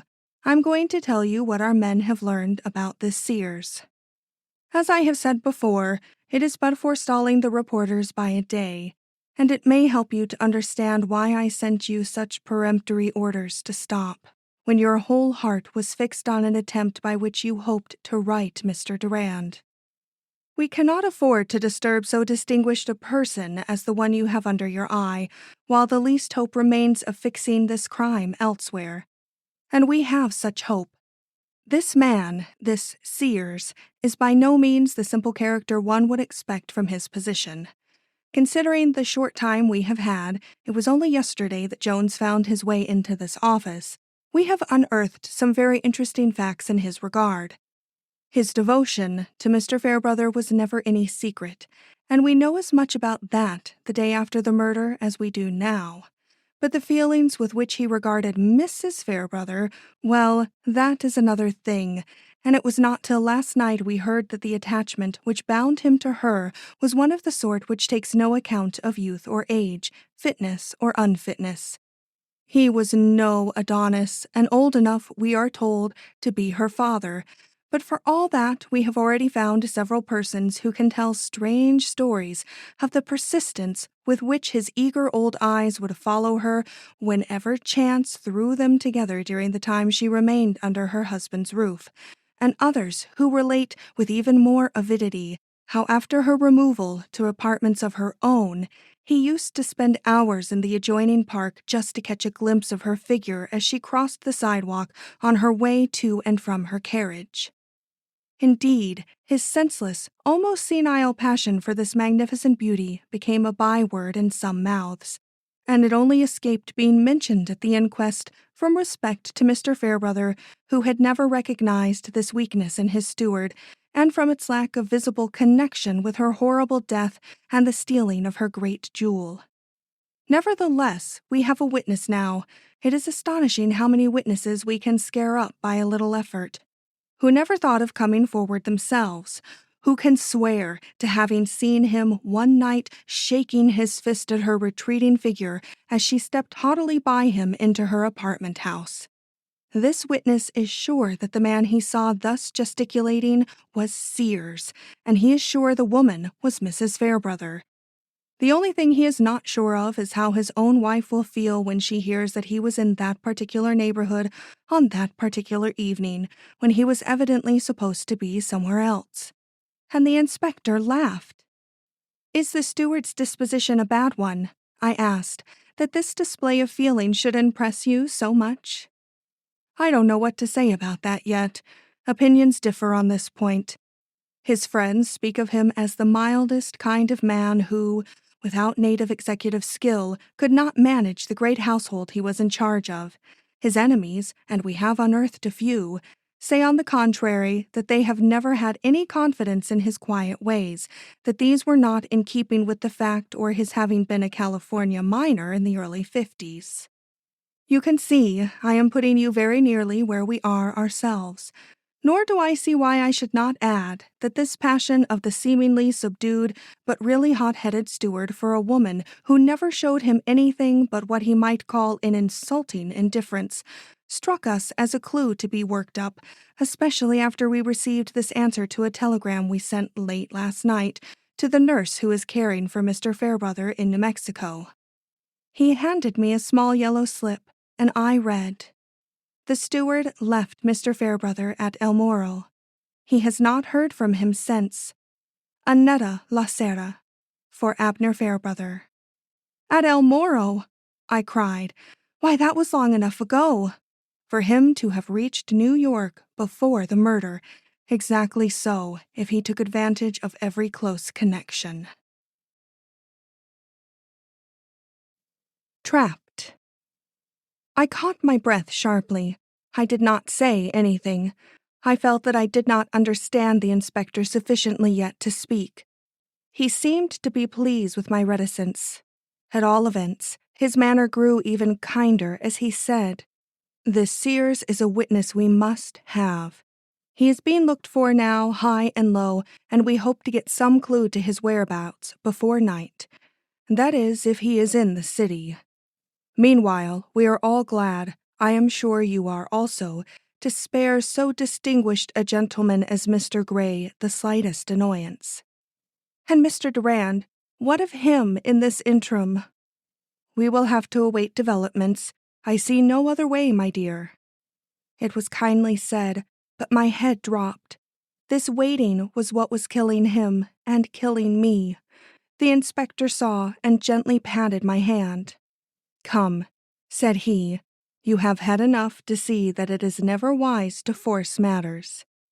Then, possibly with an intention of rousing me, he remarked, "There is another small fact which may interest you. It concerns the waiter, Wellgood, recommended, as you will remember, by this Sears. In my talk with Jones, it leaked out as a matter of small moment, and so it was to him, that this Wellgood was the waiter who ran and picked up the diamond after it fell from Mr. Gray's hand." "Ah!" "This may mean nothing. It meant nothing to Jones, but I inform you of it because there is a question I want to put to you in this connection." You smile. Did I? I meekly answered. I do not know why. This was not true.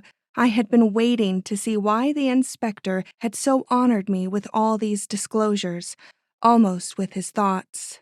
Now I saw. He desired something in return. "You were there on the scene at this very moment," he proceeded, after a brief contemplation of my face.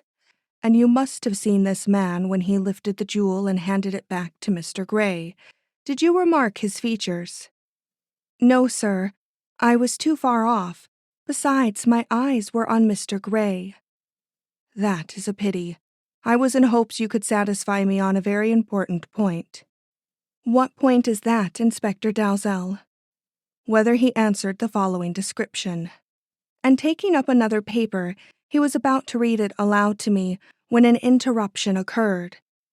A man showed himself at the door, whom the inspector no sooner recognized than he seemed to forget me in his eagerness to interrogate him. Perhaps the appearance of the latter had something to do with it. He looked as if he had been running, or had been the victim of some extraordinary adventure. At all events, the inspector arose as he entered and was about to question him when he remembered me. and casting about for some means of ridding himself of my presence without injury to my feelings, he suddenly pushed open the door of an adjoining room and requested me to step inside while he talked a moment with this man. Of course, I went, but I cast him an appealing look as I did so. It evidently had its effect, for his expression changed as his hand fell on the doorknob. Would he snap the lock tight and so shut me out from what concerned me as much as it did anyone in the whole world, or would he recognize my anxiety, the necessity I was under of knowing just the ground I was standing on, and let me hear what this man had to report? I watched the door. It closed slowly, too slowly to latch. Would he catch it anew by the knob? No, he left it thus, and while the crack was hardly perceptible, I felt confident that the least shake of the floor would widen it, and give me the opportunity I sought. But I did not have to wait for this. The two men in the office I had just left began to speak, and to my unbounded relief were sufficiently intelligible, even now, to warrant me in giving them my fullest attention. After some expressions of astonishment on the part of the inspector as to the plight in which the other presented himself, the latter broke out. "I've just escaped death. I tell you about that later. What I want to tell you now is that the man we want is in town. I saw him last night, or his shadow, which is the same thing. It was in the house in 86th Street. The house they all think closed. He came in with a key and— Wait, you have him? No, it's a long story, sir." "Tell it." The tone was dry. The inspector was evidently disappointed. "Don't blame me till you hear," said the other. "He is no common crook. This is how it was. You wanted the suspect's photograph and a specimen of his writing. I knew no better place to look for them than in his own room in Mr. Fairbrother's house. I accordingly got the necessary warrant, and late last evening undertook the job.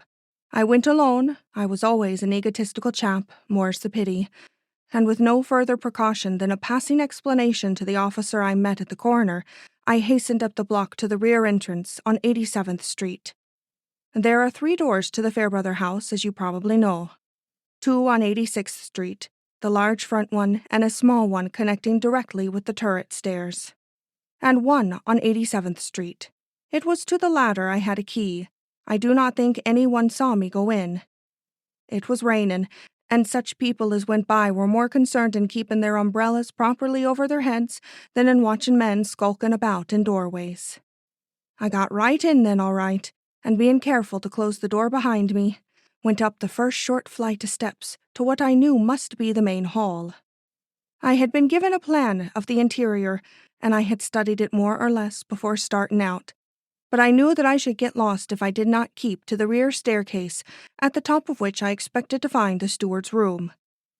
There was a faint light in the house, in spite of its closed shutters and tightly drawn shades, and having a certain dread of using my torch, knowing my weakness for pretty things and how hard it would be for me to pass so many fine rooms without looking in, I made my way upstairs, with no other guide than the handrail. When I had reached what I took to be the 3rd floor, I stopped. Finding it very dark, I first listened, a natural instinct with us, then I lit up and looked about me. It was a large hall, empty as a vault and almost as desolate. Blank doors met my eyes in all directions, and here and there an open passageway. I felt myself in a maze. I had no idea which was the door I sought, and it is not pleasant to turn unaccustomed knobs in a shut-up house at midnight, with the rain pouring in torrents and the wind making pandemonium in a half-dozen great chimneys. But it had to be done, and I went at it in regular order till I came to a little narrow one opening on the turret stair. This gave me my bearings. Sears' room adjoined the staircase. There was no difficulty in spotting the exact door now, and merely stopping to close the opening I had made to this little staircase, I crossed to this door and flung it open. I had been right in my calculations. It was the steward's room, and I made at once for the desk. "And you found?" "Mostly locked drawers, but a key on my bunch opened some of these, and my knife the rest. Here are the specimens of his handwriting which I collected. I doubt if you will get much out of them, I saw nothing compromising in the whole room, but then I hadn't time to go through his trunks, and one of them looked very interesting, old as the hills, and you hadn't time. Why hadn't you time? What happened to cut it short? Well, sir, I'll tell you. The tone in which this was said roused me, if it did not the inspector. I had just come from the desk which had disappointed me, and was casting a look about the room, which was as bare as my hand of anything like ornament, I might also say comfort, when I heard a noise which was not that of swishing rain or even gusty wind. These had not been absent from my ears for a moment. I didn't like that noise. It had a sneakish sound, and I shut my light off in a hurry. After that, I crept hastily out of the room, for I don't like a set to in a trap. It was darker than ever now in the hall, or so it seemed, and as I backed away, I came upon a jog in the wall, behind which I crept. For the sound I had heard was no fancy. Someone besides myself was in the house, and that someone was coming up the little turret stair, striking matches as he approached. Who could it be? A detective from the district attorney's office? I hardly thought so. He would have been provided with something better than matches to light his way. A burglar?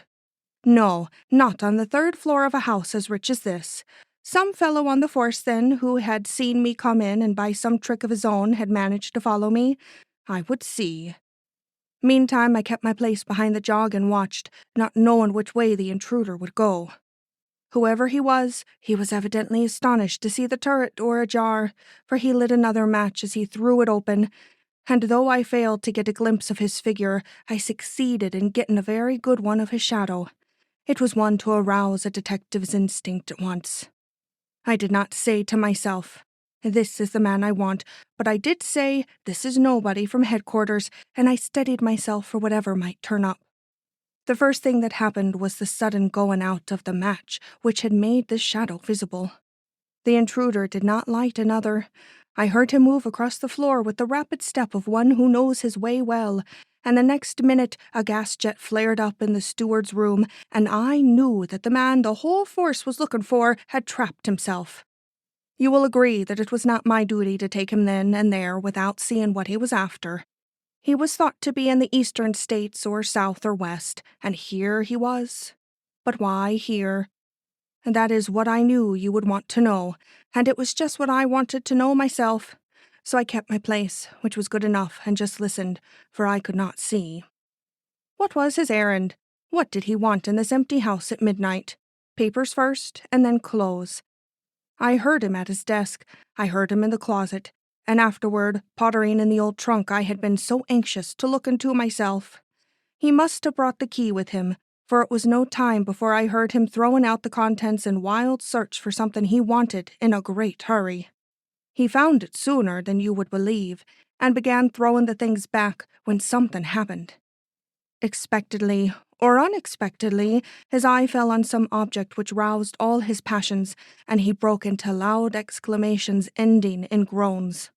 Finally, he fell to kissing this object with a fervor suggesting rage, and a rage suggesting tenderness carried to the point of agony. I have never heard the like.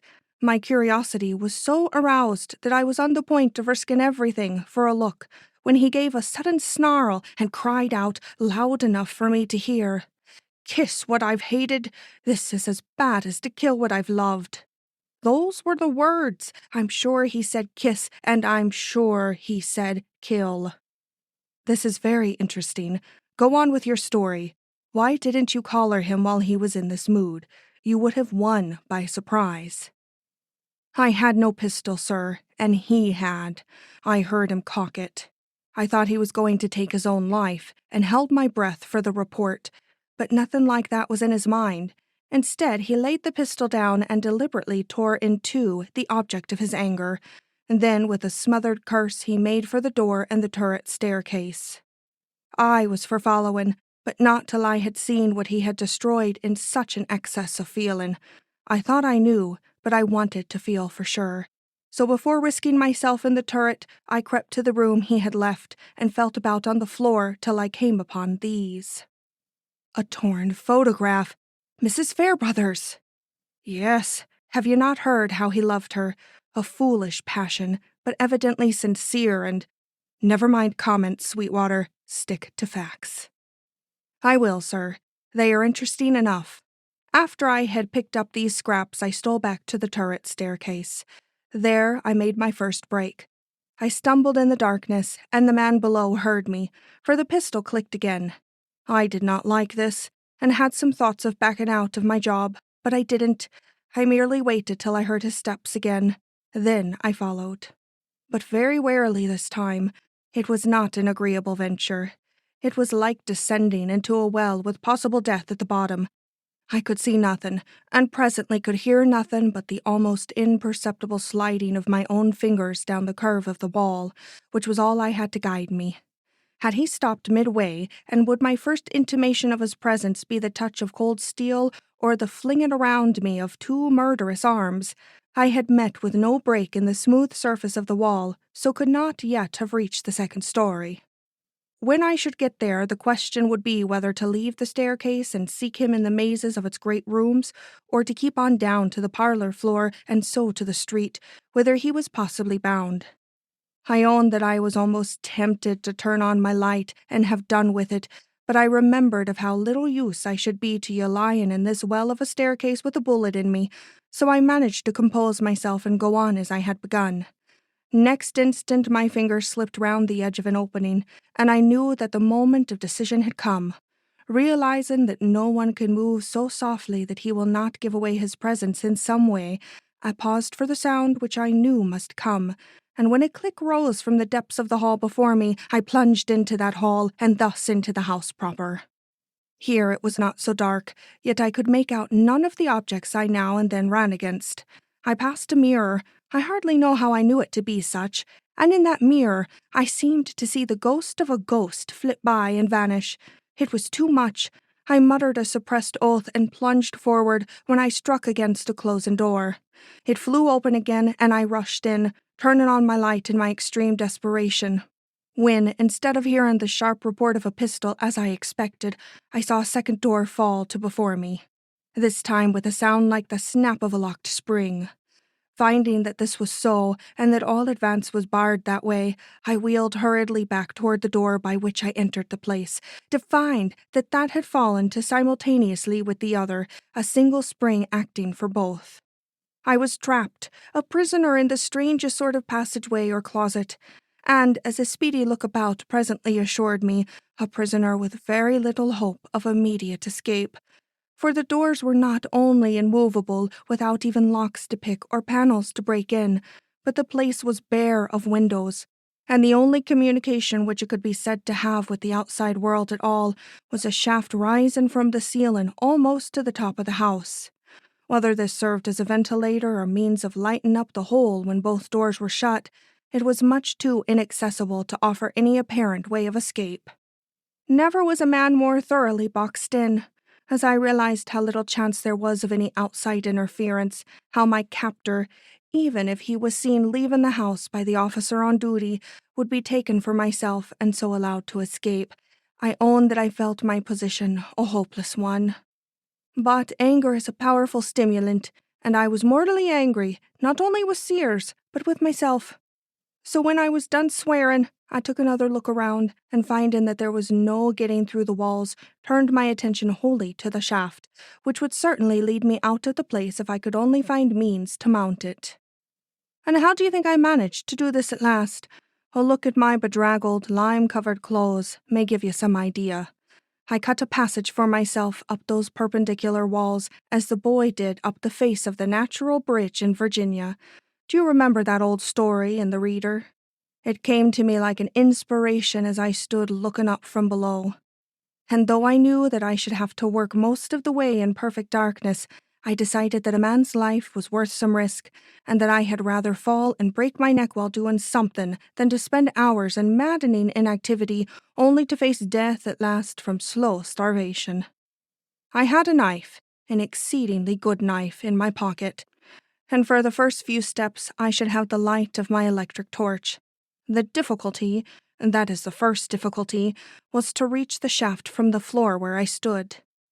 There was but one article of furniture in the room, and that was something between a table and a desk.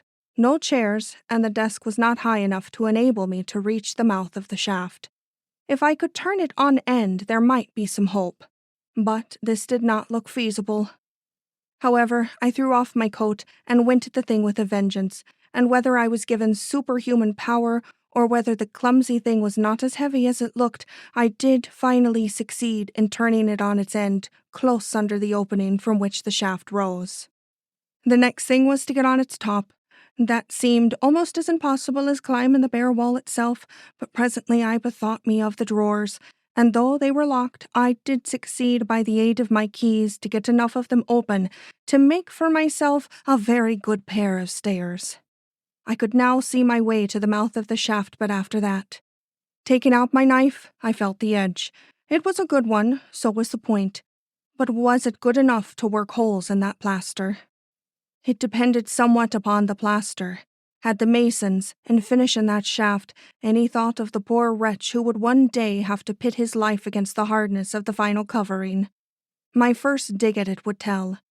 I own I trembled violently at the prospect of what the first test would mean to me, and wondered if the perspiration which I felt starting at every pore was the result of the effort I had been engaged in, or just plain fear.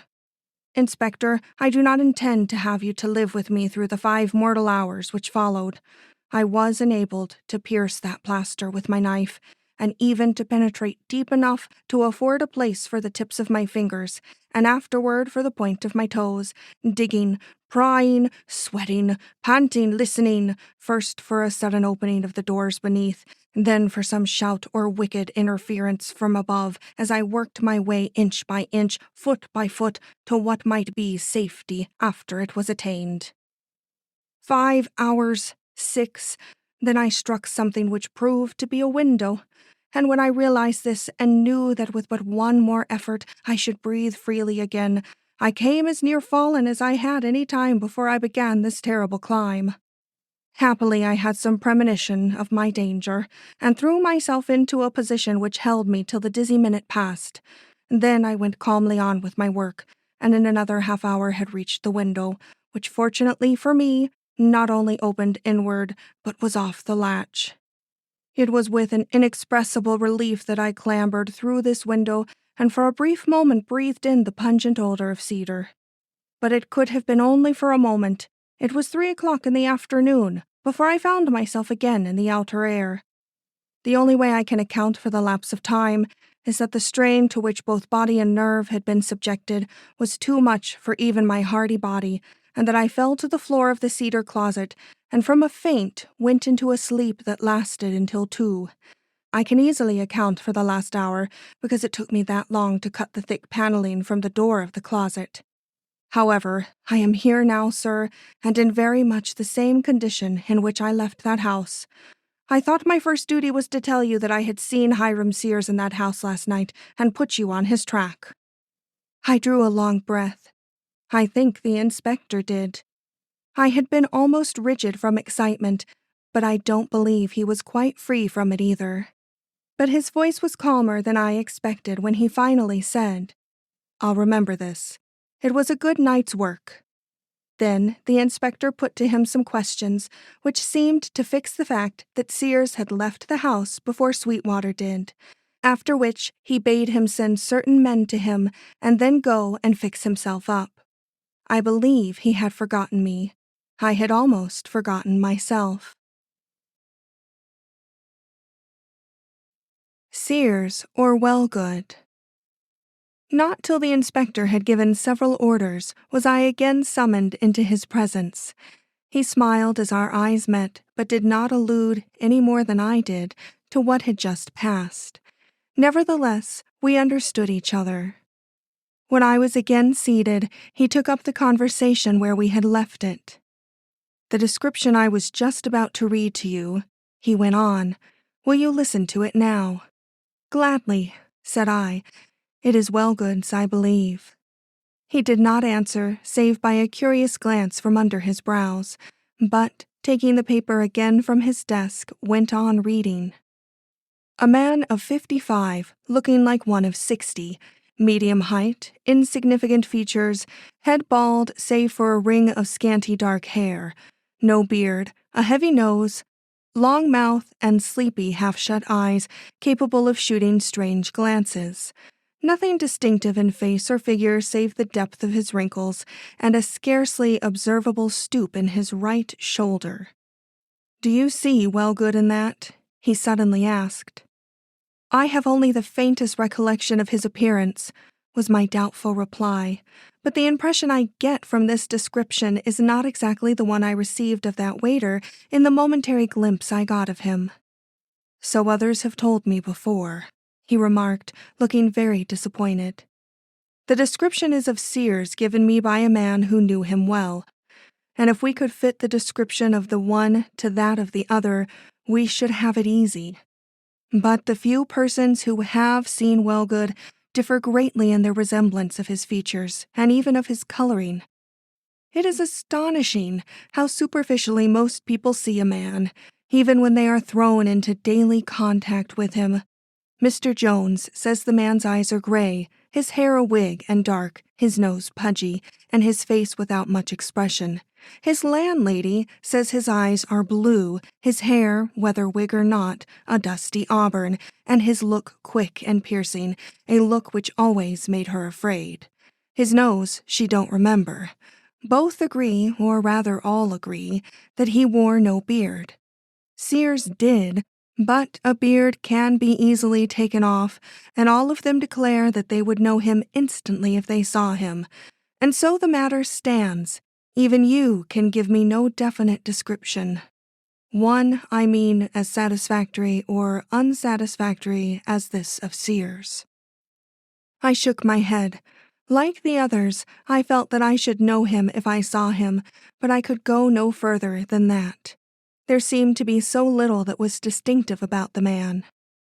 The inspector, hoping perhaps that all this would serve to rouse my memory, shrugged his shoulders and put the best face he could on the matter.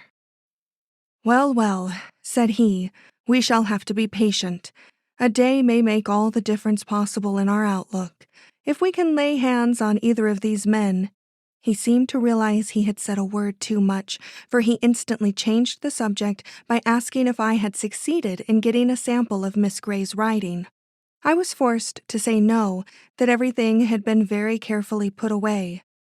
"But I do not know what moment I may come upon it," I added. "I do not forget its importance in this investigation." "Very good.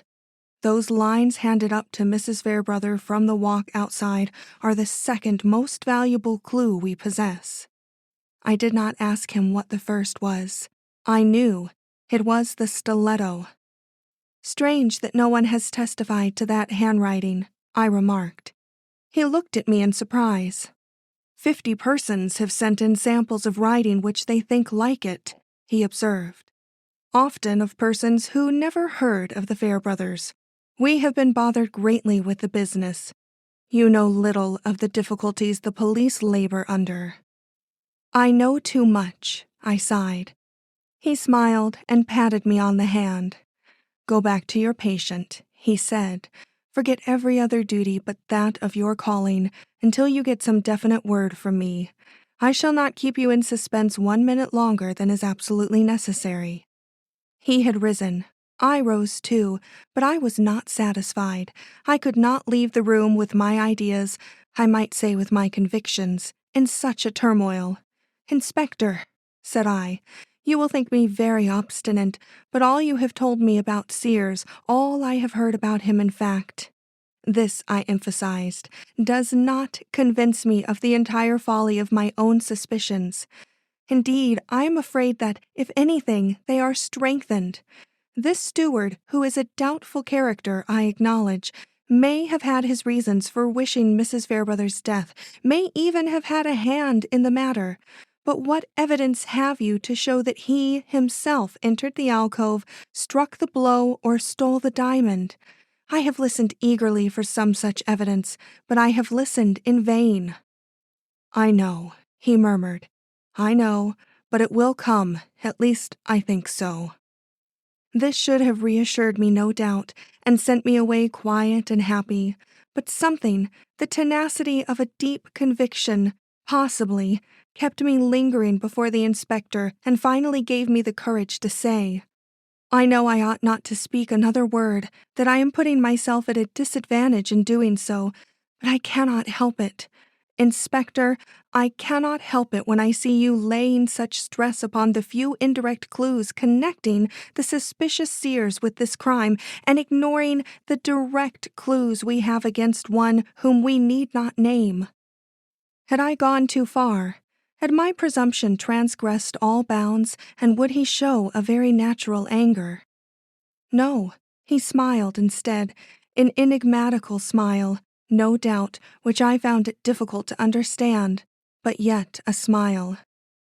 "You mean," he suggested, "that Sears' possible connection with the crime cannot eliminate Mr. Gray's very positive one, nor can the fact that Wellgood's hand came in contact with Mr. Gray's at or near the time of the exchange of the false stone with the real make it any less evident who was the guilty author of this exchange?"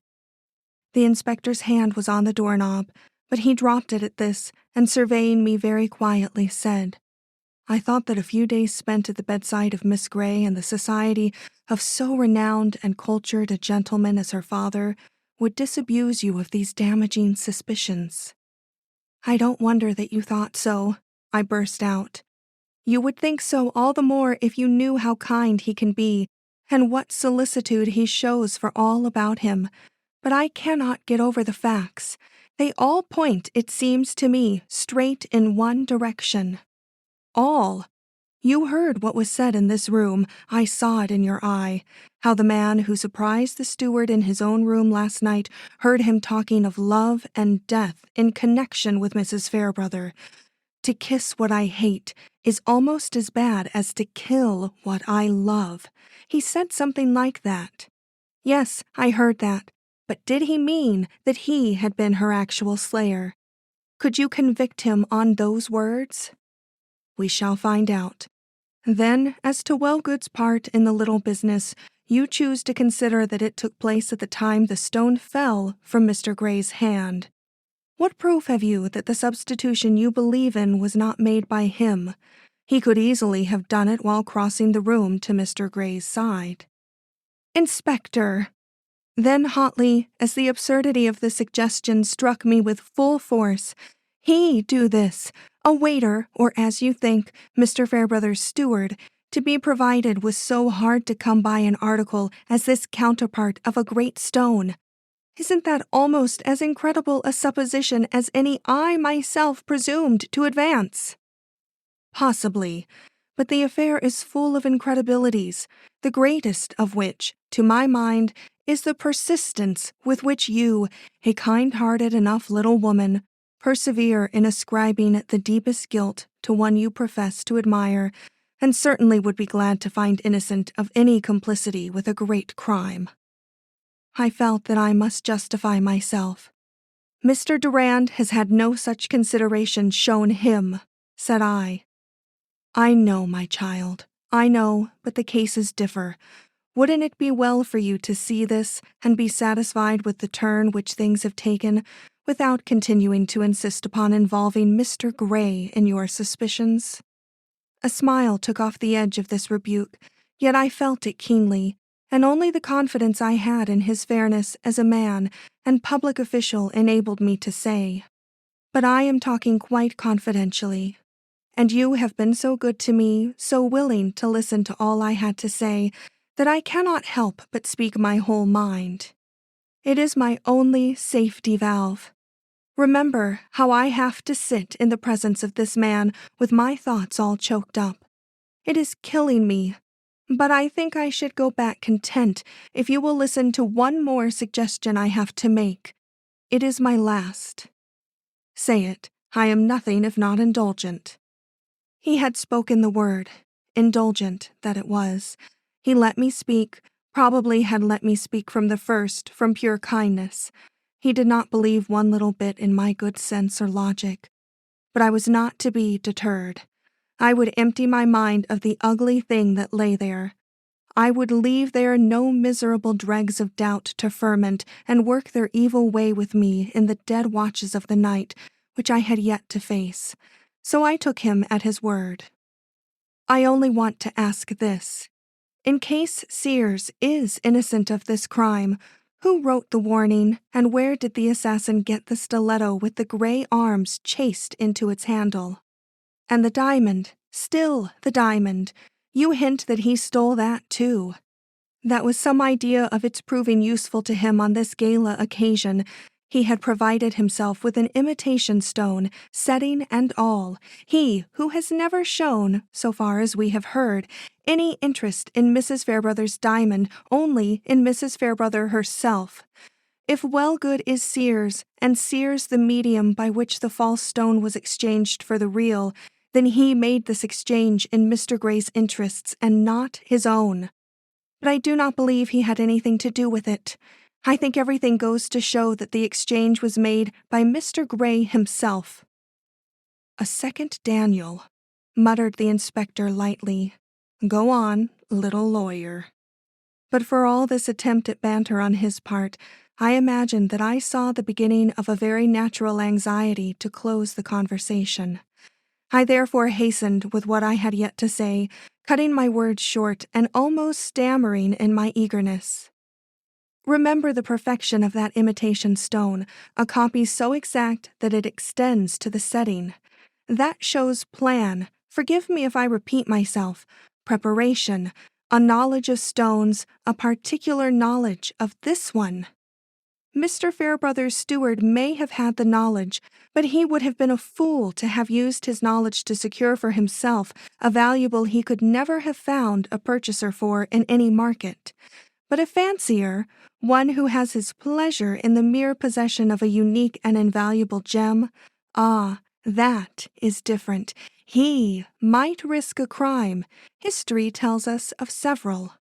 Here I paused to take breath, which gave the inspector chance to say, In other words, this is what you think. The Englishman, desirous of covering up his tracks, conceived the idea of having this imitation on hand, in case it might be of use in the daring and disgraceful undertaking you ascribed to him. Recognizing his own inability to do this himself, he delegated the task to one who, in some way, he had been led to think, cherished a secret grudge against its present possessor, a man who had had some opportunity for seeing the stone and studying the setting. The copy thus procured, Mr. Gray went to the ball, and relying on his own seemingly unsaleable position, attacked Mrs. Fairbrother in the alcove, and would have carried off the diamond if he had found it where he had seen it earlier blazing on her breast, but it was not there.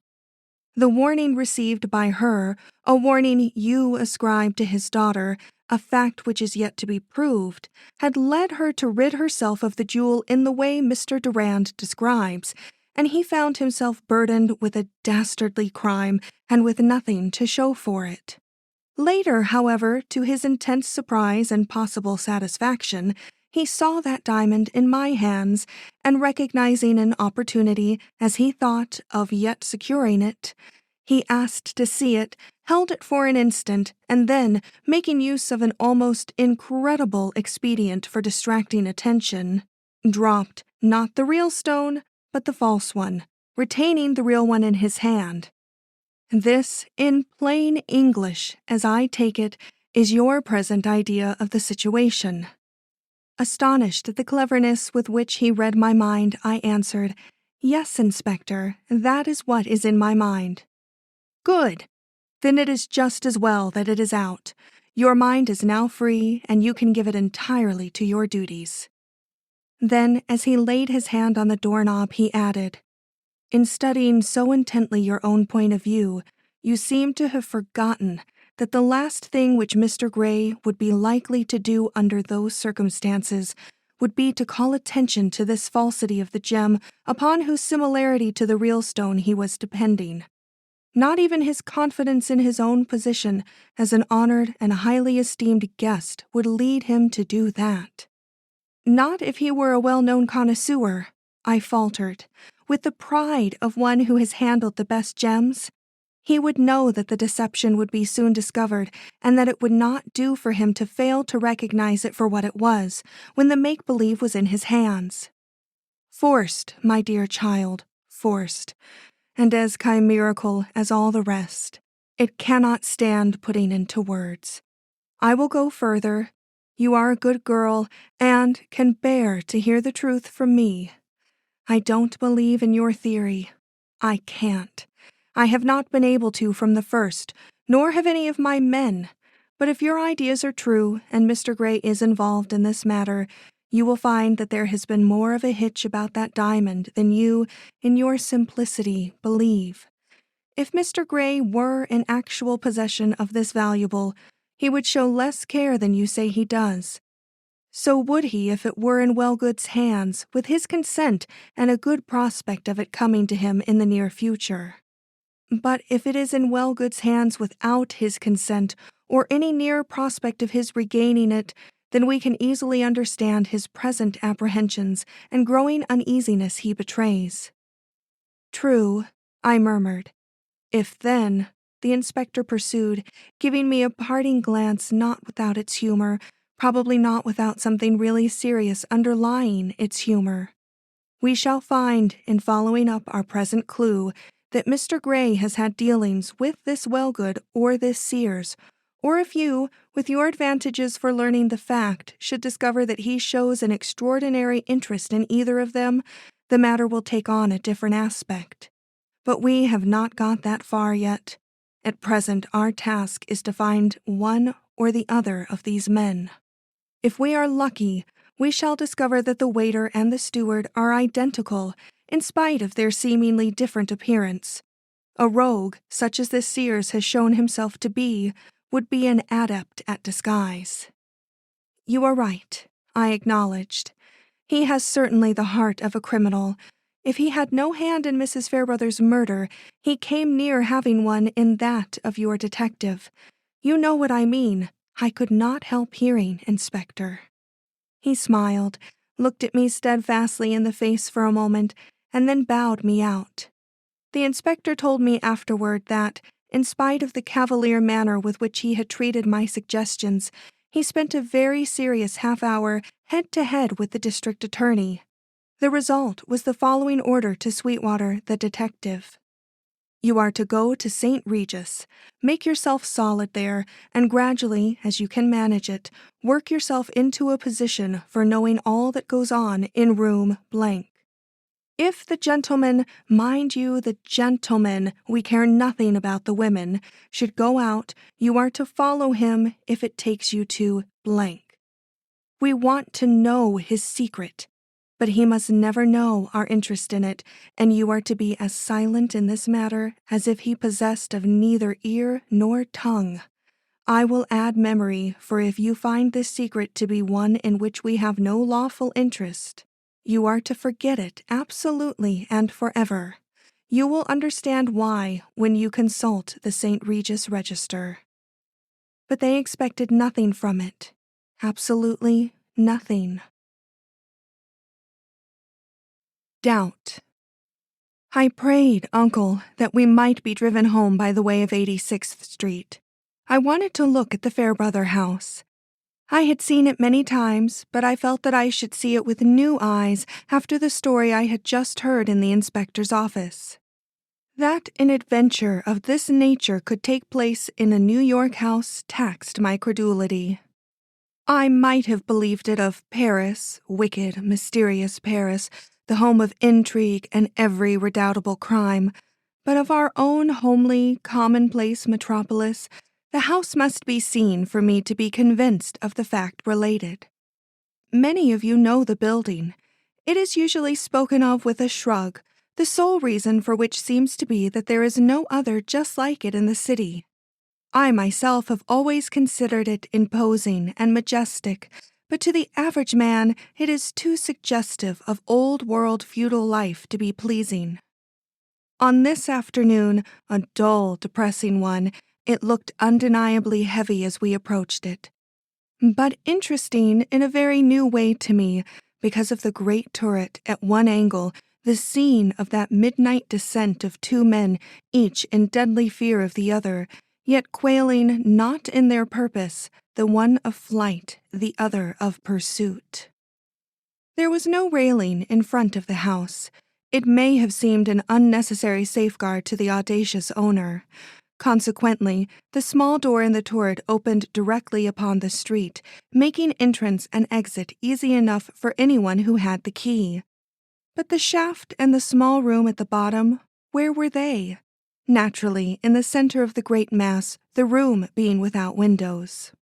It was, therefore, useless to look for it, and yet my eye ran along the peaks and pinnacles of the roof, searching for the skylight in which it undoubtedly ended. At last I espied it, and my curiosity satisfied on this score, I let my eyes run over the side and face of the building for an open window or a lifted shade, but all were tightly closed and gave no more sign of life than did the boarded-up door. But I was not deceived by this. As we drove away, I thought how on the morrow there would be a regular procession passing through this street just to see the little I had seen today. The detective's adventure was like to make the house notorious. For several minutes after I had left its neighborhood, my imagination pictured room after room shut up from the light of day, but bearing within them the impalpable aura of those two shadows flitting through them like the ghosts of ghosts, as the detective had tellingly put it. The heart has its strange surprises. Through my whole ride and the indulgence in these thoughts, I was conscious of a great inner revulsion against all I had intimated and even honestly felt while talking with the inspector. Perhaps this is what this wise old official expected. He had let me talk, and the inevitable reaction followed. I could now see only Mr. Gray's goodness and claims to respect, and began to hate myself that I had not been immediately impressed by the inspector's views, and shown myself more willing to drop every suspicion against the august personage I had presumed to associate with crime. What had given me the strength to persist? Loyalty to my lover? His innocence had not been involved. Indeed, every word uttered in the inspector's office had gone to prove that he no longer occupied a leading place in police calculations, that their eyes were turned elsewhere, and that I had only to be patient to see Mr. Durand quite cleared in their minds. But was this really so? Was he as safe as that? What if this new clue failed? What if they failed to find Sears or lay hands on the doubtful Wellgood? Would Mr. Durand be released without a trial? Should we hear nothing more of the strange and to many the suspicious circumstances which linked him to this crime? It would be expecting too much from either police or official discrimination. No, Mr. Durand would never be completely exonerated till the true culprit was found and all explanations made. I had therefore been simply fighting his battles when I pointed out what I thought to be the weak place in their present theory, and sore as I felt in contemplation of my seemingly heartless action, I was not the unimpressionable, addle-padded non-entity I must have seemed to the inspector. Yet my comfort was small, and the effort it took to face Mr. Gray and my young patient was much greater than I had anticipated. I blushed as I approached to take my place at Miss Gray's bedside, and had her father been as suspicious of me at that moment as I was of him, I am sure that I should have fared badly in his thoughts. But he was not on the watch for my emotions. He was simply relieved to see me back. I noticed this immediately, also that something had occurred during my absence which absorbed his thought and filled him with anxiety. A Western Union envelope lay at his feet, proof that he had just received a telegram. This, under ordinary circumstances, would not have occasioned me a second thought, such a man being naturally the recipient of all sorts of communications from all parts of the world.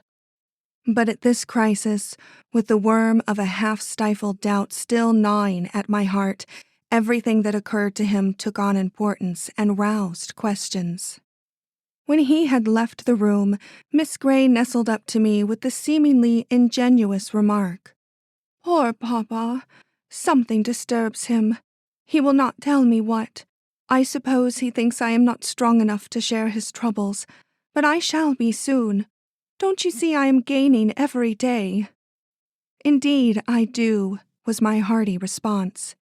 In face of such a sweet confidence and open affection, doubt vanished, and I was able to give all my thoughts to her.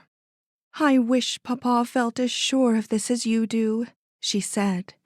"For some reason, he does not seem to take any comfort from my improvement.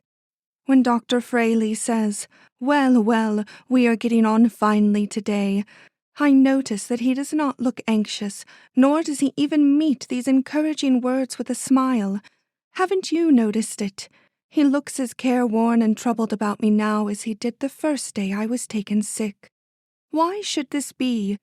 Is it because he has lost so many children he cannot believe in his good fortune at having the most insignificant of all left to him?"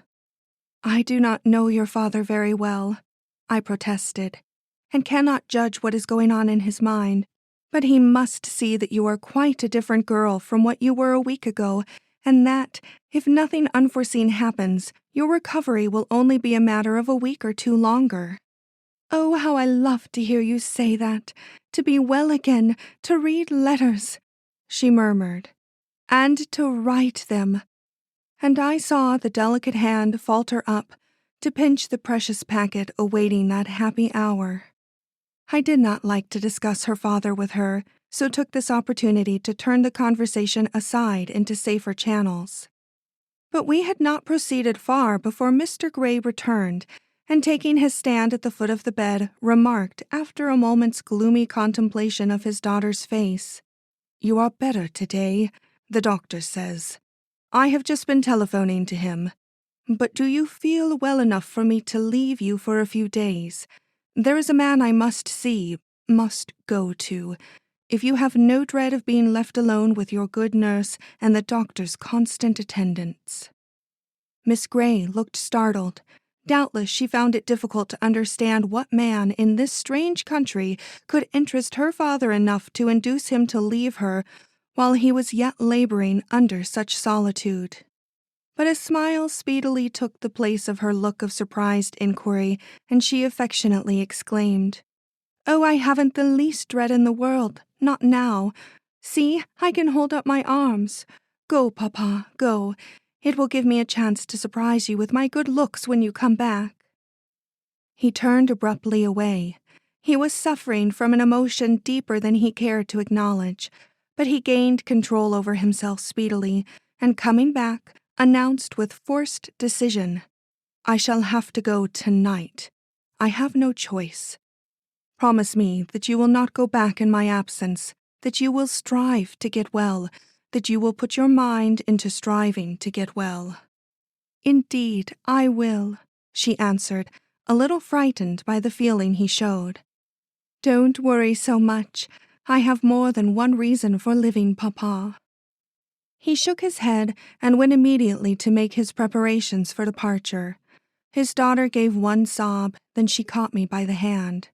"You look dumbfounded," said she, "but never mind, we shall get on very well together. I have the most perfect confidence in you." Was it my duty to let the inspector know that Mr. Gray anticipated absenting himself from the city for a few days? I decided that I would only be impressing my own doubts upon him after a rebuke which should have allayed them. Yet, when Mr. Gray came to take his departure, I wished that the inspector might have been a witness to his emotion, if only to give me one of his very excellent explanations. The parting was more like that of one who sees no immediate promise of return than of a traveler who intends to limit his stay to a few days. He looked her in the eyes and kissed her a dozen times, each time with an air of heartbreak which was good neither for her nor for himself. And when he finally tore himself away, it was to look back at her from the door with an expression I was glad she did not see, or it would certainly have interfered with the promise she had made to concentrate all her energies on getting well. What was the root of his extreme grief at leaving her? Did he fear the person he was going to meet, or were his plans such as involved a much longer stay than he had mentioned? Did he even mean to return at all? That was the question. Did he intend to return, or had I been the unconscious witness of a flight? Sweetwater in a new role. A few days later, 3 men were closeted in the district attorney's office. 2 of them were officials, the district attorney himself, and our old friend, the inspector. The third was the detective Sweetwater, chosen by them to keep watch on Mr. Gray. Sweetwater had just come to town. This was evident from the gripsack he had set down in a corner on entering. Also from a certain tousled appearance which bespoke hasty rising, and but few facilities for proper attention to his person. These details counted little, however, in the astonishment created by his manner. For a hearty chap, he looked strangely nervous and indisposed, so much so that after the first short greeting, the inspector asked him what was up and if he had had another Fairbrother house experience. He replied with a decided no, that it was not his adventure which had upset him, but the news he had to bring. Here he glanced at every door and window, and then, leaning forward over the table at which the 2 officials sat, he brought his head as nearly to them as possible and whispered 5 words. They produced a most unhappy sensation. Both the men, hardened as they were by duties which soon sap the sensibilities, started and turned as pale as the speaker himself. Then the district attorney, with one glance at the inspector, rose and locked the door. It was a prelude to this tale which I give, not as it came from his mouth, but as it was afterward related to me. The language, I fear, is mostly my own. The detective had just been with Mr. Gray to the coast of Maine. Why there will presently appear. His task had been to follow this gentleman, and follow him he did. Mr. Gray was a very stately man, difficult of approach, and was absorbed, besides, by some overwhelming care. But this fellow was 1 in 1,000, and somehow, during the trip, he managed to do him some little service, which drew the attention of the great man to himself. This done, he so improved his opportunity that the 2 were soon on the best of terms, and he learned that the Englishman was without a valet, and, being unaccustomed to move about without one, felt the awkwardness of his position very much. This gave Sweetwater his cue, and when he found that the services of such a man were wanted only during the present trip and for the handling of affairs, quite apart from personal tendance upon the gentleman himself, he showed such an honest desire to fill the place and made out to give such a good account of himself that he found himself engaged for the work before reaching sea. This was a great stroke of luck, he thought, but he little knew how big a stroke or into what a series of adventures it was going to lead him. Once on the platform of the small station at which Mr. Gray had bidden him to stop, he noticed 2 things: the utter helplessness of the man in all practical matters, and his extreme anxiety to see all that was going on about him without being himself seen. There was method in this curiosity, too much method. Women did not interest him in the least. They could pass and repass without arousing his attention, but the moment a man stepped his way, he shrank from him only to betray the greatest curiosity concerning him the moment he felt it safe to turn and observe him. All of which convinced Sweetwater that the Englishman's errand was in connection with a man whom he equally dreaded and desired to meet. Of this he was made absolutely certain a little later. As they were leaving the depot with the rest of the arrivals, Mr. Gray said, "I want you to get me a room at a very quiet hotel. This done, you are to hunt up the man whose name you will find written in this paper, and when you have found him, make up your mind how it will be possible for me to get a good look at him without his getting any sort of look at me. Do this, and you will earn a week's salary in 1 day." Sweetwater, with his head in air and his heart on fire, for matters were looking very promising indeed, took the paper and put it in his pocket. Then he began to hunt for a hotel.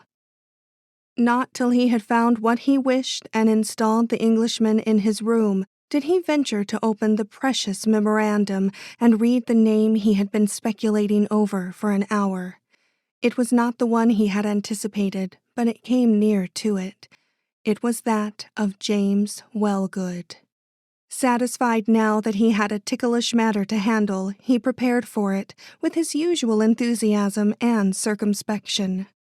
Sauntering out into the street, he strolled first toward the post office.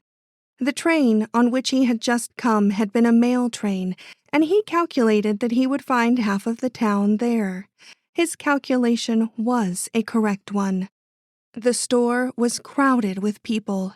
Taking his place in the line drawn up before the post office window, he awaited his turn, and when it came, shouted out the name which was his one talisman. James Wellgood. The man behind the boxes was used to the name and reached out a hand toward a box unusually well stacked, but stopped halfway there and gave Sweetwater a sharp look. "Who are you?" he asked. "A stranger," that young man put in volubly. "Looking for James Wellgood. I thought perhaps you could tell me where to find him. I see that his letters pass through this office." "You're taking up another man's time," complained the postmaster. He probably alluded to the man whose elbow Sweetwater felt boring into his back. "Ask Dick over there, he knows him." The detective was glad enough to escape and ask Dick. But he was better pleased yet when Dick, a fellow with a squint whose hand was always in the sugar, told him that Mr. Wellgood would probably be in for his mail in a few moments. "That's his buggy standing before the drugstore on the opposite side of the way." So he had netted Jones's quandrum waiter at the first cast. "Lucky," was what he said to himself. "Still lucky." Sauntering to the door, he watched for the owner of that buggy. He had learned, as such fellows do, that there was a secret hue and cry after this very man by the New York police, that he was supposed by some to be Sears himself. In this way, he would soon be looking upon the very man whose steps he had followed through the Fairbrother house a few nights before, and through whose resolute action he had very nearly run the risk of a lingering death from starvation. "A dangerous customer," thought he. "I wonder if my instinct will go so far as to make me recognize his presence. I shouldn't wonder. It has served me almost as well as that many times before." It appeared to serve him now, for when the man finally showed himself on the crosswalk separating the two buildings, he experienced a sudden indecision not unlike that of dread, and there being nothing in the man's appearance to warrant apprehension, he took it for the instinctive recognition it undoubtedly was. He therefore watched him narrowly and succeeded in getting one glance from his eye. It was enough. The man was commonplace in feature, dress, and manner, but his eye gave him away. There was nothing commonplace in that. It was an eye to be aware of. He had taken in Sweetwater as he passed, but Sweetwater was of a commonplace type, too, and woke no corresponding dread in the other's mind, for he went whistling into the store from which he had presently reissued with a bundle of mail in his hand. The detective's first instinct was to take him into custody as a suspect much wanted by the New York police. But reason assured him that he not only had no warrant for this, but that he would better serve the ends of justice by following out his present task of bringing this man and the Englishman together and watching the result. But how, with the conditions laid on him by Mr. Gray, was this to be done? He knew nothing of the man's circumstances or of his position in the town. How, then, go to work to secure his cooperation, in a scheme possibly as mysterious to him as it was to himself? He could stop this stranger in mid-street with some plausible excuse, but it did not follow that he would succeed in luring him to the hotel where Mr. Gray could see him. Wellgood, or as he believed, Sears, knew too much of life to be beguiled by any open claptrap, and Sweetwater was obliged to see him drive off without having made the least advance in the purpose engrossing him. But that was nothing. He had all the evening before him, and re-entering the store, he took up his stand near the sugar barrel. He had perceived that in the pauses of weighing and tasting, Dick talked.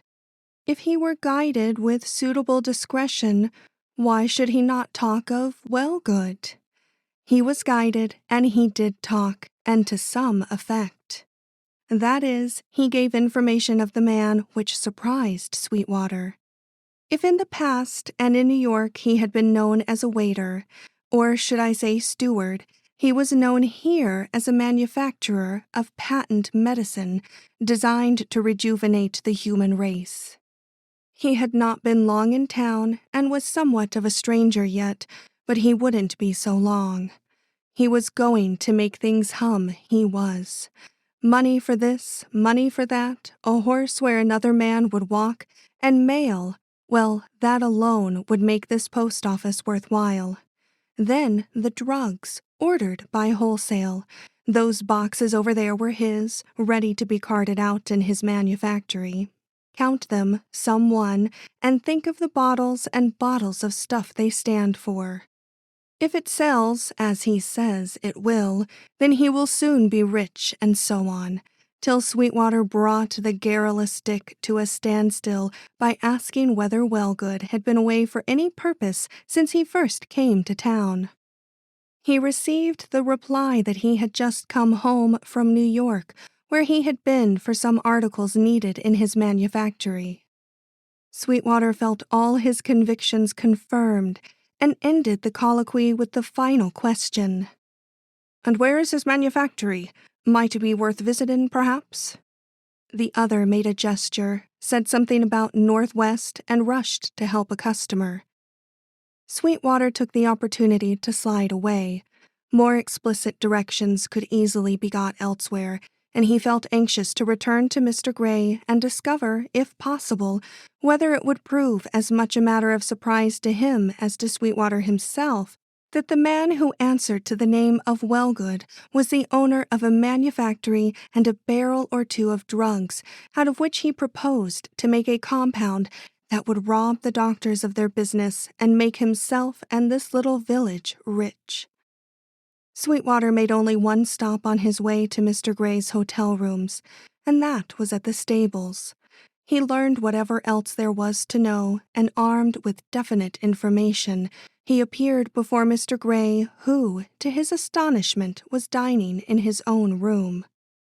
He had dismissed the waiter and was rather brooding than eating. He looked up eagerly, however, when Sweetwater entered, and asked what news. The detective, with some semblance of respect, answered that he had seen Wellgood, but that he had been unable to detain him or bring him within his employer's observation. "He is a patent medicine man," he explained, "and manufactures his own concoctions in a house he has rented here on a lonely road some half-mile out of town." "Wellgood does? The man named Wellgood?" Mr. Gray exclaimed with all the astonishment the other secretly expected. "Yes, Wellgood, James Wellgood. There is no other in town." "How long has this man been here?" the statesman inquired, after a moment of apparently great discomfiture. "Just 24 hours this time. He was here once before when he rented the house and made all his plans." "Ah." Mr. Gray rose precipitately. His manner had changed. "I must see him. What you tell me makes it all the more necessary for me to see him. How can you bring it about?" "Without his seeing you?" Sweetwater asked. Yes, certainly without his seeing me. Couldn't you wrap him up at his door and hold him in, talk a minute, while I looked on from the carriage or whatever vehicle we can get to carry us there? The least glimpse of his face would satisfy me. That is, tonight." "I'll try," said Sweetwater, not very sanguine as to the probable result of this effort. Returning to the stables, he ordered the team. Without the last ray of the sun, they set out, the reins in Sweetwater's hands. They headed for the coast road. The closed door. The road was once the highway, but the tide having played so many tricks with its numberless bridges, a new one had been built farther up the cliff, carrying with it the life and business of the small town. Many old landmarks still remained, shops, warehouses, and even a few scattered dwellings. But most of these were deserted, and those that were still in use showed such neglect that it was very evident the whole region would soon be given up to the encroaching sea and such interests as are inseparable from it. The hour was that mysterious one of late twilight, when outlines lose their distinctness and sea and shore melt into one mass of uniform gray. There was no wind, and the waves came in with a soft plash, but not so near to the level of the road that it was evident, even to these strangers, that the tide was at its height and would presently begin to ebb. Soon they had passed the last forsaken dwelling, and the town proper lay behind them. Sand and a few rocks were all that lay between them now and the open stretch of the ocean, which at this point approached the land in a small bay well guarded on either side by embracing rocky heads. This was what made the harbor at sea. It was very still. They passed one team and only one. Sweetwater looked very sharply at his team and at its driver, but saw nothing to arouse suspicion. They were now a half-mile from sea, and seemingly in a perfectly desolate region. "A manufactory here," exclaimed Mr. Gray. It was the first word he had uttered since starting. "Not far from here," was Sweetwater's equally laconic reply, and, the road taking a turn almost the moment of his speaking, he leaned forward and pointed out a building standing on the right-hand side of the road with its feet in the water. "That's it," said he. "They described it well enough for me to know it when I see it. Looks like a robber's hole at this time of night." He laughed. "But what can you expect from a manufactory of patent medicine?" Mr. Gray was silent. He was looking very earnestly at the building. "It is larger than I expected," he remarked at last. Sweetwater himself was surprised, but as they advanced and their point of view changed, they found it to be really an insignificant structure, and Mr. Wellgood's portion of it was more insignificant still. In reality, it was a collection of 3 stores under one roof. 2 of them were shut up and evidently unoccupied. The third showed a lighted window. This was the manufactory. It occupied the middle place and presented a tolerably decent appearance. It showed, besides the lighted lamp I have mentioned, such signs of life as a few packing boxes tumbled out on the small platform in front, and a whinnying horse attached to an empty buggy tied to a post on the opposite side of the road. "I'm glad to see the lamp," muttered Sweetwater. "Now what shall we do? Is it light enough for you to see his face if I can manage to bring him to the door?" Mr. Gray seemed startled. "It's darker than I thought," said he. "But call the man, and if I cannot see him plainly, I'll shout to the horse to stand, which you will take as a signal to bring this Wellgood nearer. But do not be surprised if I ride off before he reaches the buggy. I'll come back again and take you up farther down the road." "All right, sir," answered Sweetwater with a side glance at the speaker's inscrutable features. "It's a go." And, leaping to the ground, he advanced to the manufactory door and knocked loudly. No one appeared.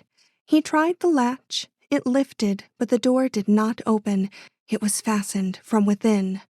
"Strange," he muttered, casting a glance at the waiting horse and buggy, then at the lighted window which was on the second floor directly over his head. "Guess I'll sing out." Here he shouted the man's name. "Wellgood, I say, Wellgood." No response to this either. "Looks bad," he acknowledged to himself, and taking a step back, he looked up at the window. It was closed, but there was neither shade nor curtain to obstruct the view. "Did you see anything?" he inquired of Mr. Gray, who sat with his eye at the small window in the buggy top. "Nothing." "No movement from the room above, no shadow at the window?"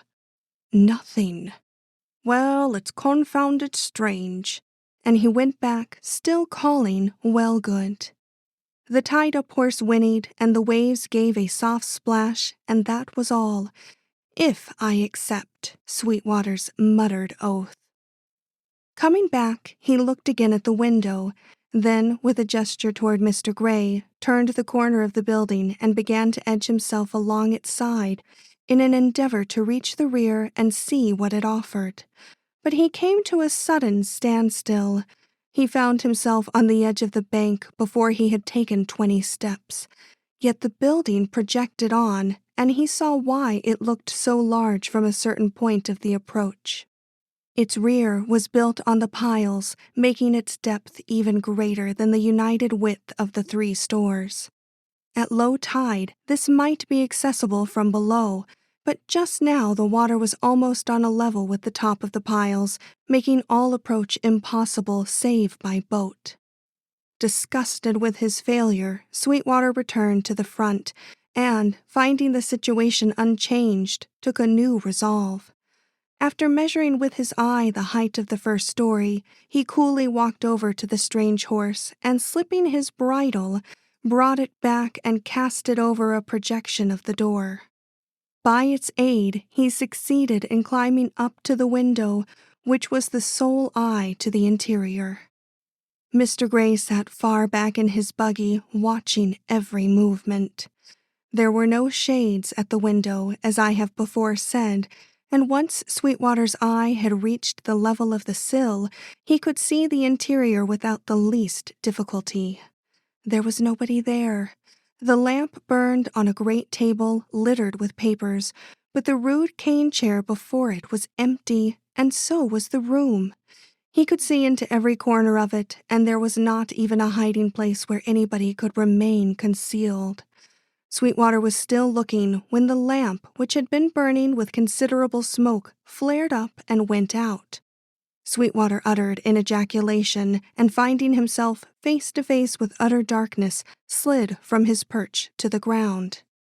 Approaching Mr. Gray for the second time, he said, "I cannot understand it. The fellow is either lying low or he's gone out, leaving his lamp to go out too. But whose is the horse? Just excuse me while I tie him up again. It looks like the one he was driving today." "It is the one. Well, he won't leave him here all night. Shall we lie low and wait for him to come and unhitch this animal, or do you prefer to return to the hotel?" Mr. Gray was slow in answering. Finally, he said, "The man may suspect our intention. You can never tell anything about such fellows as he. He may have caught some unexpected glimpse of me or simply heard that I was in town. If he's the man I think him, he has reasons for avoiding me which I can very well understand. Let us go back, not to the hotel. I must see this adventure through tonight, but far enough for him to think we have given up all idea of routing him out tonight. Perhaps that is all he is waiting for. You can steal back." "Excuse me," said Sweetwater, "but I know a better dodge than that. We'll circumvent him. We passed a boathouse on our way down here. I'll just drive you up, procure a boat, and bring you back here by water. I don't believe that he will expect that, and if he is in the house, we shall see him or his light. Meanwhile, he can escape by the road." "Escape? Do you think he is planning to escape?" The detective spoke with becoming surprise, and Mr. Gray answered without apparent suspicion. "It is possible if he suspects my presence in the neighborhood." "Do you want to stop him?" "I want to see him." "Oh, I remember. Well, sir, we will drive on. That is after a moment." "What are you going to do?" "Oh, nothing. You said you wanted to see the man before he escaped." "Yes, but—" "And that he might escape by the road." "Yes." Well, I was just making that little bit impractical. A small pebble in the keyhole, and why, see now, his horse is walking off. Gee, I must have fastened him badly. I shouldn't wonder if he trotted all the way to town. But it can't be helped. I cannot be supposed to race after him. Are you ready now, sir? I'll give another shout, then I'll get in. And once more the lonely region about echoed with the cry, "Well good, I say, well good." There was no answer, and the young detective, masking for the nonce as Mr. Gray's confidential servant, jumped into the buggy and turned the horse's head toward C. The face. The moon was well up, and the small boat in which our young detective was seated with Mr. Gray appeared in the bay approaching the so-called manufactory of Wellgood. The looked-for light on the waterside was not there. All was dark except where the windows reflected the light of the moon. This was a decided disappointment to Sweetwater, if not to Mr. Gray. He had expected to detect signs of life in this quarter, and this additional proof of Wellgood's absence from home made it look as if they had come out on a fool's errand and might much better have stuck to the road. "No promise there," came in a mutter from his lips. "Shall I row in, sir, and try to make a landing?" "You may row nearer. I should like a closer view. I don't think we shall attract any attention. There are more boats than ours on the water." Sweetwater was startled. Looking around, he saw a launch, or some such small steamer, riding at anchor not far from the mouth of the bay. But that was not all. Between it and them was a rowboat like their own, resting quietly in the wake of the moon. "I don't like so much company," he muttered. "Something's brewing, something in which we may not want to take a part." "Very likely," answered Mr. Gray. "But we must not be deterred, not till I have seen." The rest Sweetwater did not hear. Mr. Gray seemed to remember himself. "Row nearer," he now bade. "Get under the shadow of the rocks if you can. If the boat is for him, he will show himself. Yet I hardly see how he can board from that bank." It did not look feasible. Nevertheless, they waited and watched with much patience for several long minutes. The boat behind them did not advance, nor was any movement discernible in the direction of the manufactory. Another short period, then suddenly a light flashed from a window high up in the central gable, sparkled for an instant, and was gone. Sweetwater took it for a signal, and with a slight motion of the wrist, began to work his way in toward shore till they lay almost at the edge of the piles. "Hark!" It was Sweetwater who spoke. Both listened, Mr. Gray with his head turned toward the launch, and Sweetwater with his eye on the cavernous space sharply outlined by the piles, which the falling tide now disclosed under each contiguous building. Goods had been directly shipped from these stores in the old days. This he had learned in the village. How shipped he had not been able to understand from his previous survey of the building, but he thought he could see now. At low tide, or better, at half tide, access could be got to the floor of the extension, and if this floor held a trap, the mystery would be explainable. So would the hovering boat, the signal light, and... yes, this sound overheard of steps on a rattling planking. "I hear nothing," whispered Mr. Gray from the other end. "The boat is still there, but not a man has dipped an oar." "They will soon," returned Sweetwater, as a smothered sound of clanking iron reached his ears from the hollow spaces before him. "Duck your head, sir. I'm going to row in under this portion of the house." Mr. Gray would have protested, and with very good reason. There was scarcely a space of 3 feet between them and the boards overhead, but Sweetwater had so immediately suited action to word that he had no choice. They were now in utter darkness, and Mr. Gray's thoughts must have been peculiar as he crouched over the stern, hardly knowing what to expect or whether this sudden launch into darkness was for the purpose of flight or pursuit. But enlightenment came soon. The sound of a man's tread in the building above was every moment becoming more perceptible, and while wondering, possibly, at his position, Mr. Gray naturally turned his head as nearly as he could in the direction of these sounds, and was staring with blank eyes into the darkness when Sweetwater, leaning toward him, whispered, "Look up. There's a trap. In a minute he'll open it. Mark him, but don't breathe a word, and I'll get you out of this all right." Mr. Gray attempted some answer, but it was lost in the prolonged creak of slowly moving hinges somewhere over their heads. Spaces which had looked dark suddenly looked darker. Hearing was satisfied, but not the eye. A man's breath, panting with exertion, testified to a nearby presence, but that man was working without a light in a room with shuttered windows, and Mr. Gray probably felt that he knew very little more than before, when suddenly, most unexpectedly, to him at least, a face started out of that overhead darkness. A face so white, with every feature made so startlingly distinct by the strong light Sweetwater had thrown upon it, that it seemed the only thing in the world to the two men beneath. In another moment it had vanished, or rather the light which had revealed it. "What's that? Are you there?" came down from above in hoarse and none too encouraging tones.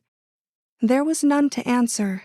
Sweetwater, with a quick pull on the oars, had already shot the boat out of its dangerous harbor. Moonlight and a clue. "Are you satisfied? Have you got what you wanted?" asked Sweetwater when they were well away from the shore and the voice they had heard calling at intervals from the chasm they had left. "Yes.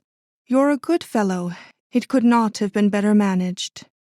Then, after a pause, too prolonged and thoughtful to please Sweetwater, who was burning with curiosity, if not with some deeper feeling, "What was that light you burned? A match?" Sweetwater did not answer. He dared not. How speak of the electric torch he as a detective carried in his pocket? That would be to give himself away. He therefore let this question slip by and put in one of his own. "Are you ready to go back now, sir? Are we all done here?" This with his ear turned and his eyes bent forward, for the adventure they had interrupted was not at an end, whether their part in it was or not. Mr. Gray hesitated, his glances following those of Sweetwater. "Let us wait," he said, in a tone which surprised Sweetwater. "If he is meditating an escape, I must speak to him before he reaches the launch. At all hazards," he added after another moment's thought. "All right, sir. How do you propose?" His words were interrupted by a shrill whistle from the direction of the bank. Promptly, and as if awaiting this signal, the two men in the rowboat before them dipped their oars and pulled for the shore, taking the direction of the manufactory. Sweetwater said nothing, but held himself in readiness. Mr. Gray was equally silent, but the lines of his face seemed to deepen in the moonlight as the boat, gliding rapidly through the water, passed them within a dozen boat lengths and slipped into the opening under the manufactory building. "Row! Row!" he cried. "Make for the launch. We'll intercept them on their return." Sweetwater, glowing with anticipation, bent to his work. The boat beneath them gave a bound, and in a few minutes they were far out on the waters of the bay. "They're coming," he whispered eagerly as he saw Mr. Gray looking anxiously back. "How much farther shall I go?" "Just within hailing distance of the launch," was Mr. Gray's reply. Sweetwater, gauging the distance with a glance, stopped at the proper point and rested on his oars. But his thoughts did not rest. He realized that he was about to witness an interview whose importance he easily recognized. How much of it would he hear? What would be the upshot, and what was his full duty in the case? He knew that this man, Wellgood, was wanted by the New York police, but he was possessed with no authority to arrest him, even if he had the power. "Something more than I bargained for," he inwardly commented. But I wanted excitement, and now I have it. If only I can keep my head level, I may get something out of this. If not, all I could wish. Meantime, the second boat was very nearly on them. He could mark the 3 figures and pick out Wellgood's head from among the rest. It had a resolute air, the face on which, to his evident discomfiture, the moon shone, wore a look which convinced the detective that this was no patent medicine manufacturer, nor even a caterer's assistant, but a man of nerve and resources, the same, indeed, whom he had encountered in Mr. Fairbrother's house with such disastrous, almost fatal results to himself. The discovery, though an unexpected one, did not lessen his sense of the extreme helplessness of his own position. He could witness, but he could not act. Follow Mr. Gray's orders, but indulge in none of his own. The detective must continue to be lost in the valet, though it came hard and woke a sense of shame in his ambitious breast. Meanwhile, Wellgood had seen them and ordered his men to cease rowing. "Give way there," he shouted. "We're for the launch, and in a hurry." "There's someone here who wants to speak to you, Mr. Wellgood," Sweetwater called out, as respectfully as he could. "Shall I mention your name?" he asked of Mr. Gray. "No, I will do that myself." And raising his voice, he accosted the other with these words. "I am the man Percival Gray of Darlington Manor, England. I should like to say a word to you before you embark." A change, quick as lightning and almost as dangerous, passed over the face Sweetwater was watching with such painful anxiety. But as the other added nothing to his words and seemed to be merely waiting, he shrugged his shoulders and muttered an order to his rowers to proceed. In another moment, the sterns of the 2 small craft swung together, but in such a way that, by dint of a little skillful manipulation on the part of Wellgood's men, the latter's back was toward the moon. Mr. Gray leaned toward Wellgood, and his face fell into shadow also. "Bah," thought the detective, "I should have managed that myself. But if I cannot see, I shall at least hear." But he deceived himself in this. The 2 men spoke in such low whispers that only their intensity was manifest. Not a word came to Sweetwater's ears. "Bah," he thought again, "this is bad." But he had to swallow his disappointment and more, for presently the 2 men, so different in culture, station, and appearance, came, as it seemed, to an understanding, and Wellgood, taking his hand from his breast, fumbled in one of his pockets and drew out something which he handed to Mr. Gray. This made Sweetwater start and peer with still greater anxiety at every movement, when to his surprise both bent forward, each over his own knee, doing something so mysterious he could get no clue to its nature till they again stretched forth their hands to each other, and he caught the gleam of paper and realized that they were exchanging memoranda or notes. These must have been important, for each made an immediate endeavor to read his slip by turning it toward the moon's rays. That both were satisfied was shown by their after movements. Wellgood put his slip into his pocket, and without further word to Mr. Gray, motioned to his men to row away. They did so with a will, leaving a line of silver in their wake. Mr. Gray, on the contrary, gave no orders. He still held his slip and seemed to be dreaming, but his eye was on the shore, and he did not even turn when sounds from the launch denoted that she was under way. Sweetwater, looking at this morsel of paper with greedy eyes, dipped his oars and began pulling softly toward that portion of the beach where a small and twinkling light defined the boathouse. He hoped Mr. Gray would speak, hoped that in some way, by some means, he might obtain a clue to his patron's thoughts. But the English gentleman sat like an image and did not move till a slight but sudden breeze, blowing inshore, seized the paper in his hand and carried it away past Sweetwater, who vainly sought to catch it as it went fluttering by, into the water ahead, where it shone for a moment, then softly disappeared. Sweetwater uttered a cry. So did Mr. Gray. "Is it anything you wanted?" called out the former, leaning over the bow of the ship and making a dive at the paper with his oar. "Yes, but if it's gone, it's gone," returned the other with some feeling. "Careless of me, very careless, but I was thinking of—" He stopped. He was greatly agitated, but he did not encourage Sweetwater in any further attempts to recover the lost memorandum. Indeed, such as an effort would have been fruitless. The paper was gone, and there was nothing left for them but to continue their way.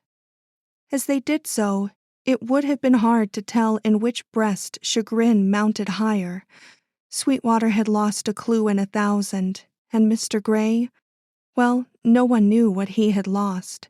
He said nothing, and plainly showed by his changed manner that he was in haste to land now, and be done with this doubtful adventure.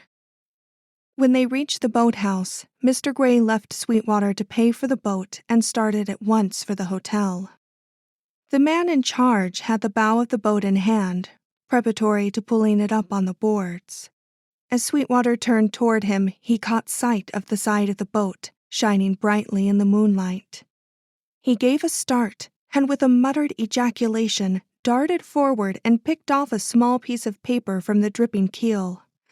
It separated in his hand, and a part of it escaped him, but the rest he managed to keep by secreting it in his palm, where it still clung, wet and possibly ineligible, when he came upon Mr. Gray again in the hotel office.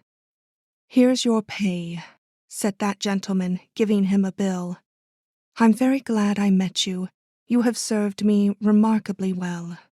There was an anxiety in his face and a hurry in his movements which struck Sweetwater. "Does this mean that you are through with me?" asked Sweetwater. "That you have no further call for my services?" "Quite so," said the gentleman. "I'm going to take the train tonight. I find that I still have time." Sweetwater began to look alive. Uttering hasty thanks, he rushed away to his own room, and turning on the gas, peeled off the morsel of paper which had begun to dry on his hand. If it should prove to be the blank end, if the written part were the one which had floated off, such disappointments had fallen to his lot. He was not unused to them.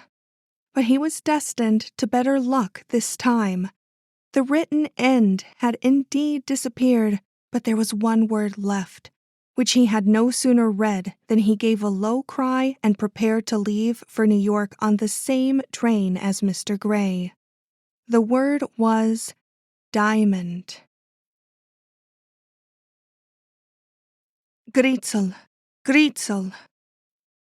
I indulged in some very serious thoughts after Mr. Gray's departure.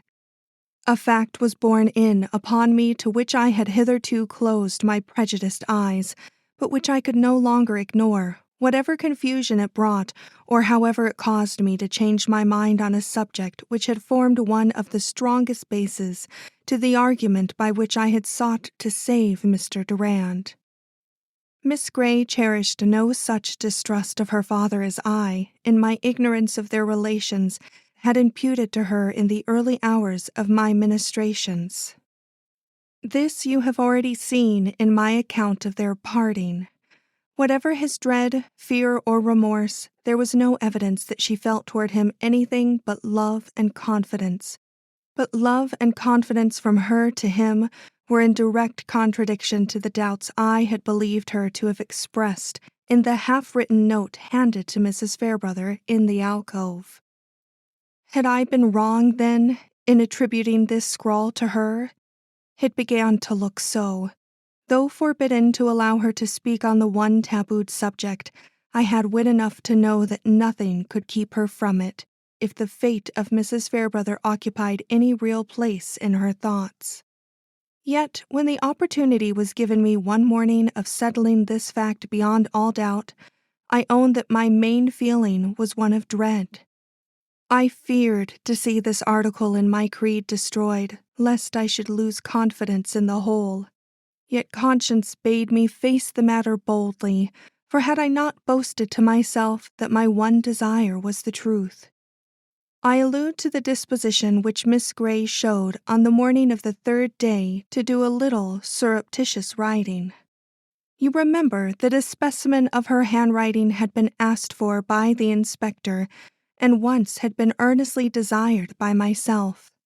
Now I seemed likely to have it, if I did not open my eyes too widely to the meaning of her seemingly chance requests. A little pencil dangled at the end of my watch chain. Would I let her see it, let her hold it in her hand for a minute? It was so like the one she used to have. Of course, I took it off. Of course, I let her retain it a little while in her hand. But the pencil was not enough. A few minutes later, she asked for a book to look at. I sometimes let her look at pictures. But the book bothered her. She would look at it later. Would I give her something to mark the place? That postal over there. I gave her the postal. She put it in the book, and I, who understood her thoroughly, wondered what excuse she would now find for sending me into the other room. She found one very soon, and with a heavily beating heart, I left her with that pencil and postal. A soft laugh from her lips drew me back. She was holding up the postal. "See, I have written a line to him. Oh, you good, good nurse, to let me. You needn't look so alarmed. It hasn't hurt me one bit." I knew that it had not, knew that such an exertion was likely to be more beneficial than hurtful to her, or I should have found some excuse for deterring her. I endeavored to make my face more natural. As she seemed to want me to take the postal in my hand, I drew near and took it. "The address looks very shaky," she laughed. "I think you will have to put it in an envelope." I looked at it. I could not help it. Her eye was on me, and I could not even prepare my mind for the shock of seeing it like or totally unlike the writing of the warning. It was totally unlike. So distinctly unlike that it was no longer possible to attribute those lines to her which, according to Mr. Durand's story, had caused Mrs. Fairbrother to take off her diamond. Why?" she cried. "You actually look pale. Are you afraid the doctor will scold us? It hasn't hurt me nearly so much as lying here and knowing what he would give for one word from me." "You are right, and I am foolish," I answered with all the spirit left in me. "I am glad that you have written these words. I will copy the address on an envelope and send it out in the first mail." "Thank you," she murmured, giving me back my pencil with a sly smile. "Now I can sleep. I must have roses in my cheeks when Papa comes home." And she bade me fair to have ruddier roses than myself, for conscience was working havoc in my breast. The theory I had built up with such care, the theory I had persisted in urging upon the inspector in spite of his rebuke, was slowly crumbling to pieces in my mind with the falling of one of its main pillars. With the warning unaccounted for in the manner I have stated, there was a weakness in my argument which nothing could make good. How could I tell the inspector, if ever I should be so happy or so miserable as to meet his eye again? Humiliated to the dust, I could see no worth now in any of the arguments I had advanced. I flew from one extreme to the other, and was imputing perfect probity to Mr. Grey and an honorable, if mysterious reason for all his acts, when the door opened and he came in. Instantly my last doubt vanished. I had not expected him to return so soon.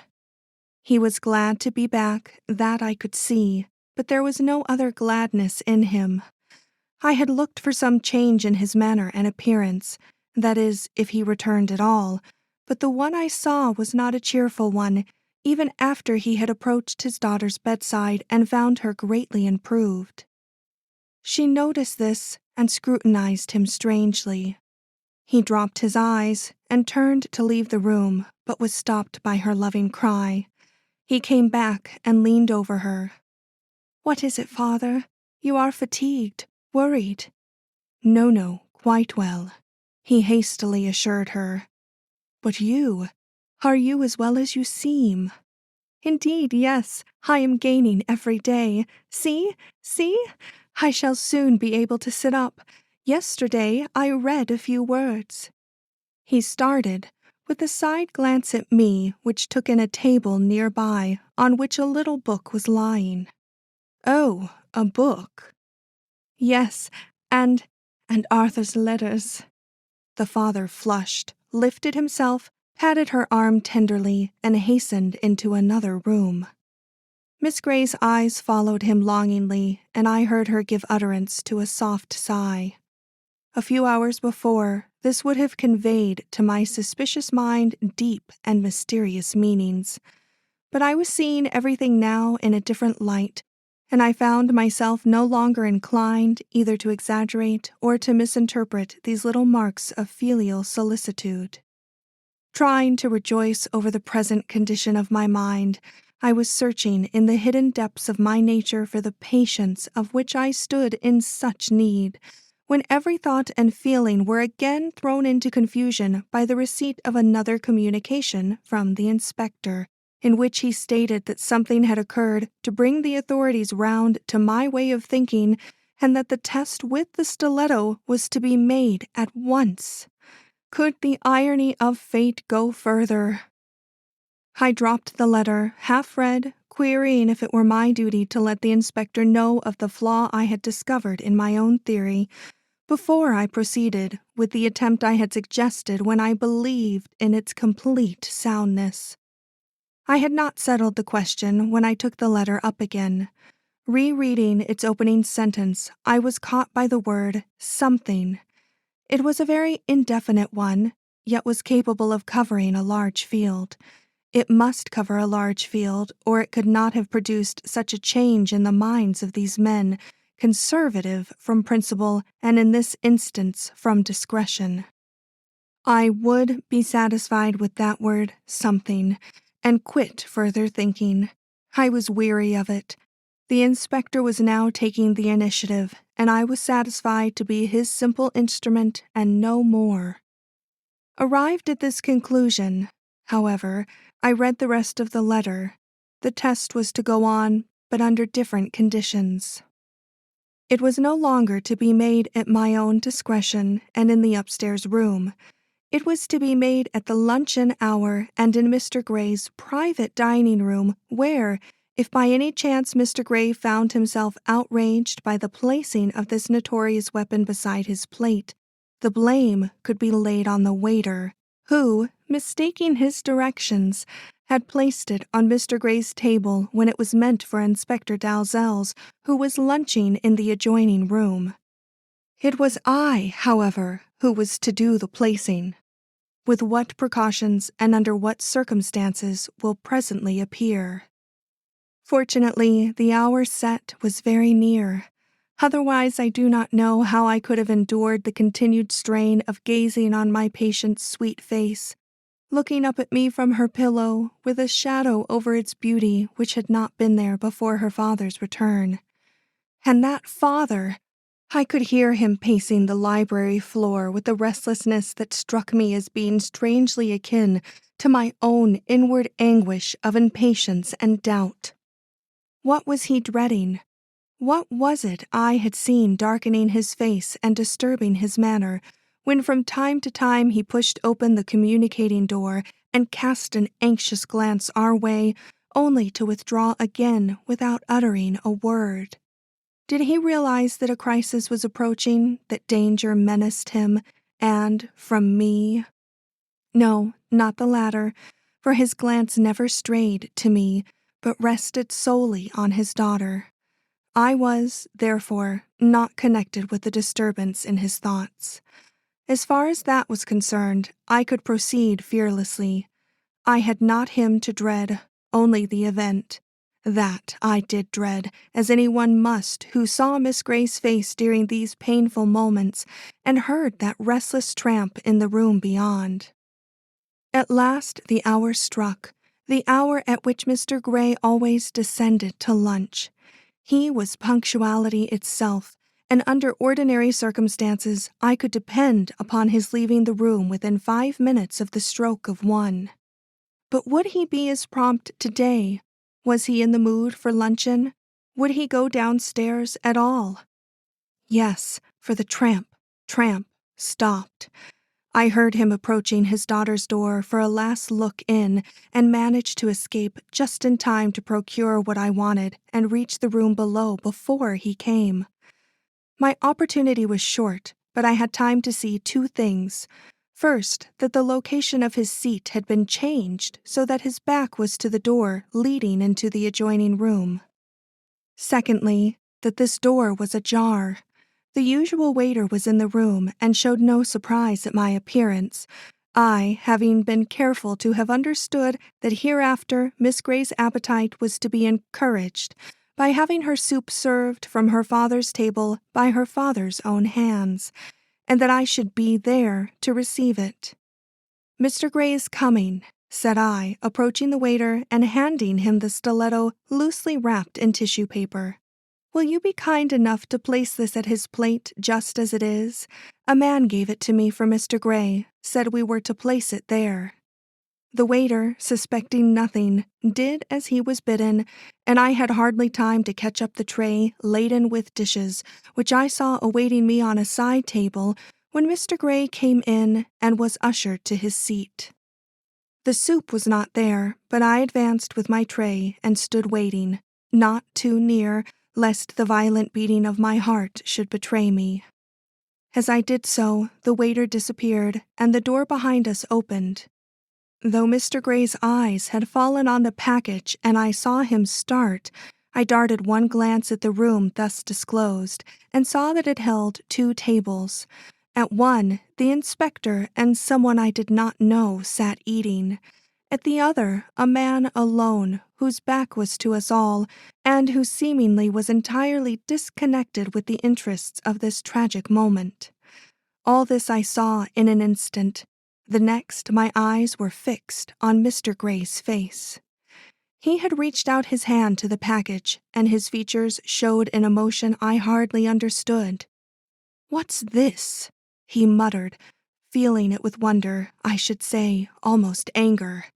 Suddenly he pulled off the wrapper, and my heart stood still in expectancy. If he quailed, and how could he help doing so if guilty? What a doubt would be removed from my own breast, what an impediment from police action! But he did not quail. He simply uttered an exclamation of intense anger and laid the weapon back on the table without taking the precaution of covering it up. I think he muttered an oath, but there was no fear in it, not a particle. My disappointment was so great, my humiliation so unbounded, that, forgetting myself in my dismay, I staggered back and let the tray with all its contents slip from my hands. The crash that followed stopped Mr. Grey in the act of rising, but it did something more. It awoke a cry from the adjoining room which I shall never forget.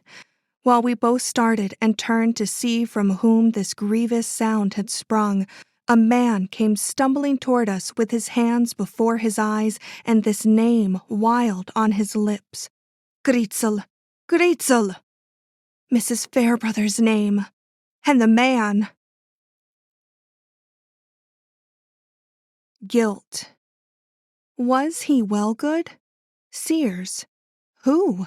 A lover of the woman, certainly. That was borne in on us by the passion of his cry, "Gritzel! Gritzel!" But how here, and why such fury in Mr. Grey's face and such amazement in that of the inspector? This question was not to be answered offhand. Mr. Grey, advancing, laid a finger on the man's shoulder. "Come," said he, "we will have our conversation in another room." The man, who in dress and appearance looked oddly out of place in those gorgeous rooms, shook off the stupor into which he had fallen and started to follow the Englishman. A waiter crossed their track with the soup for our table. Mr. Grey motioned him aside. "Take that back," said he. "I have some business to transact with this gentleman before I eat. I'll ring when I want you." Then they entered where I was. As the door closed, I caught sight of the inspector's face turned earnestly toward me. In his eyes, I read my duty and girded my heart, as it were, to meet what? In that moment, it was impossible to tell. The next enlightened me. With a total ignoring of my presence, due probably to his great excitement, Mr. Gray turned on his companion the moment he had closed the door and, seizing him by the collar, cried, "Fairbrother, you villain!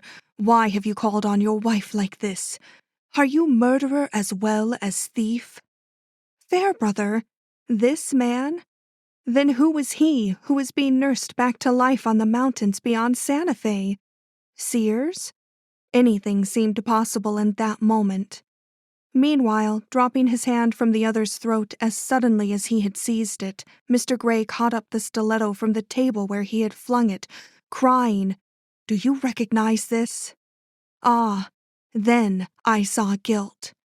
In a silence worse than any cry, this so-called husband of the murdered woman, the man on whom no suspicion had fallen, the man whom all had thought 1,000 miles away at the time of the deed, stared at the weapon thrust under his eyes, while over his face passed all those expressions of fear, abhorrence, and detected guilt which, fool that I was, I had expected to see reflected in response to the same test in Mr. Gray's equable countenance. The surprise and wonder of it held me chained to the spot. I was in a state of stupefaction, so that I scarcely noted the broken fragments at my feet, but the intruder noticed them. Wrenching his gaze from the stiletto which Mr. Gray continued to hold out, he pointed to the broken cup and saucer, muttering, "That is what started me into this betrayal, the noise of breaking china. I cannot bear it since—" He stopped, bit his lip, and looked around him with an air of sudden bravado. "Since you dropped the cups at your wife's feet in Mr. Ramsdale's alcove," finished Mr. Gray with admirable self-possession. "I see the explanations from myself are not in order," was the grim retort, launched with the bitterest sarcasm. Then, as the full weight of his position crushed in on him, his face assumed an aspect startling to my unaccustomed eyes, and, thrusting his hand into his pocket, he drew forth a small box which he placed in Mr. Gray's hands. "The Great Mogul," he declared simply. It was the first time I had heard this diamond so named. Without a word, that gentleman opened the box, took one look at the contents, assumed a satisfied air, and carefully deposited the recovered gem in his own pocket. As his eyes returned to the man before him, all the passion of the latter burst forth. "It was not for that I killed her," cried he. "It was because she defied me and flaunted her disobedience in my face. I would do it again, yet—" Here his voice broke, and it was a different tone, and with a total change of manner he added, "You stand appalled at my depravity. You have not lived my life." Then quickly, and with a touch of sullenness, "You suspected me because of the stiletto. It was a mistake using that stiletto. Otherwise the plan was good. I doubt if you know how I found my way into the alcove, possibly under your very eyes, certainly under the eyes of many who knew me. I do not. It was enough that you entered it, that you confess your guilt." Here Mr. Gray stretched his hand toward the electric button. "No, it is not enough." The tone was fierce, authoritative. "Do not ring the bell, not yet.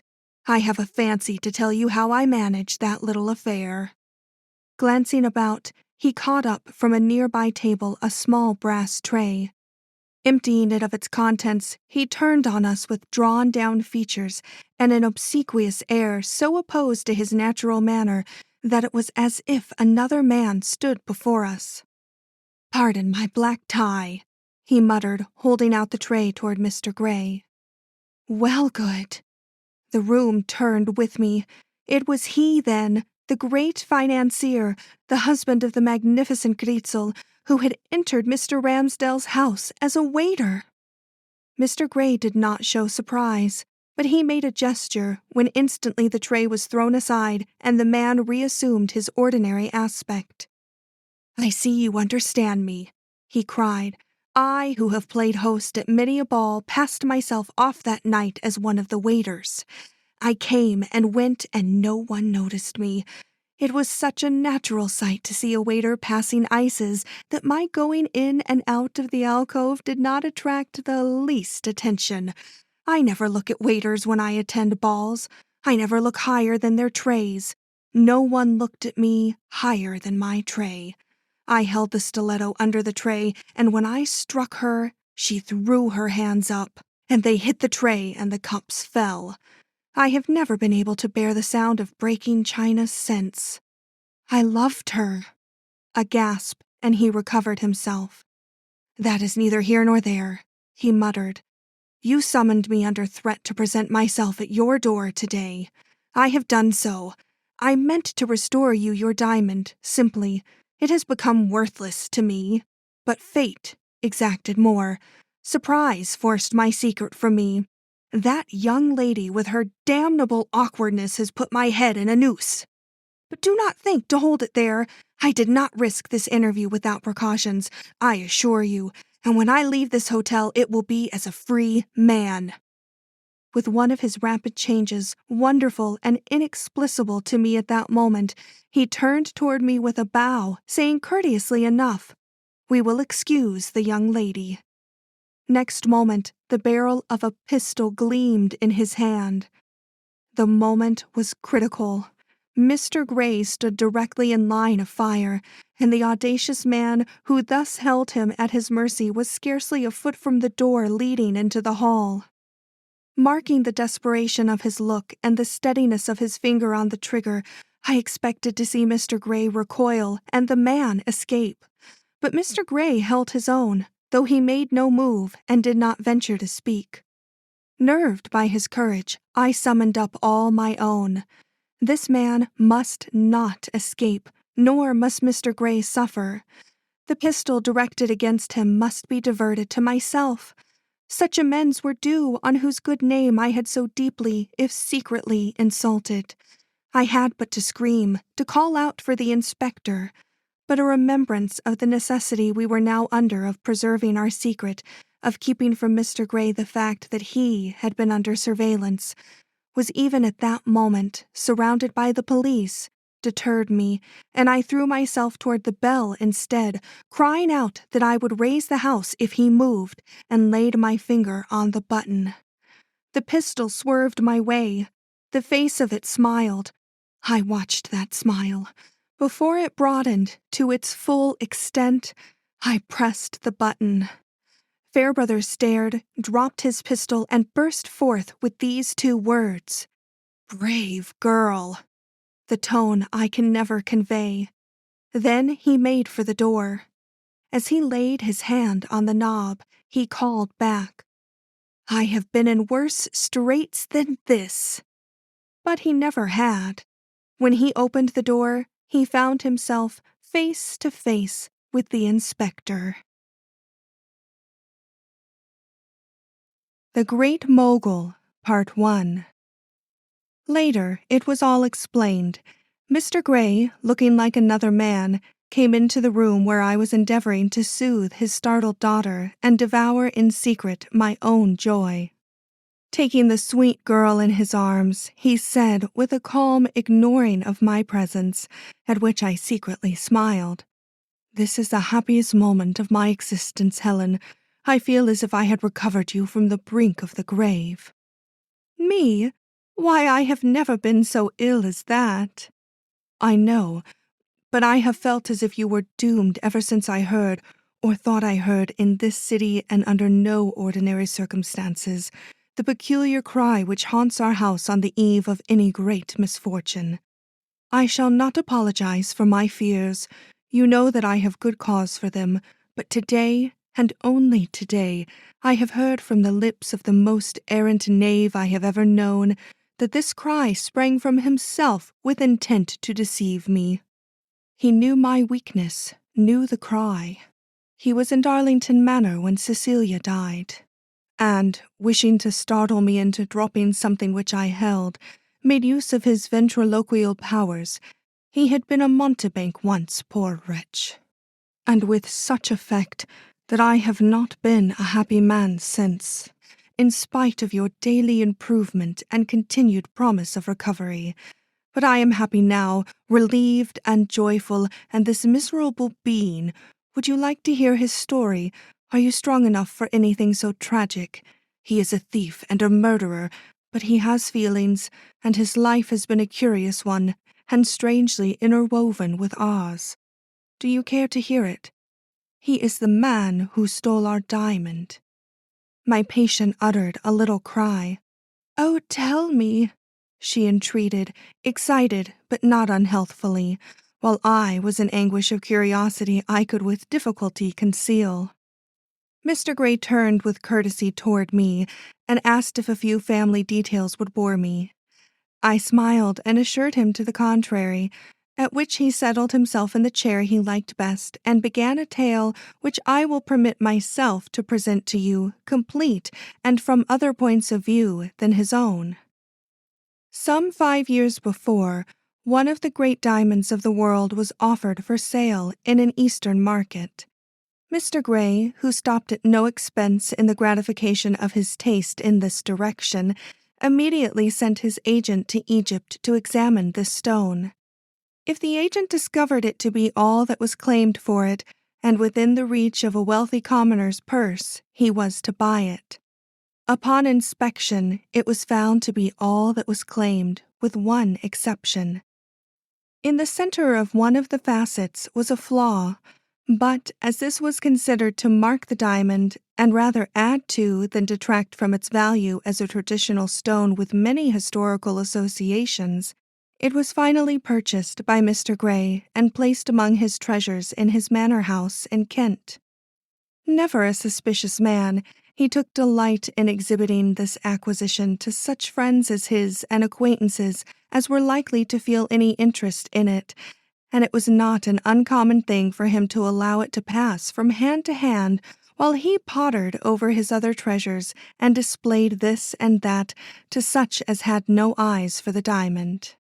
It was after one such occasion that he found, on taking the stone in his hand to replace it in the safe he had built for it in one of his cabinets, that it did not strike his eye with its usual force and brilliancy, and, on examining it closely, he discovered the absence of the telltale flaw.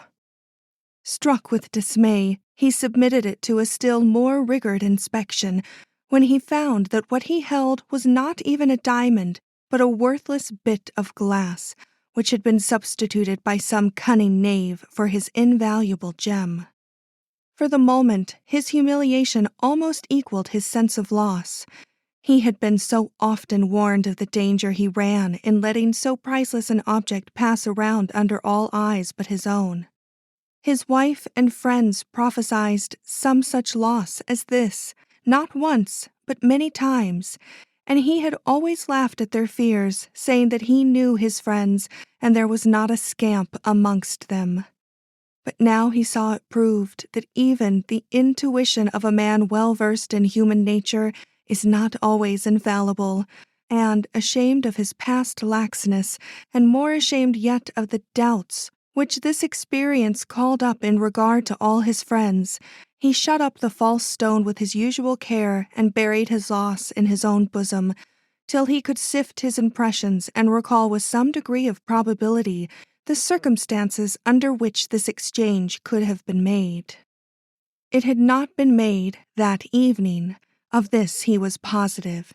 The only persons present on this occasion were friends of such standing and repute that suspicion in their regard was simply monstrous. When and to whom, then, had he shown the diamond last? Alas, it had been a long month since he had shown the jewel. Cecilia, his youngest daughter, had died in the interim. Therefore his mind had not been on jewels. A month! Time for his precious diamond to have been carried back to the East. Time for it to have been recut. Surely it was lost to him forever, unless he could immediately locate the person who had robbed him of it. But this promised difficulties.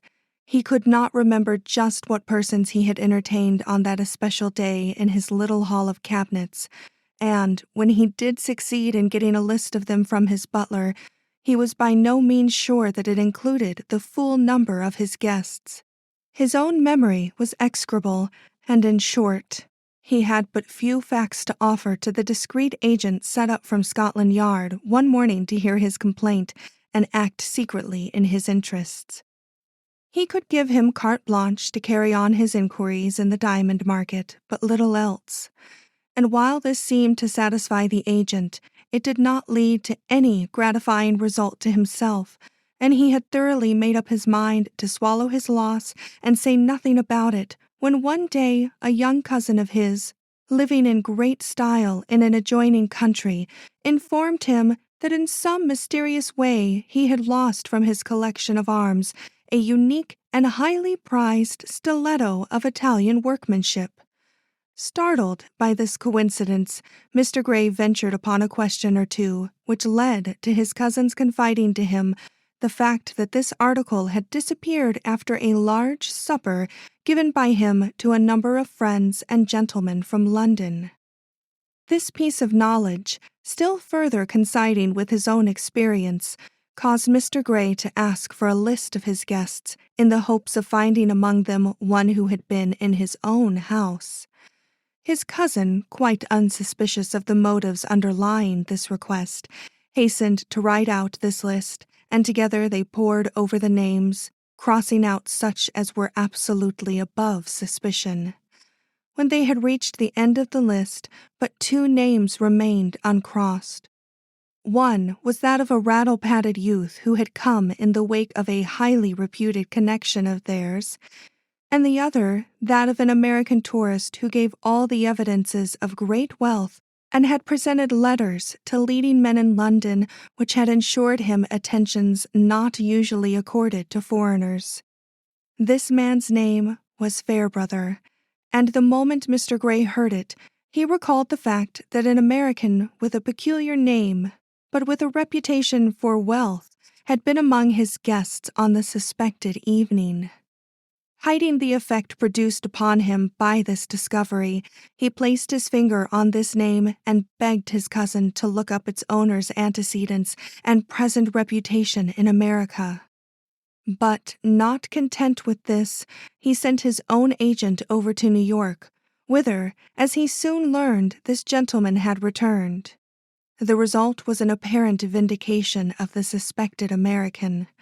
He was found to be a well-known citizen of the great metropolis, moving in the highest circles and with a reputation for wealth won by an extraordinary business instinct. To be sure, he had not always enjoyed these distinctions. Like many another self-made man, he had risen from a menial position in a western mining camp to be the owner of a mine himself, and so up through the various gradations of a successful life to a position among the foremost businessmen of New York. In all these changes he had maintained a name for honest, if not generous, dealing. He lived in great style, had married, and was known to have but one extravagant fancy. This was for the unique and curious in art, a taste which, if report spoke true, cost him many thousands each year. This last was the only clause in the report which pointed in any way toward this man being the possible abstractor of the Great Mogul, as Mr. Gray's famous diamond was called, and the latter was too just a man and too much of a fancier in this line himself to let a fact of this kind weigh against the favorable nature of the rest. So he recalled his agent, double-locked his cabinets, and continued to confine his display of valuables to articles which did not suggest jewels. Thus 3 years passed, when one day he heard mention made of a wonderful diamond which had been seen in New York. From its description, he gathered that it must be the one surreptitiously abstracted from his cabinet, and when, after some careful inquiries, he learned that the name of its possessor was Fairbrother, he awoke to his old suspicions and determined to probe this matter to the bottom. But secretly.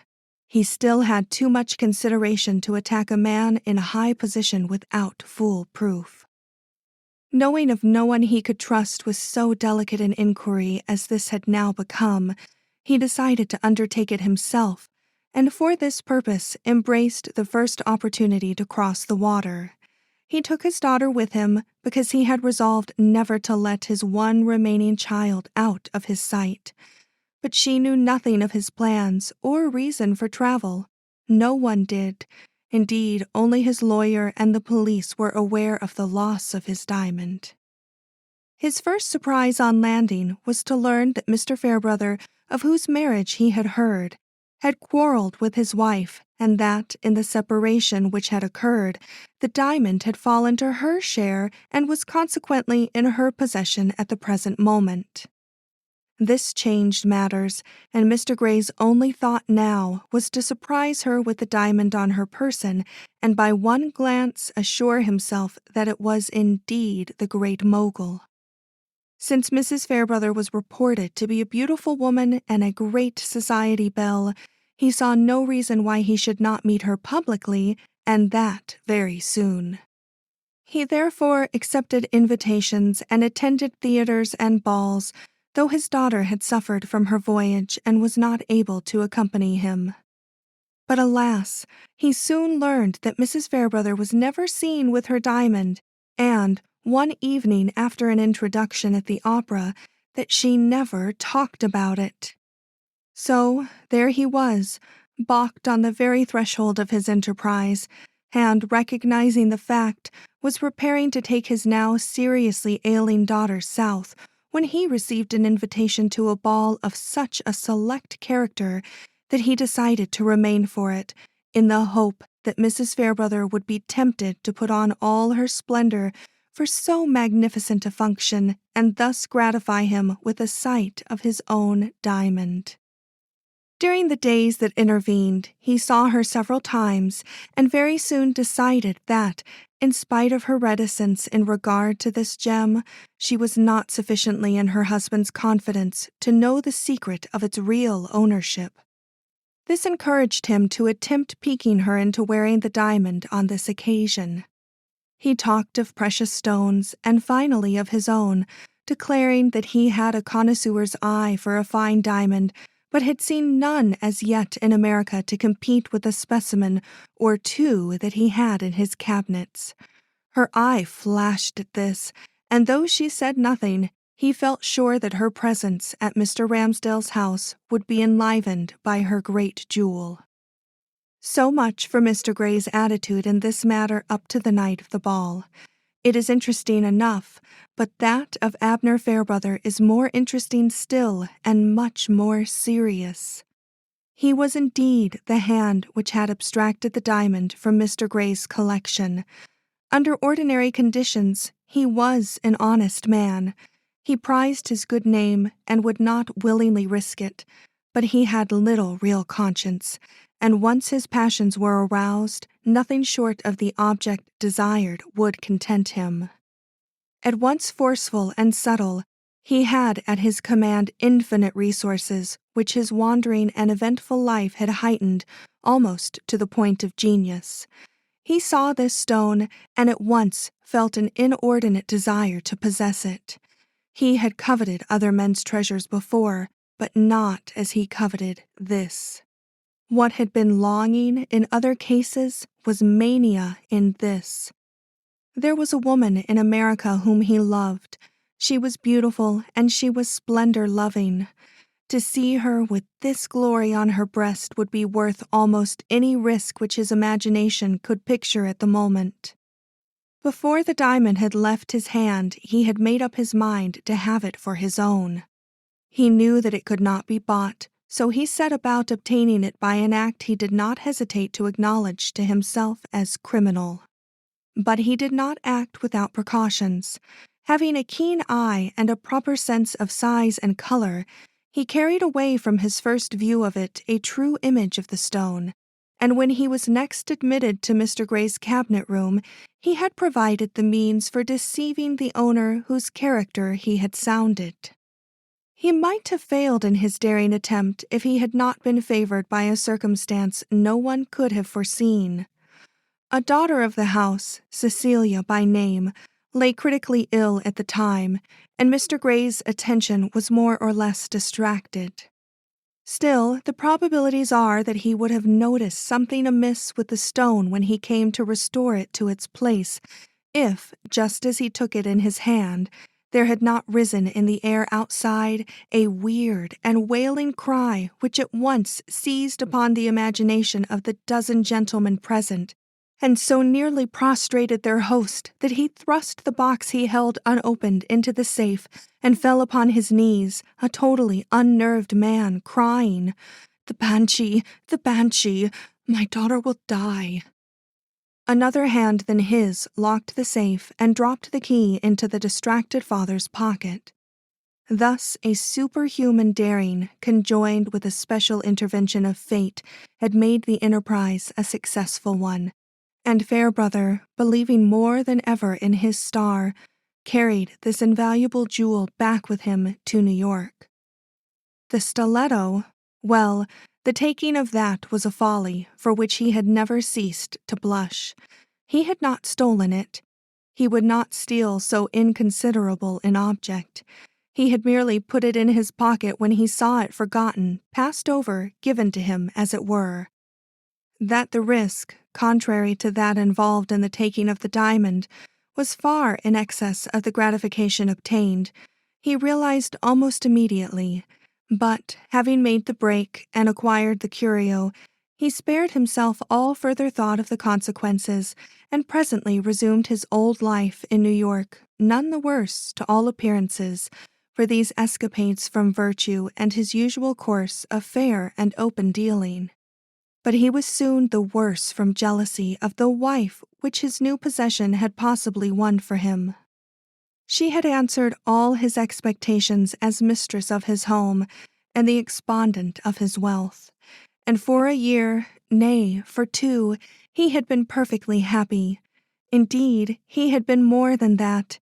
He had been triumphant, especially on that memorable evening when, after a cautious delay of months, he had dared to pin that unapproachable sparkler to her breast and present her thus bedecked to the smart set, her whom his talents, and especially his far-reaching business talents, had made his own. Recalling the old days of barter and sail across the pine counter in Colorado, he felt that his star rode high, and for a time was satisfied with his wife's magnificence and the prestige she gave his establishment. But pride is not all, even to a man of his daring ambition. Gradually, he began to realize, first, that she was indifferent to him, next, that she despised him, and lastly, that she hated him. She had dozens at her feet, any of whom was more agreeable to her than her own husband, and though he could not put his finger on any definite fault, he soon wearied of a beauty that only glowed for others, and made up his mind to part with her rather than let his heart be eaten out by unappeasable longing for what his own good sense told him would never be his. Yet, being naturally generous, he was satisfied with the separation, and finding it impossible to think of her as other than extravagantly fed, waited on, and clothed, he allowed her a good share of his fortune, with the one proviso that she should not disgrace him. But the diamond she stole, or rather carried off in her naturally high-handed manner with the rest of her jewels. He had never given it to her. She knew the value he set on it, but not how he came by it, and would have worn it quite freely if he had not very soon given her to understand that the pleasure of doing so ceased when she left his house. As she could not be seen with it without occasioning public remark, she was forced, though much against her will, to heed his wishes and enjoy its brilliancy in private. But once, when he was out of town, she dared to appear with this fortune on her breast, and again while on a visit west. And her husband heard of it. Mr. Fairbrother had had the jewels set to suit him, not in Florence, as Sears had said, but by a skillful workman he had picked up in great poverty in a remote corner of Williamsburg. Always in dread of some complication, he had provided himself with a second facsimile in paste, this time of astonishing brightness, and this facsimile he had had set precisely like the true stone. Then he gave the workman $1,000 and sent him back to Switzerland. This imitation in paste he showed nobody, but he kept it always in his pocket. Why, he hardly knew. Meantime, he had one confidant, not of his crime, but of his sentiments toward his wife, and the determination he had secretly made to proceed to extremities if she continued to disobey him. This was a man of his own age or older, who had known him in his early days and had followed all his fortunes. He had been the master of Fairbrother then, but he was his servant now, and as devoted to his interests as if they were his own, which in a way they were. For 18 years he had stood at the latter's right hand, satisfied to look no further, but for the last 3, his glances had strayed a foot or two beyond his master and taken in his master's wife. The feelings which this man had for Mrs. Fairbrother were peculiar.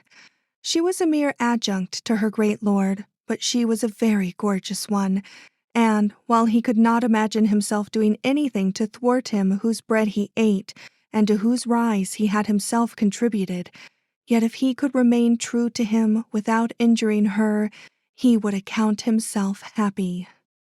The day came when he had to decide between them, and against all chances, against his own preconceived notion of what he would do under these circumstances, he chose to consider her. This day came when, in the midst of growing complacency and an intense interest in some new scheme which demanded all his powers, Abner Fairbrother learned from the papers that Mr. Grey, of English parliamentary fame, had arrived in New York on an indefinite visit.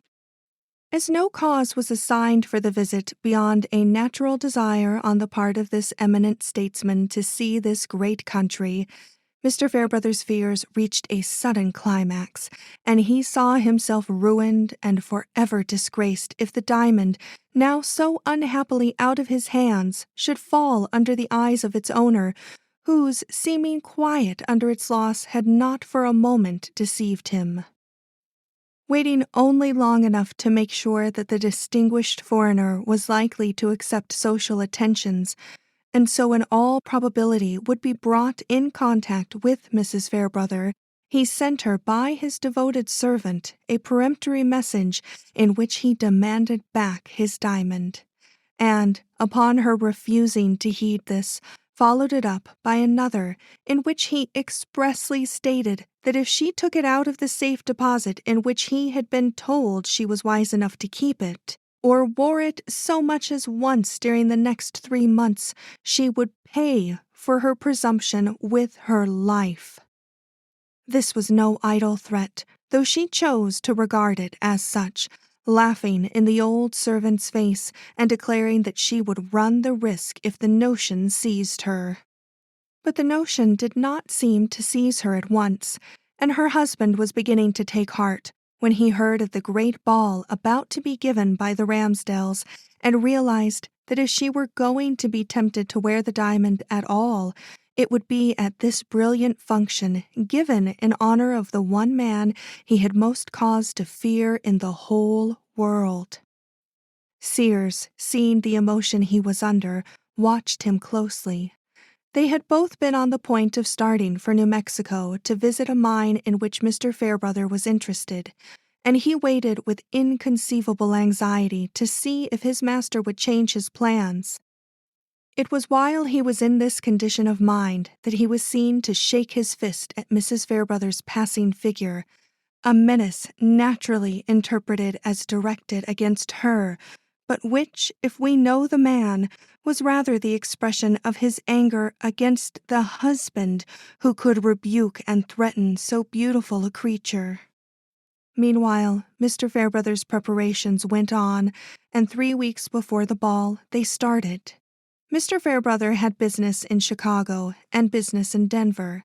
It was 2 weeks or more before he reached La Junta. Sears counted the days.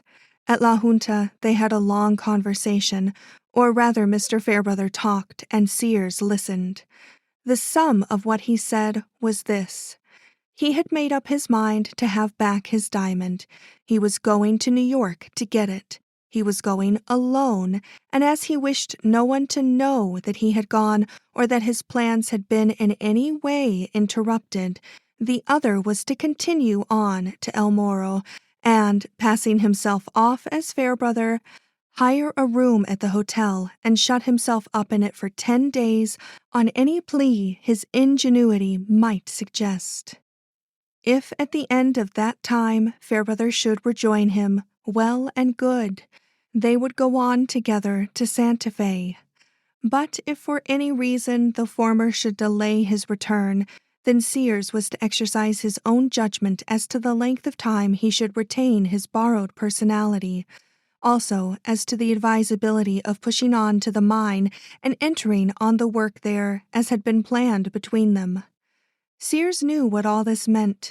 He understood what was in his master's mind, as well as if he had been taken into his full confidence, and openly accepted his part of the business with seeming alacrity, even to the point of supplying Fairbrother with suitable references as to the ability of one James Wellgood to fill a waiter's place at fashionable functions. It was not the first he had given him. 17 years before he had written the same, minus the last phrase. That was when he was the master and Fairbrother the man. But he did not mean to play the part laid out for him, for all his apparent acquiescence. He began by following the other's instructions. He exchanged clothes with him and other necessaries, and took the train for La Junta at or near the time that Fairbrother started east. But once at El Morro, once registered there as Abner Fairbrother from New York, he took a different course from the one laid out for him, a course which finally brought him into his master's wake and landed him at the same hour in New York. This is what he did. Instead of shutting himself up in his room, he expressed an immediate desire to visit some neighboring mines, and procuring a good horse, started off at the first available moment. He rode north, lost himself in the mountains, and wandered till he found a guide intelligent enough to lend himself to his plans. To this guide he confided his horse for the few days he intended to be gone, paying him well and promising him additional money if, during his absence, he succeeded in circulating the report that he, Abner Fairbrother, had gone deep into the mountains bound for such and such a camp. Having thus provided an alibi not only for himself, but for his master too, in case he should need it, he took the direct road to the nearest railroad station and started on his long ride east. He did not expect to overtake the man he had been personating, but fortune was kinder than is usual in such cases, and owing to a delay caused by some accident to a freight train, he arrived in Chicago within a couple hours of Mr. Fairbrother, and started out of the city on the same train, but not on the same car. The Great Mogul, Part 2. Sears had caught a glimpse of Fairbrother on the platform and was careful to keep out of his sight. This was easy enough. He bought a compartment in the sleeper and stayed in it till they arrived at the Grand Central Station. Then he hastened out and, fortune favoring him with another glimpse of the man in whose movements he was so interested, followed him into the streets. Fairbrother had shaved off his beard before leaving El Morro. Sears had shaved his off on the train. Both were changed, the former the more, owing to a peculiarity of his mouth which up till now he had always thought best to cover. Sears, therefore, walked behind him without fear, and was almost at his heels when this owner of one of New York's most notable mansions entered with a spruce air the doors of a prominent caterer. Understanding the plot now, and having everything to fear for his mistress, he walked the streets for some hours in a state of great indecision. Then he went up to her apartment, but he had no sooner come within sight of it than a sense of disloyalty struck him, and he slunk away, only to come sidling back when it was too late and she had started for the ball.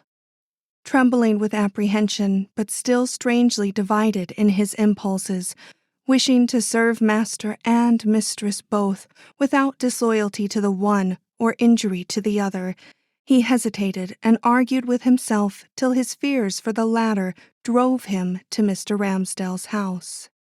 The night was a stormy one. The heaviest snow of the season was falling with a high gale blowing down the Sound. As he approached the house, which, as we know, is one of the modern ones in the Riverside district, he felt his heart fail him. But as he came nearer and got the full effect of glancing lights, seductive music, and the cheery bustle of crowding carriages, he saw in his mind's eye such a picture of his beautiful mistress, threatened unknown to herself, in a quarter she little realized, that he lost all sense of what had hitherto deterred him. Making then and there his great choice, he looked about for the entrance, with the full intention of seeing and warning her. But this, he presently perceived, was totally impractical.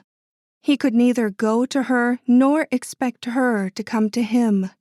Meanwhile, time was passing, and if his master was there— The thought made his head dizzy, and situated as he was among the carriages, he might have been run over in his confusion if his eyes had not suddenly fallen on a lighted window, the shade of which had been inadvertently lifted up. Within this window, which was only a few feet above his head, stood the glowing image of a woman clad in pink and sparkling with jewels. Her face was turned from him, but he recognized her splendor as that of the one woman who could never be too gorgeous for his taste, and, alive to this unexpected opportunity, he made for the window with the intention of shouting up to her and so attracting her attention. But this proved futile, and, driven at last to the end of his resources, he tore out a slip of paper from his notebook, and in the dark and with the blinding snow in his eyes, he wrote the few broken sentences which he thought would best warn her without compromising his master. The means he took to reach her with this note I have already related. As soon as he saw it in her hands, he fled the place and took the first train west. He was in a pitiable condition when, 3 days later, he reached the small station from which he had originally set out. The haste, the exposure, the horror of the crime he had failed to avert had undermined his hitherto excellent constitution, and the symptoms of a serious illness were beginning to make themselves manifest. But he, like his indomitable master, possessed a great fund of energy and will-power. He saw that if he was to save Abner Fairbrother, and now that Mrs. Fairbrother was dead, his old master was all the world to him, he must make Fairbrother's alibi good by carrying on the deception as planned by the latter, and getting as soon as possible to his camp in the New Mexico mountains. He knew that he would have the strength to do this, and he went about it without sparing himself. Making his way into the mountains, he found the guide and his horse at the place agreed upon, and, paying the guide enough for his services to ensure a quiet tongue, rode back to El Morro, where he was met and sent on to Santa Fe as already related. Such is the real explanation of the well-nigh unintelligible scrawl found in Mrs. Fairbrother's hand after her death. As to the one which left Miss Gray's bedside for this same house, it was, alike in the writing and sending, the loving freak of a very sick but tender-hearted girl.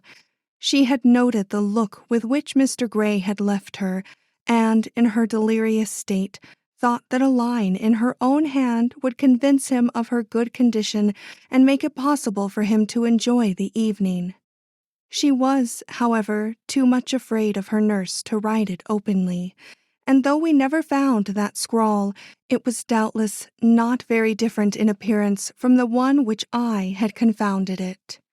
The man to whom it was entrusted stopped for too many warming drinks on his way for it ever to reach Mr. Ramsdale's house. He did not even return home that night, and when he did put in an appearance the next morning, he was dismissed. This takes me back to the ball and Mrs. Fairbrother. She had never had much fear for her husband till she received his old servant's note in the peculiar manner already mentioned. This, coming through the night and the wet and with all the marks of hurry upon it, did impress her greatly and led her to take the first means which offered of ridding herself of her dangerous ornament. The story of this we know. Meanwhile, a burning heart and a scheming brain were keeping up their deadly work a few paces off under the impassive aspect and active movements of the caterer's newly hired waiter. Abner Fairbrother, whose real character no one had ever been able to sound, unless it was the man who had known him in the days of his struggle, was one of those dangerous men who can conceal under a still brow and in noiseless manner the most violent passions and the most desperate resolves. He was angry with his wife, who was deliberately jeopardizing his good name, and he had come there to kill her if he found her flaunting the diamond in Mr. Gray's eyes. And though no one could have detected any change in his look and manner as he passed through the room where these two were standing, the doom of that fair woman was struck when he saw the eager scrutiny and indescribable air of recognition with which this long defrauded gentleman eyed his own diamond. He had meant to attack her openly, seize the diamond, fling it at Mr. Gray's feet, and then kill himself. That had been his plan. But when he found, after a round or two among the guests, that nobody looked at him and nobody recognized the well-known millionaire in the automaton-like figure with the formally arranged whiskers and sleekly combed hair, colder purposes intervened, and he asked himself if it would not be possible to come upon her alone, strike his blow, possess himself of the diamond, and make for parts unknown before his identity could be discovered. He loved life even without the charm cast over it by this woman. Its struggles and its hard-bought luxuries fascinated him. If Mr. Gray suspected him, why, Mr. Gray was English, and he a resourceful American. If it came to an issue, the subtle American would win if Mr. Gray were not able to point to the flaw which marked this diamond as his own, and this Fairbrother had provided against, and would succeed in, if he could hold his passions in check and be ready with all his wit when matters reached a climax. Such were the thoughts and such the plans of the quiet, attentive man who, with his tray laden with coffees and ices, came and went an unnoticed unit among 20 other units similarly quiet and similarly attentive.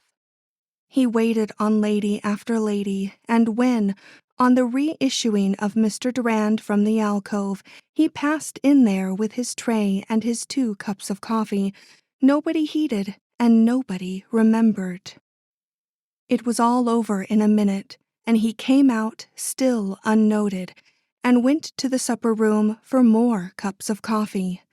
But that minute had set its seal on his heart forever.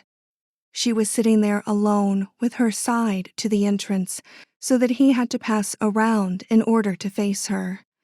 Her elegance and a certain air she had of remoteness from the scene of which she was the glowing center when she smiled, awed him and made his hand loosen a little on the slender stiletto he held against the bottom of the tray. But such resolution does not easily yield, and his fingers soon tightened again, this time with a deadly grip. He had expected to meet the flash of the diamond as he bent over her, and dreaded doing so for fear it would attract his eye from her face and so cost him the sight of that startled recognition which would give the desired point of his revenge.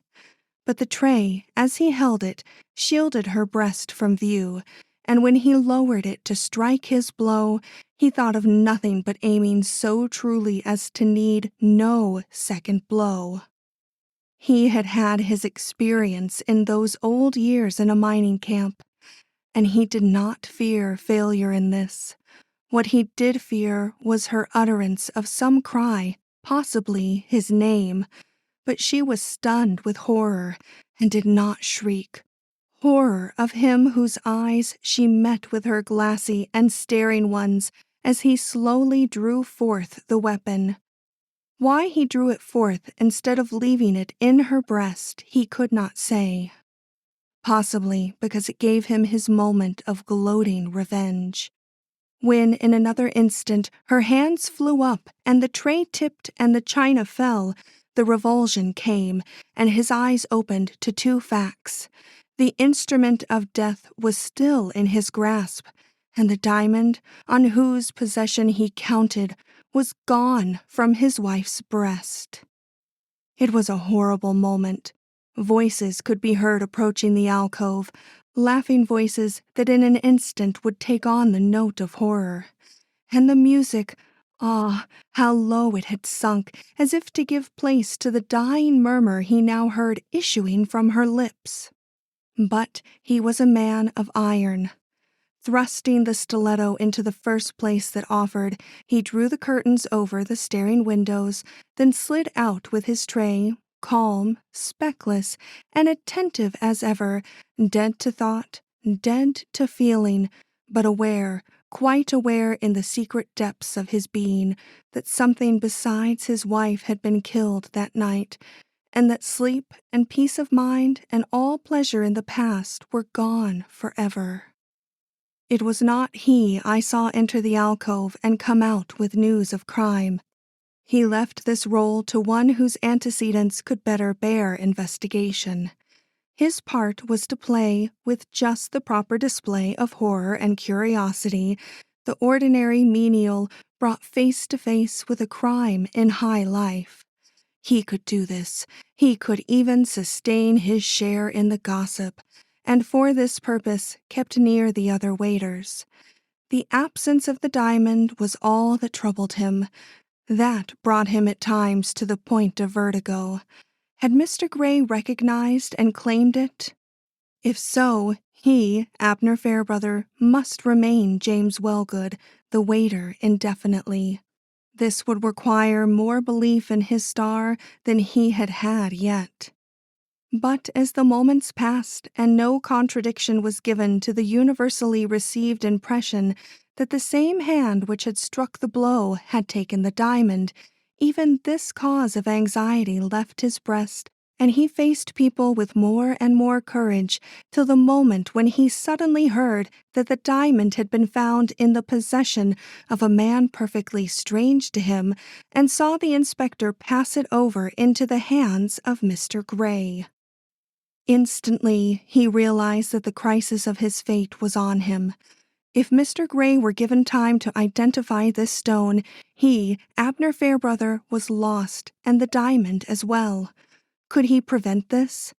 There was but one way, and that way he took. Making use of his ventriloquial powers, he had spent a year on the public stage in those early days, playing just such tricks as these.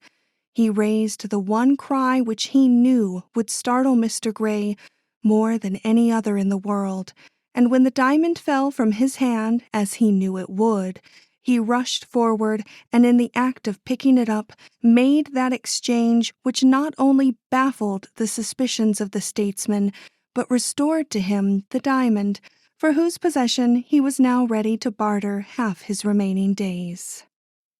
Meanwhile, Mr. Gray had had his own anxieties. During the whole long evening, he had been sustained by the conviction that the diamond of which he had caught but one passing glimpse was the great mogul of his once famous collection.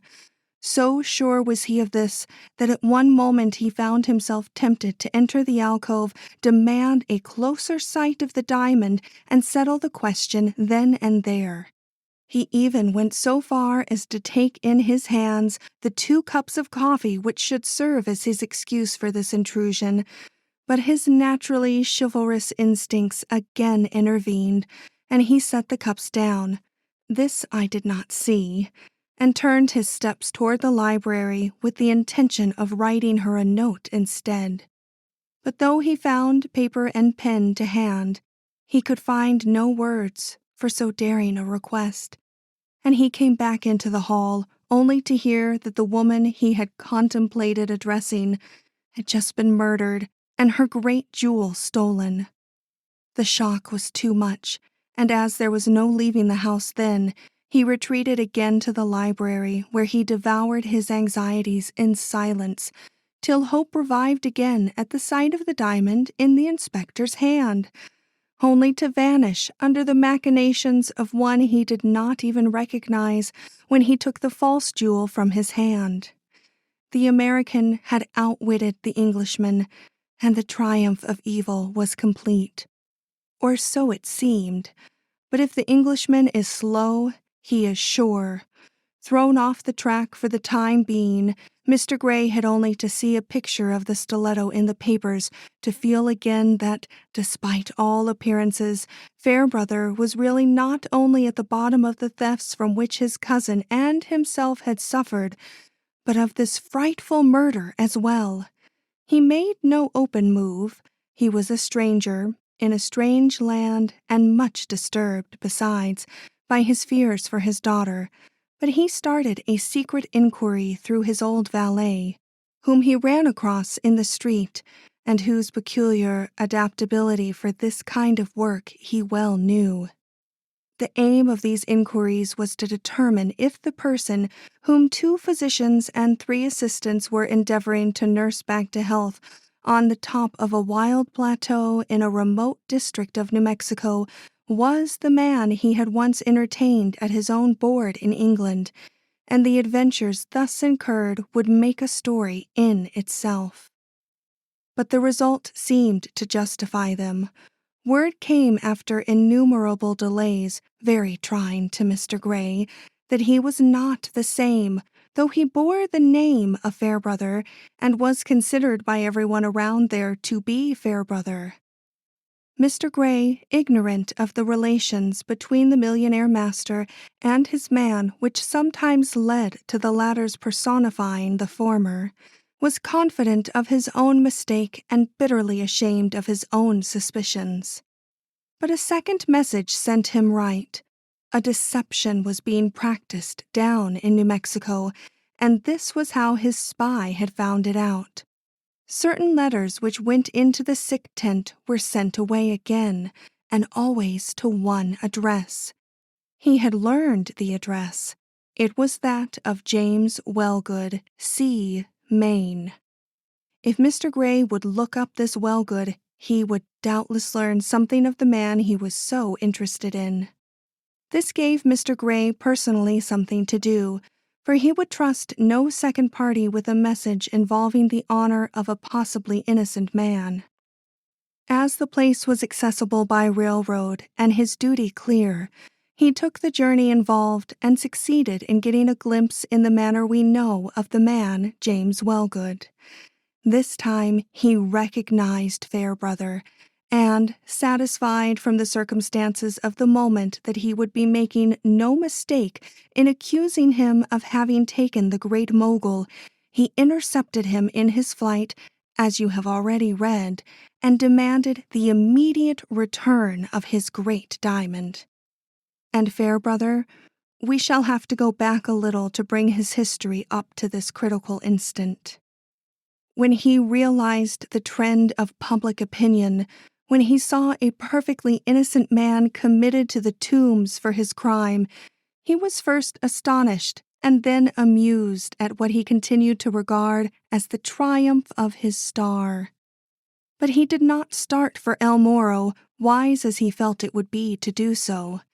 Something of the fascination usual with criminals kept him near the scene of his crime, that and in anxiety to see how Sears would conduct himself in the Southwest.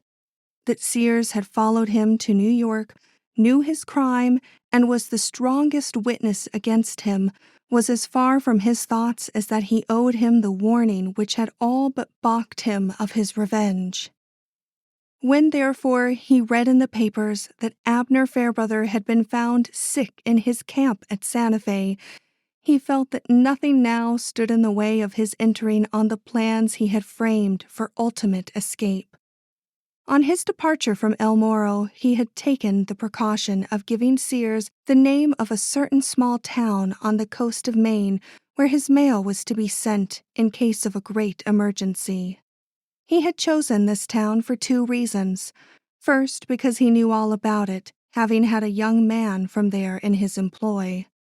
Secondly, because of its neighborhood to the inlet where an old launch of his had been docked for the winter.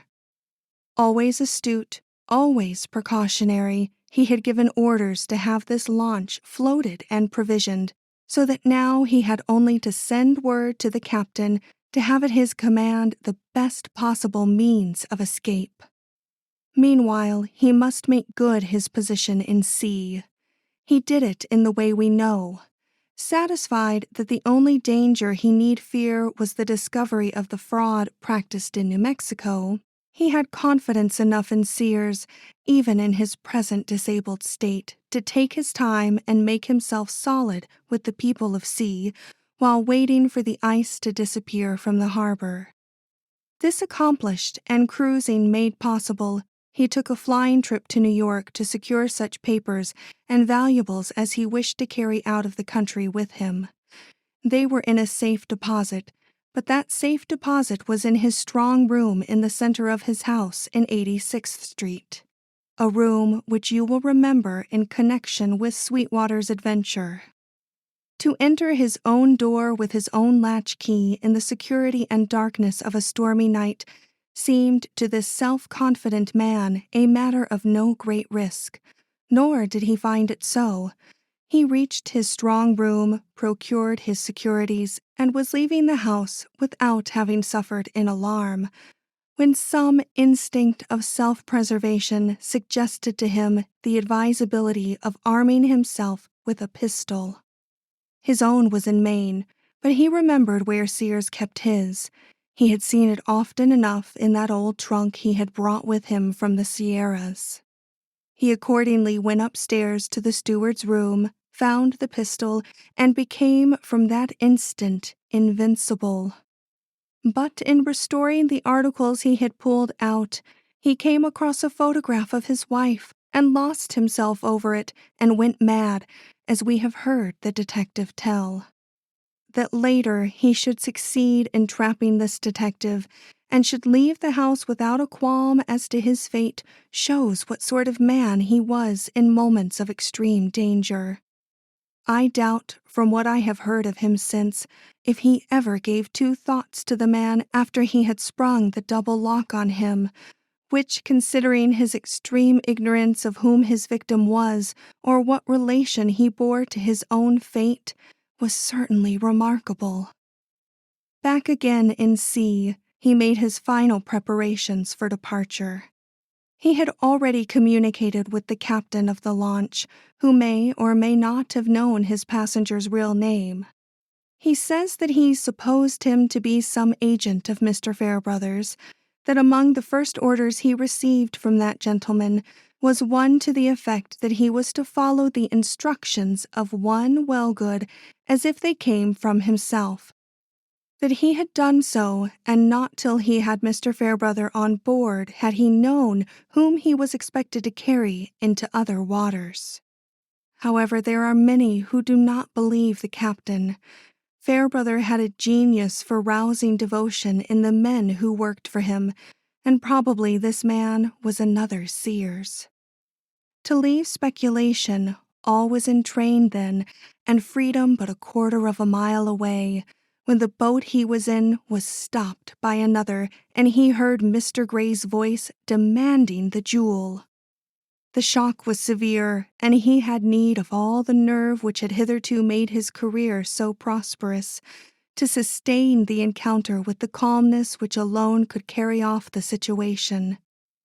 Declaring that the diamond was in New York, he promised to restore it, if the other would make the sacrifice worthwhile by continuing to preserve his hitherto admirable silence concerning him.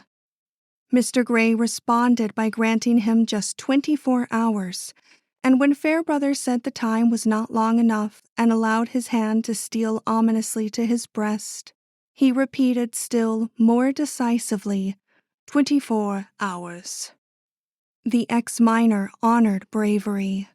Withdrawing his hand from his breast, he brought out a notebook instead of a pistol and, in a tone fully as determined, replied, "The diamond is in a place inaccessible to anyone but myself. If you will put your name to a promise not to betray me for the 36 hours I ask, I will sign one to restore you the diamond before 1:30 o'clock on Friday." "I will," said Mr. Gray.